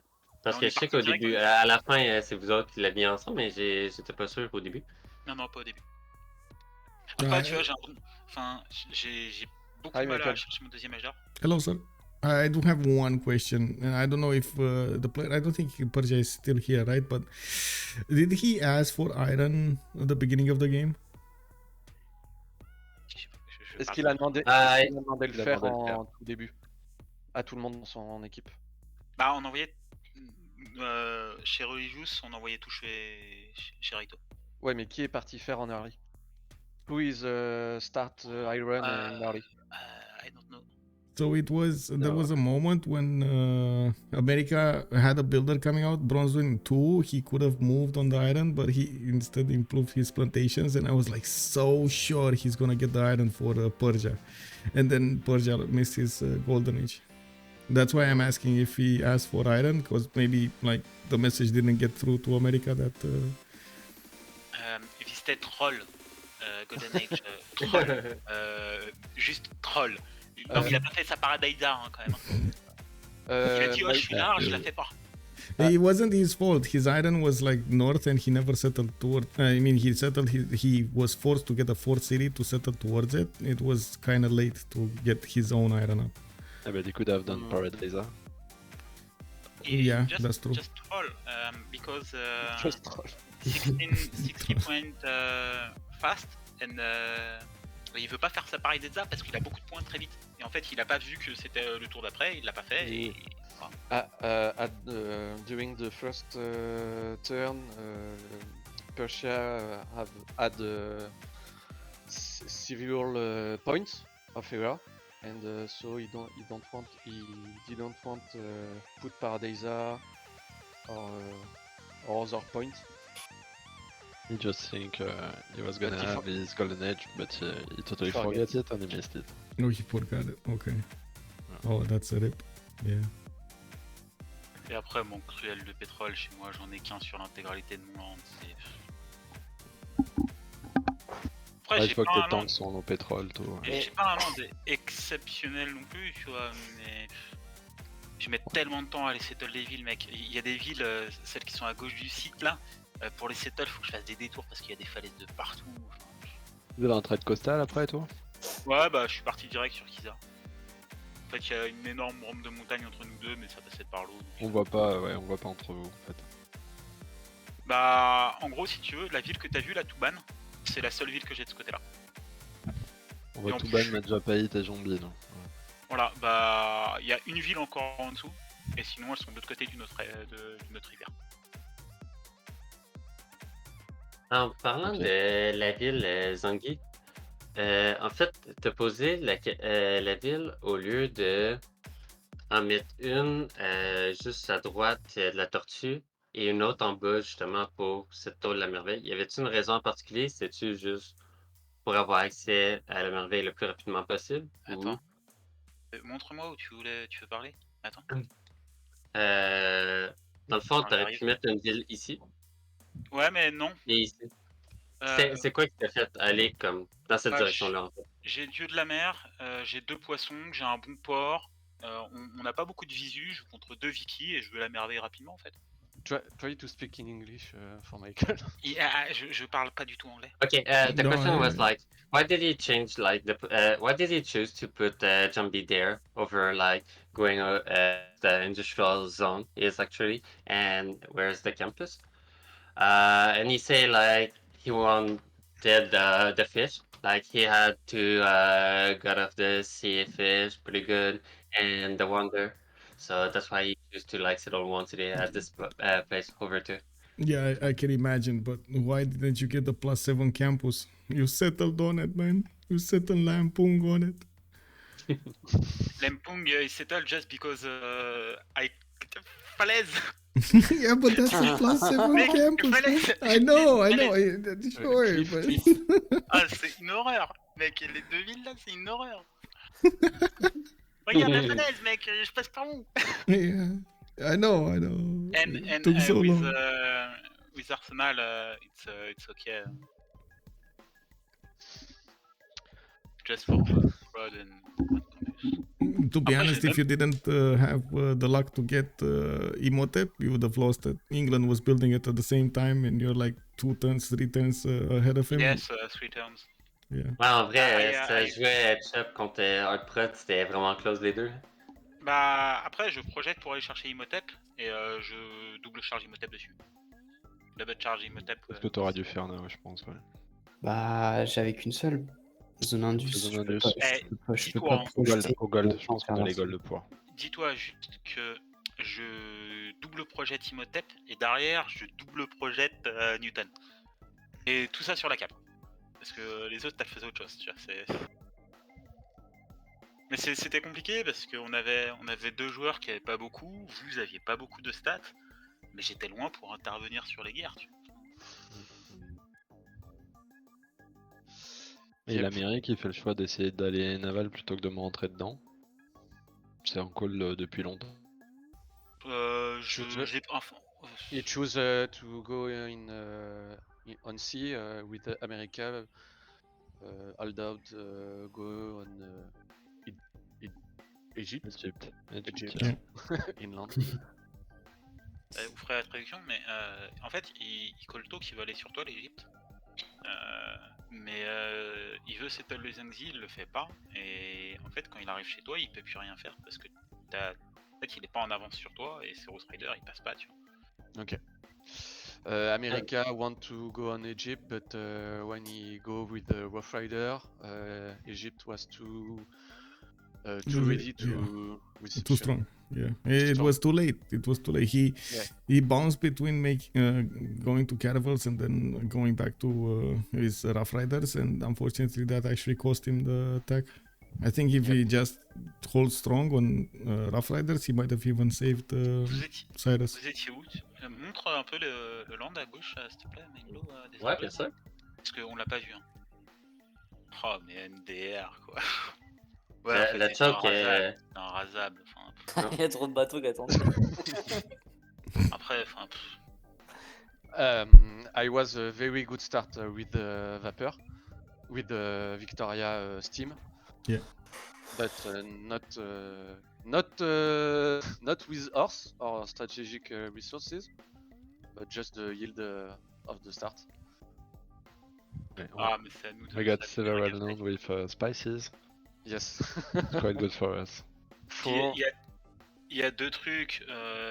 On perd un joueur avant le 2e congrès et on perd un joueur qui ne donne pas ses faveurs. Yes. Ouais, ça on a vu, ouais. Ça nous a mis bien ça.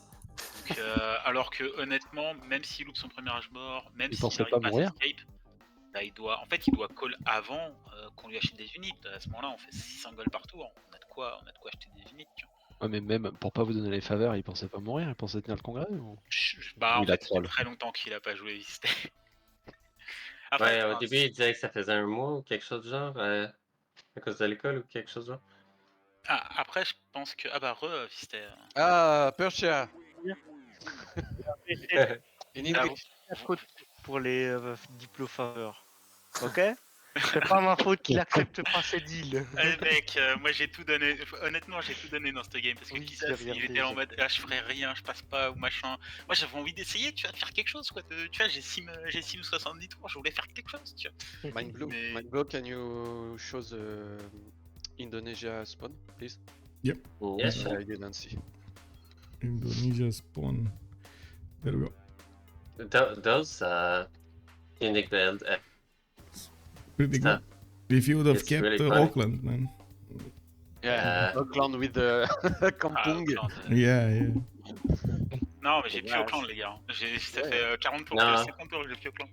Mais c'est drôle parce que c'est Gorgo qui a Auckland et c'est l'Égypte qui a Cardiff. Yep. Mais en fait, enfin, j'ai troll Auckland, j'aurais pas dû la perdre, j'aurais dû full la manie 2 direct. 2 kilowatt, maybe? 2? The kilowatt wonder? Ah, j'avais trop d'émissaires. Hein. Ouais, il avait C'est trop trop d'émissaires. tard. Il avait trop d'émissaires, c'est tout. Il y avait rien à faire. Après, en vrai, alors c'est chiant, oui, mais bah, j'avais assez de prod pour sortir ce qu'il me fallait. C'est juste que je suis loin et qu'on n'a pas de pétrole au moment où j'ai des destroyers, on n'a pas de pétrole pour que j'avance encore plus, tu vois. How many prod on your main city, Indonesia? Combien de prod dans tes... Je sais plus, j'ai pas regardé. 61. 61. Ça fait 20 tours que je fais quasiment que des bateaux en un tour, mec. Ouais. You got Arsenal.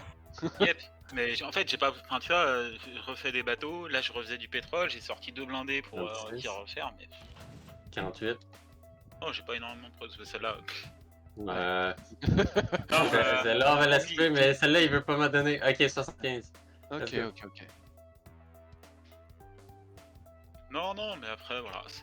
Mais combien moi sur ma B2 de prod, je me souviens plus. Je sais pas, toi qui étais vraiment. T'avais vraiment beaucoup de prod. Ouais, t'es fat. 100. 92. Après j'ai pas regardé, mais je sais pas si Vistay peut survivre plus longtemps, enfin au moins jusqu'au deuxième congrès, je sais pas. Put a city at the north, inland. Sur le blé, il fallait. Blé et cacao. You Après, buy- il y avait le feu de forêt et puis le moment là. Ah, le feu de forêt qui était immense en vrai. C'est clair. Ça aurait écrit au Québec. You can buy a builder, chop a settler, go at north, and after go at north to escape. Non, c'est Nao qui contrôle aussi. At the Après, north. il y a un Ouais, truc. Scandaleux, Ouais. Vistay, ton aqueduc, what the fuck. Après, il y a un truc qui se passe aussi, c'est que vos deux vikis peuvent intervenir rapidement sur le naval sur Vistay. Non. Not me. Bah, Non. par rapport à Not moi sur Gorgo, tu vois. Ah ouais. Tu vois, moi sur Gorgo, faut que j'attende B-Ship, alors que vous, frégate, corsaire, ça passe déjà, tu vois. Mais en vrai, je pense que t'aurais pu faire un peu plus de dommages avec même juste les gens. Parce que dans l'époque, la City avait pris la ville. Ephes. Ouais, Ephes. Et juste avoir deux jonques J'ai qui demandé. bloquaient un chemin de côté. Ouais, peut-être. Enfin... Et juste ça bloque la moitié des unités qui rentrent. Puis à partir Ouais, de là, j'aurais il peut résister. Ouais, j'aurais dû plutôt même essayer d'y aller sur cuirassier à vapeur dans les chokes là-bas à gauche, mais c'est tellement loin que. Are you happy with your draft? I mean, picking Persia first. You On va value même more mettre une Persia vide canal than en vrai any- en haut là. Si vous voulez faire un timing. Kisame. Oui. Quoi?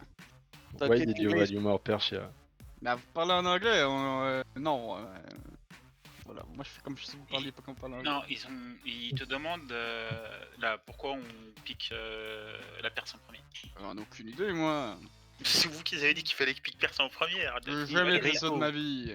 C'est Raiito, c'est Raiito. Ah, c'est Raiito. Because Raiito need first pick Persia. Always put the fault on the... The guy who's not there. Petite question pour les Anglais. Y a-t-il une raison, Lord, que vous avez donné les villes? Parce qu'on en parlait justement avec. Non. Not miscom. Not miscom. Nao, Victoria Imperial. Take Bandar Brunei at the Aldo Steam.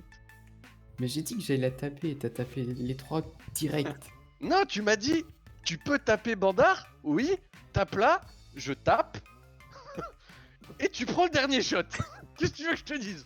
Attends, vous avez troll le freeze d'une CS là? Vous l'avez rasé? Prise de 2. Non, ils ont inversé 2 CS en fait. Ah. J'ai build 3 galères après mon deuxième colon pour aller prendre Bandar Brunei. Je tape 3 fois dans Bandar Brunei et c'est Vicky, l'autre, qui tape une fois. Alors qu'elle me disait si tu veux, je viens t'aider. Et elle l'a pris. Ouais, c'est pas comme Shingeki qui, à chaque fois que je butais une unité, ressortait de catapultes quoi. Ah, Shingeki était vénère. Putain, mais quelle saloperie. Shingeki, il y a eu une guerre de Suz et une guerre de militaires. Ouais. Après, en vrai, moi je voulais juste lui enlever le bonus au début, après je m'en foutais un peu, je présume qu'il était même pas en menu à la fin. Là, donc. Après, ça m'a donné des golds, mais. Attends, c'est quoi? Vous êtes en train de me dire que Macra est moins fort qu'une CS? Non, vous voyez 2 jonques, mec. Mec, regarde le nombre de villes que j'ai pour prendre des bateaux. 2 jonques, combien il en reste, Macra? Elle a été tuée par des cuirassiers à vapeur. Pas par la. La deuxième, pas la première. Oui, la première, elle a été tuée par la CS. Mais pour sauver le putain de guerrier de. Ouais, mais. De Vistay. Et attends, le constat, c'est que la CS est là, les jonques sont plus là. Bah non, mais je m'en battais les couilles, mec, c'est des jonques que j'ai pas produits, hein, c'était de l'achat à la fois. Hein. Ouais, j'adore comment vous l'avez trigger en plus, sans besoin de répondre. Par contre, juste une question. Sur Touban, tu voulais pas aller attaquer l'anglais? Mec, regarde par où il faut que ça passe. Regarde, attends. Bah oui, mais nous, non, mais mec, c'est turbo loin. Et en fait, je me dis, si j'envoie des bateaux de ce côté-là, en fait, il va avoir plus que moi. J'ai que Touban pour sortir des bateaux. La ville de Touban, c'est une ville de merde. Hein. Elle sert à rien. Oui, mais pendant longtemps, il est pas venu, tu vois, au nord. Ah, mais... Ouais, mais je suis d'accord avec toi. Enfin, mais... c'est pas plus loin que l'anglais sur la ville américaine. Oui, mais lui, il a plus de bateaux de ce côté-là. Et en fait... Okay, I'm gonna stop it here because I do want to get going and work on the CWC schedule. Have a good evening, everybody, and thank you so much for the follows, for the subs, and of course, anonymous gifter showing up tonight. Quite big. Thank you, sir. Let's see each other in the next stream tomorrow. Ulysses going against Black Peter 1830 GMT. Follow the notifications on my Discord, and of course, if you're coming up from YouTube, I do hope you're gonna throw this a thumbs up, and we're gonna see each other on the live stream on Twitch.tv/OnSpotTV. Leave a comment down below, and of course, if you do like the content, consider subscribing. Have a good evening. Bye.